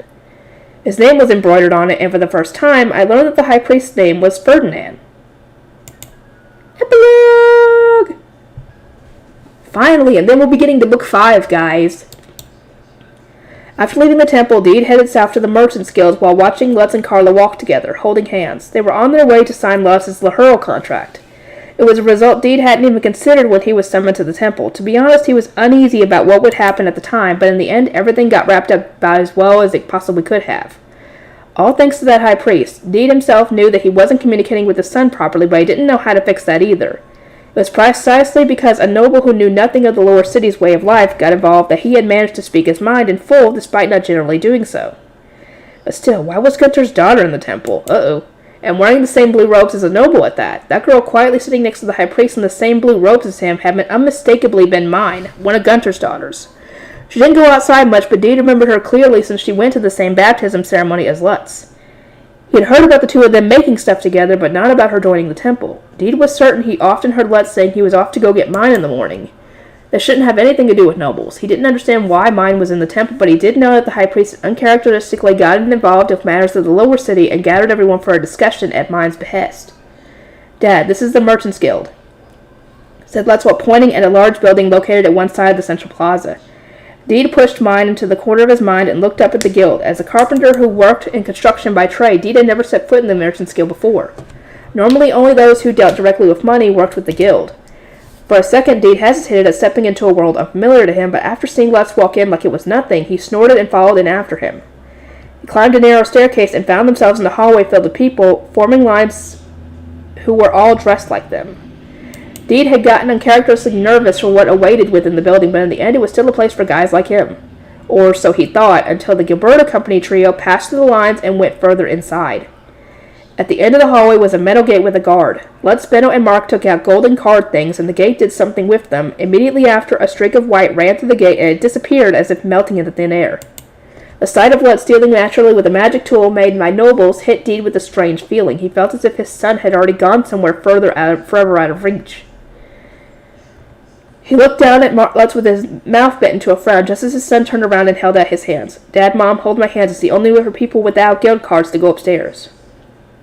It had been so long since he had held hands with his son that they were much bigger than he remembered, which threw him off as they climbed the dimly lit staircase. At the top awaited the world for the rich, overflowing with wealth like he had never seen before. The floorboards weren't bare, they were covered with a thick carpet, and the chairs in the waiting room were beautiful with fancy designs. Everything was clean. It was impossible not to feel how out of place he was, but Lutz, wearing his well-made apprentice clothes and talking to the young apprentice girl behind the counter, I'm guessing that's Frida, seemed completely in his element. What brings you here today? Please prepare a Lahuro contract. I have my parents and the master of the Gilberta Company here with me. Understood, and congratulations, Lutz. Yeah, thanks, Frida. Lutz acted and spoke entirely different from how he did at home. Not even a full season had passed since his baptism ceremony.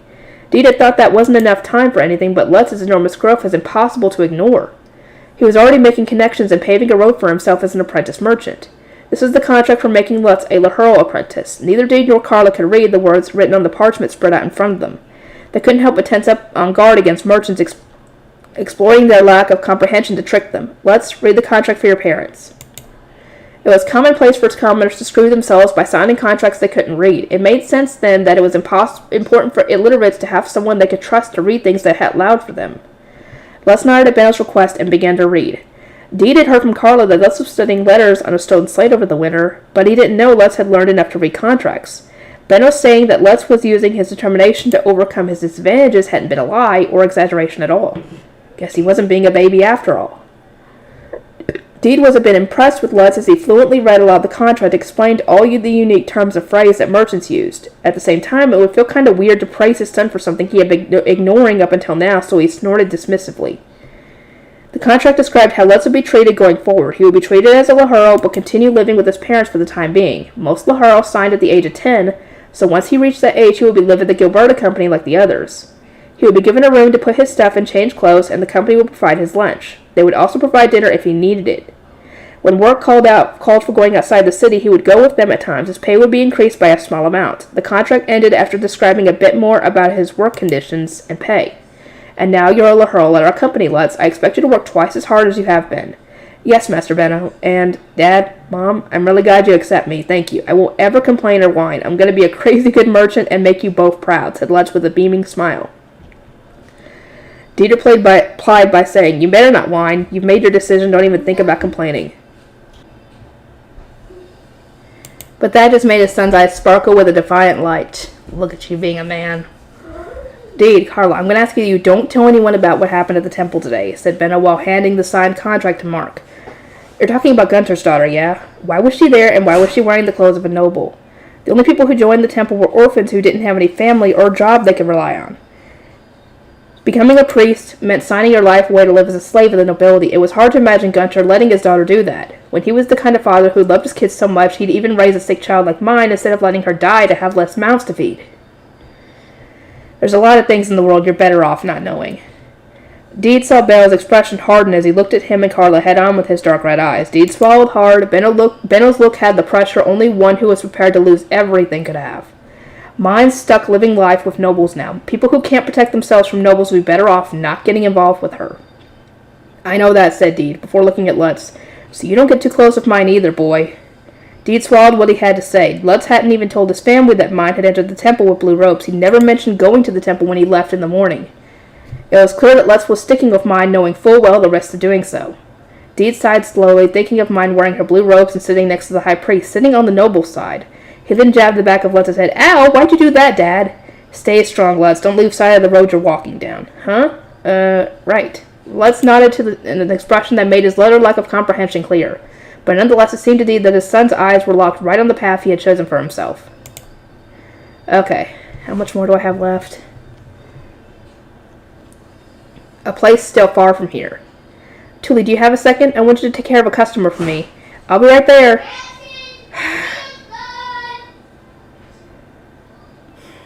When the forewoman's aide came calling for me, I made sure the stitches I just did were neat, then set aside my needles and took off my apron in a hurry. Shut up!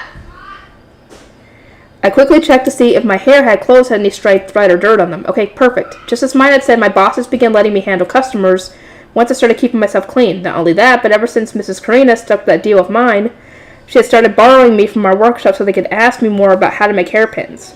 Our forewoman desperately wanted connections to the Gilberta Company, and thanks to my help on that front, she started letting me do more work all at once. In the spring, I had been one of the lowest Lahandras in the workshop. By summer, everything had changed. I was happy about that, but now people in the workshops gossiped about how I was the only one who got to deal with customers. Rita and Laura even complained to my face that the forewoman had started playing favorites with me all of a sudden. They ended up complaining at lunch too, leaving me pouting while feeling kind of uncomfortable. Don't complain to me, I'm just doing what Myne told me to. When I told Rita and Laura about Myne had told me about being polite and staying clean like a representative of the workshop should be, their eyes widened in surprise. Why does Myne know all that? She's too weak to even go to the forest. Laura was our neighbor and knew just how weak Myne was. But she was a year older than me and had barely met her since she was an apprentice by the time Myne managed to get strong enough to go to the forest. She'd only really met her when she pulled out Myne's hair stick at the baptism ceremony and got anxious about it. Myne's too weak to walk around much, but she uses her head instead and helps Dad work at the gate. She reads letters and does math stuff. Apparently she learned how to talk to nobles and rich store owners while she was there. In truth, Myne had started going to the temple as a blue shrine made him, but Mom and Dad had told me not to tell anyone about that. Everyone else thought she was going to help Dad at the gate or visiting the Gilberta Company to discuss hairpins. She did go to the Gilberta Company with Lutz sometimes, so it wasn't completely untrue. Wow, she can read? That's really cool. Rita opened her eyes wide with surprise. She lived on the opposite side of the city, with the craftsman's alley between us, so she had never seen Myne before. Rita being impressed despite that made me happy. Myne's amazing. She got to know someone from the Gilberta Company while working at the gate, which is how Mrs. Karina noticed the hairpins Myne made. And then she even bought the rights to the hairpins. Normally Myne would be going to teach her how to make them, but I go instead since she's too weak to go that far. I decided not to mention that Myne was worse than me at making the hairpins. If everyone learned she was bad at sewing, on top of being sickly, Myne would never be able to get married. As her big sister, it was my job to stop that from happening. You're so lucky, Tuli. You got to go to Mrs. Karina's home thanks to her, right? I wish I had a little sister like mine, too. Maybe the forewoman would play favorites with me instead, said Laura with an envious sigh. But a few weeks ago, you were saying it must be a huge pain to look after a sick little sister. I felt a bit peeved at Laura's opinion changing on a dime, at which point I realized something and clapped my hands together. If everyone followed Myne's advice, I wouldn't be the only one asked to deal customers. When I went to Mrs. Karina's house, she was making a super beautiful dress. Asked her how to make wonderful designs for nobles, and Myne told me what I needed to do. What'd Myne say? The two of them now, knowing that Myne's advice was amazing, leaned forward and looked at me with anticipation sparkling in their eyes. She said I should go to the north of the city on my days off and look at what people were wearing so I could note down what designs were popular with rich people. She said I won't know what's good if I don't look at good things, so I was thinking of going to the north on my day off tomorrow. Want to come with me? Yeah, me too. Rita and Laura both jumped on my invitation immediately. I sighed in relief. I invited them for one simple reason. Unlike Myne and Lutz, who were up north frequently to visit the Gilberta Company, I was still nervous that I never had the courage to go further north than the Central Plaza. I thought that maybe having two friends by my side would make it easier. When the next day came, I finished breakfast quickly and grabbed the clothes I had washed and set out to dry last night. They were the summer clothes I had worn to Karina's house. Just having worn them to the north once before gave me a bit of courage. Bye, Myne. I'm going to the north. I hope you learn a lot there. Good luck, Tuli. Myne waved me goodbye. I honestly would have liked for her to come with me, but she didn't want to since Rita and Laura would be there. She said they wouldn't walk at her pace and she'd just be dead weight, falling behind and passing out. I left home and raced down the stairs to the plaza.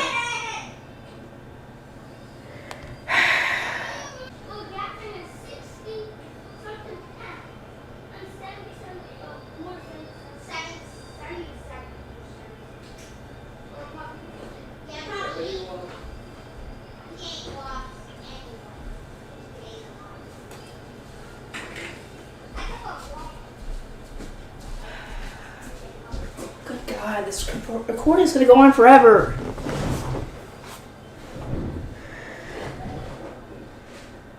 Where I found Laura walking around the well. Morning, Tuli, let's go. Rita's probably waiting for us already.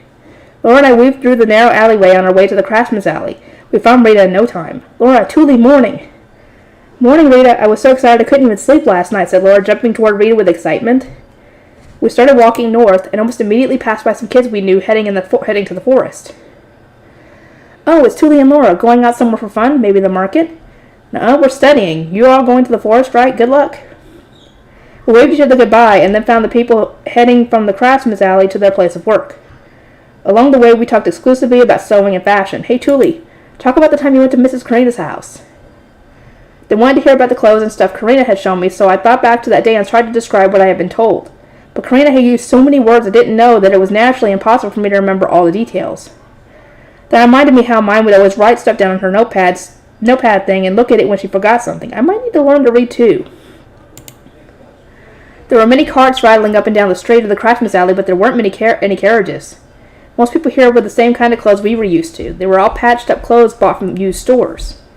But as we approached the central plaza, the stitching got better, the clothing got more colorful, and the amount of cloth used increased.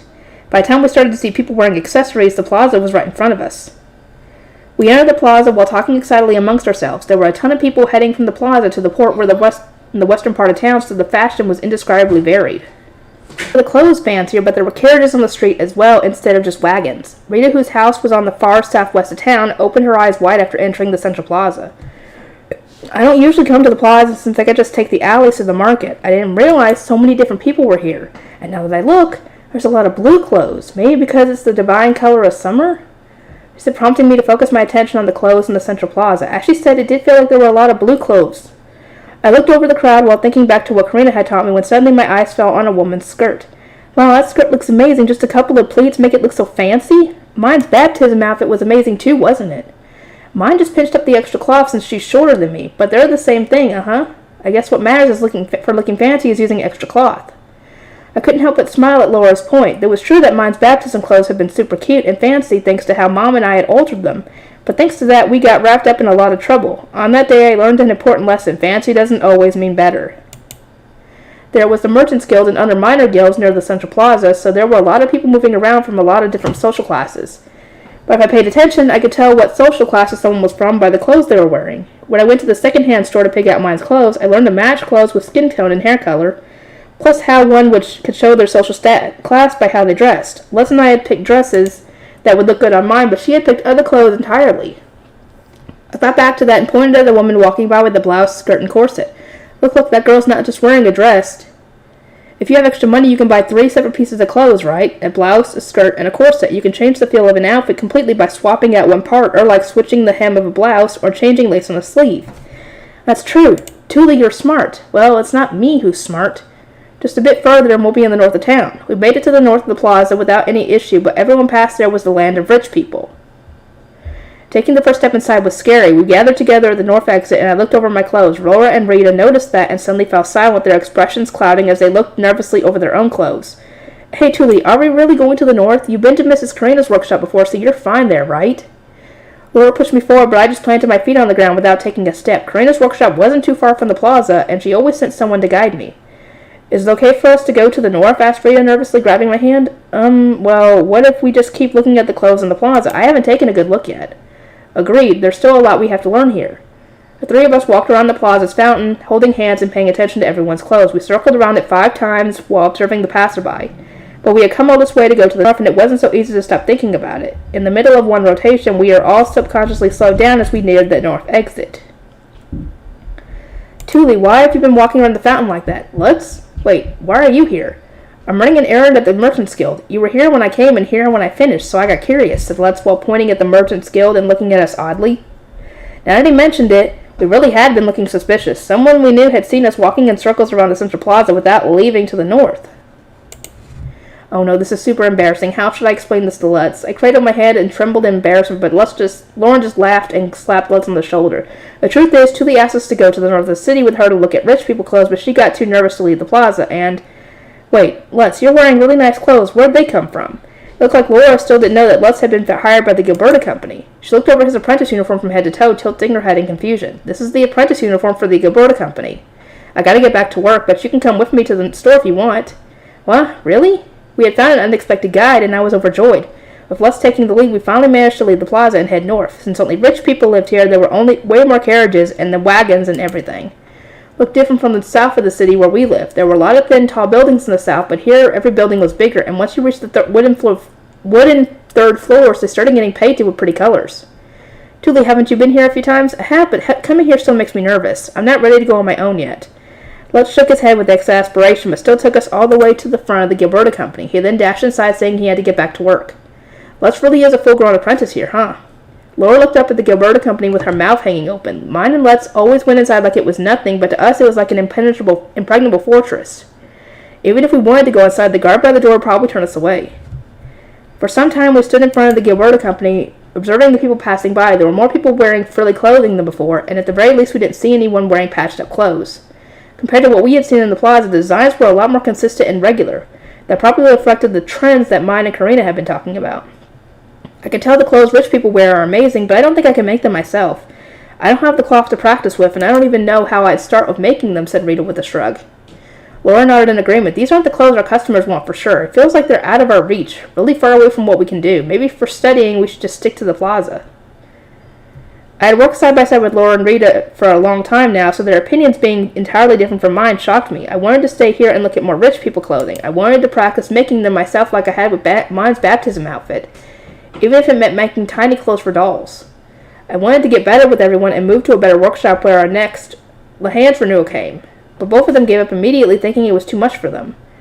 I realized that at some point our goals and ways of thinking had changed. We didn't share the same dream anymore, and that left me at a loss. Want to go home for today? I asked, since they looked really uncomfortable. They nodded and we began our journey back to the plaza, but my legs and heart felt heavy. I walked while staring at my feet, complaining on the inside. Why are we going home already? We came all the way here. I haven't even seen enough yet. The two of them think these clothes are too much for us, but I don't think so. I don't want to think that. After a bit of walking, I stopped and turned around. I could see customers entering the Gilberta Company. They were probably there for Karina, since their clothes looked a lot like the examples I had seen in her room. So pretty. I want to look at them more. The thought of the dresses for nobles I had seen in Karina's house passed through my mind. It was exactly because I was out of my reach. It was out of my reach that I wanted to study and practice more. I wanted to become good enough to join Karina's workshop. Lutz and Myne had managed to get accepted by the Gilberta Company, so maybe if I worked hard. Too. I guess I'm thinking like this because of Myne. Myne always worked desperately hard to get what she wanted, and she always succeeded. Especially since she had Lutz, who walked down his own road in life, even after his parents rejected him.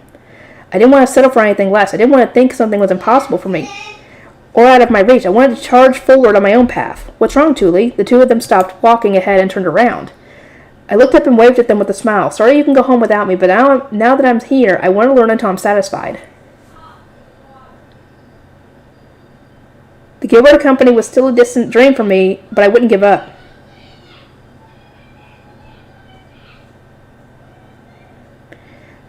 At the very least, I needed to work hard until I could pick out better clothes than Myne.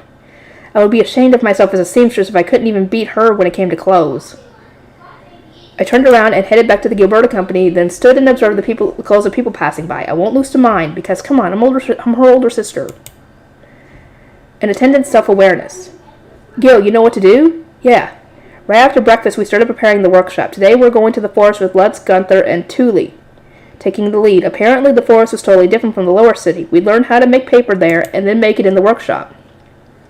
I was fine doing it just because Sister Myne asked me to, but the other kids weren't too happy about having extra work. Kai, a kid I used to mess around with in the orphanage before becoming Sister Myne's attendant, looked down at his clothes and grimaced. They were second-hand and all patched up, looking even worse than the gray robes he normally wore. Hey, Gil, what's the point of making paper? That was a question I didn't really have an answer to. I looked at Lutz, since he usually understood Sister Myne's plans the best. He noticed my look and started to think. Life in the temple was so different from life in the city that explaining things could be hard sometimes.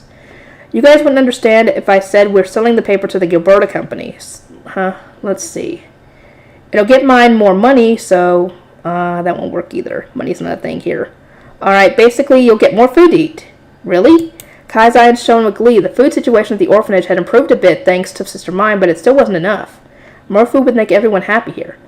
Alright, let's go. Let's get this paper made. It's crazy, huh? All we had to do was follow Sister Myne's instructions, and now we can make our own soup. We didn't have to sit around waiting for more divine gifts at all. Kai and the others talking reminded me of how the orphanage was not so long ago. With more and more blue priests and shrine maidens leaving the temple, more and more former attendants returned to the orphanage. There were more gray priests, but less food.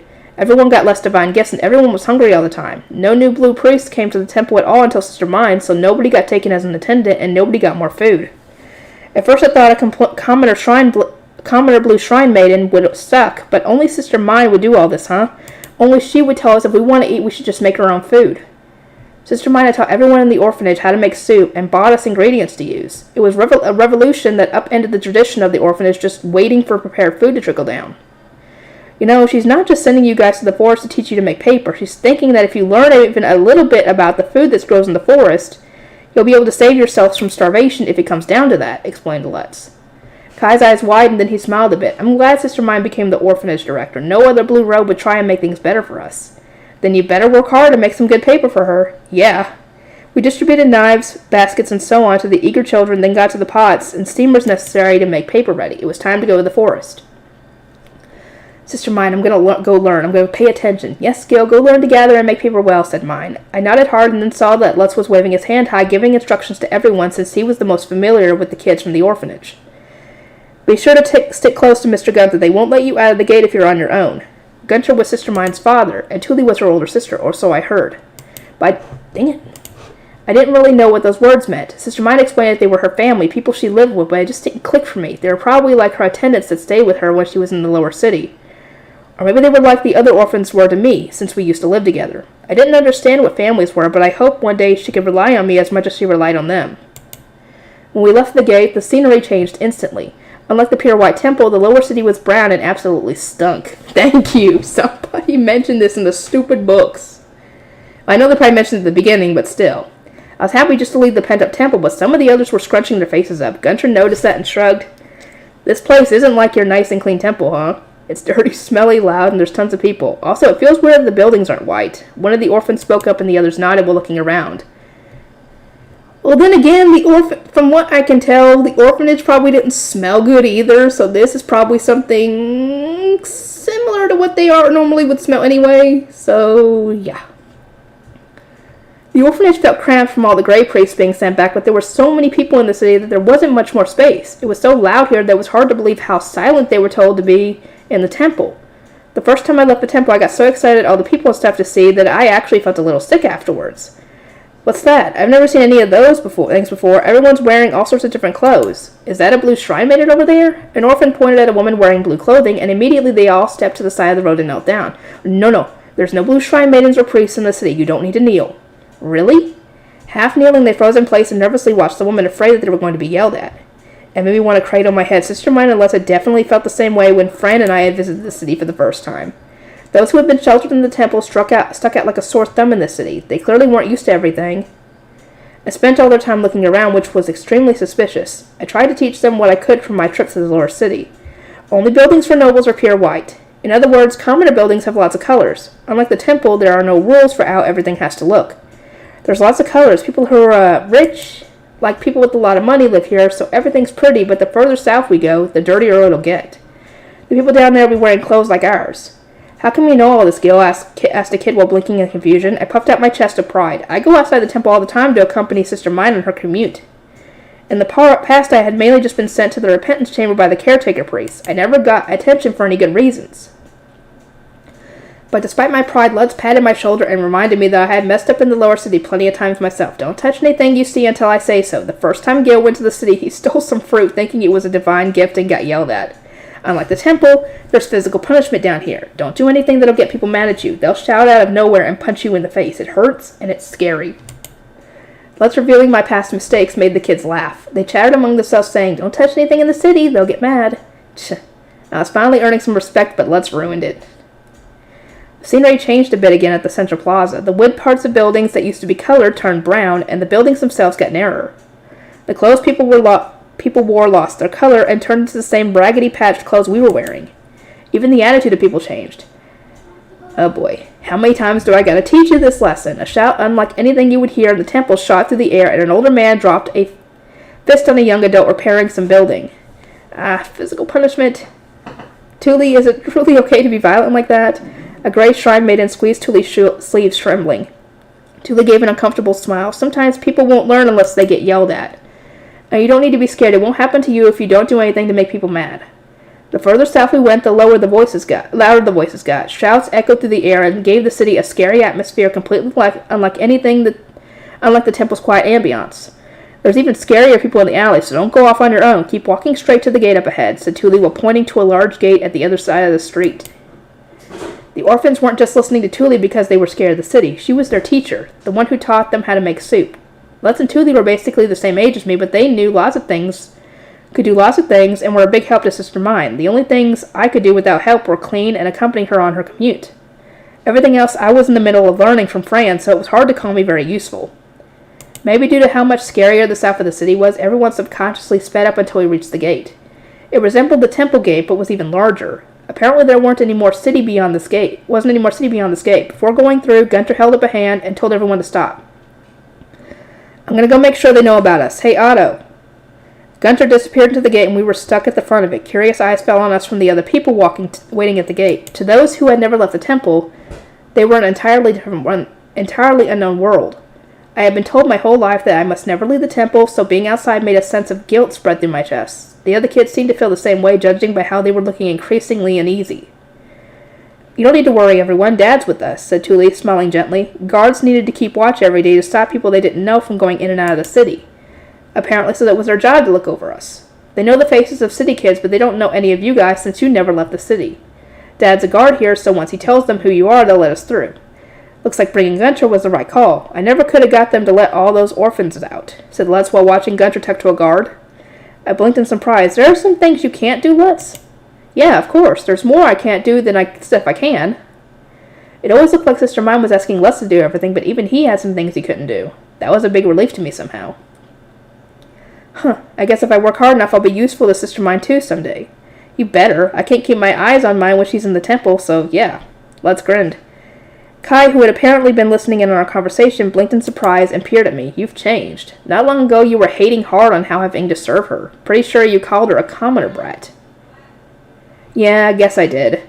My life in the orphanage had both changed so much that it felt like a lot of time had passed, but in reality it hadn't even been a season since Myne joined the temple. I sure was shocked when Arno said that you were going to be the new Blue Shrine Maiden's attendant, man. You're always stuck in the repentance chambers. And I thought I would have been a way better attendant than you. Everyone nodded with Kai. Each and every one of them had wanted to become the new Blue Shrine Maiden's attendant, naturally, since becoming an attendant meant leaving the orphanage.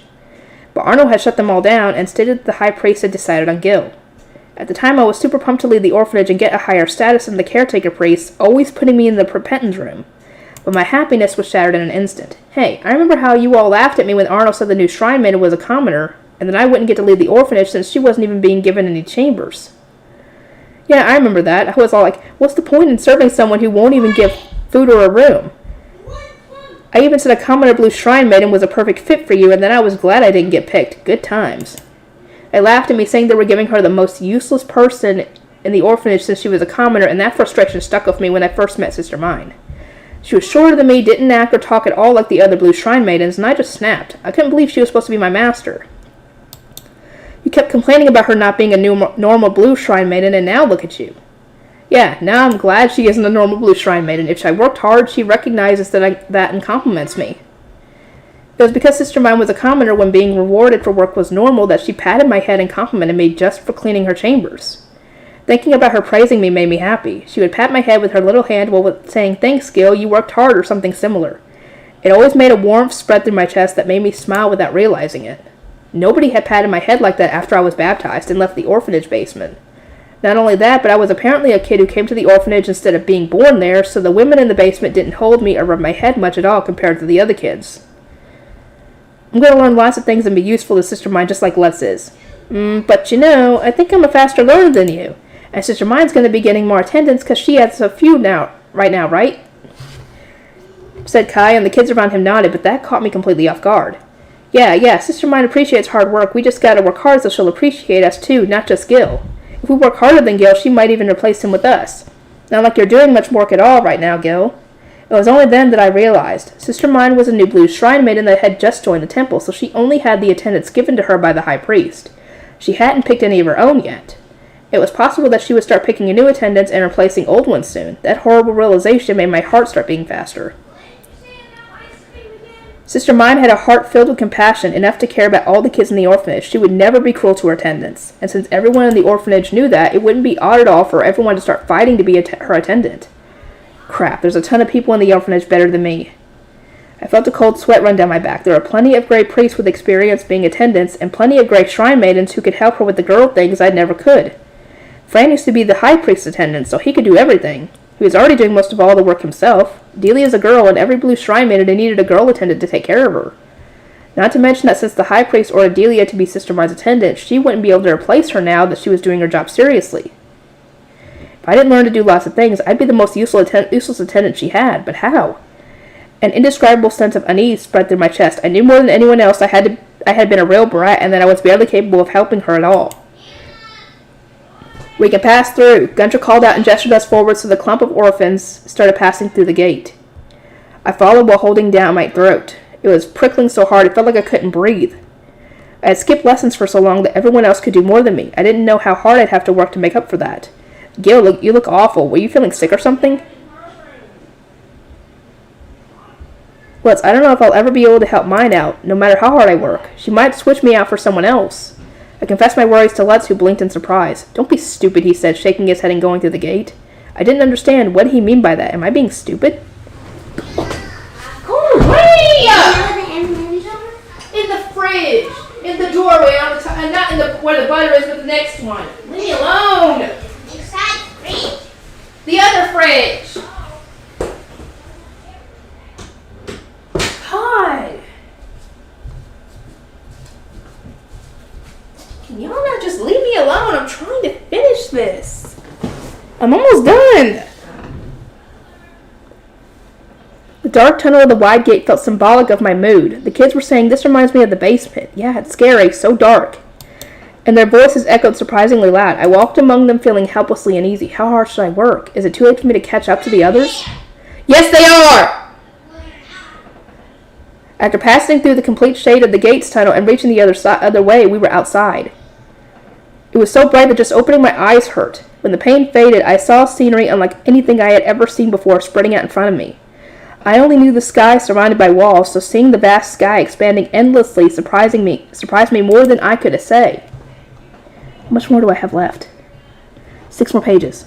The kids around me must have felt the same way as they all started shouting in awe. Wow, amazing, look, the sky's so wide, it's not a square. It's very bright, and the sun feels more dazzling than usual.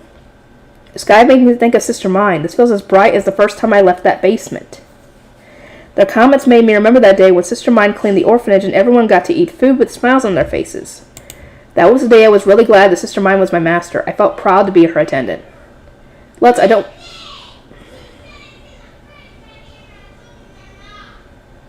want to quit being Sister Myne's attendant. I'm going to be useful to her. You really don't get it, do you? Lutz looked at me with his jade eyes filled with surprise and exasperation. Listen, you're the one who brought soup to the kids every day after Myne first lettered about all this, right? You're the one who led the cleaning, right? You're already being useful to Myne. If you're still anxious about it, just try and learn to do more. Myne won't cut you off so easily if you're working hard to improve. You can start by learning how to make paper here. Apparently she would soon be in dire need of attendants to manage the workshop in her place so as it got busier. Lutz, grinning, said I'd probably get more confident if I started managing the workshop that was so important to both Myne and the orphanage. The second he said that, it gave me a clear goal. My worry vanished. Managing the workshop, huh? The Myne workshop's papermaking is definitely going to be vital for buying the orphanage's food, and it'll be Myne's most important source of income. Do a good job, Gil. You're her attendant. Lutz slapped me on the back, and I looked up at the sky. It felt much brighter and bluer than before. Gil, Lutz, hurry! You're getting left behind. Tuli's yell brought me back to reality, and I saw the kids running toward the forest with cheers and smiles filled with the excitement of finally being free. We're going to find stuff for Sister Myne in the forest. Hey, wait, I'm going in first. I'm Sister Myne's attendant. I chased after them, and the kids ran away squealing. You're all getting too excited. Gotta save your energy for the way back, warned Gunther with a grin. Tuli looked up at him and smiled happily. These kids really do love Myne.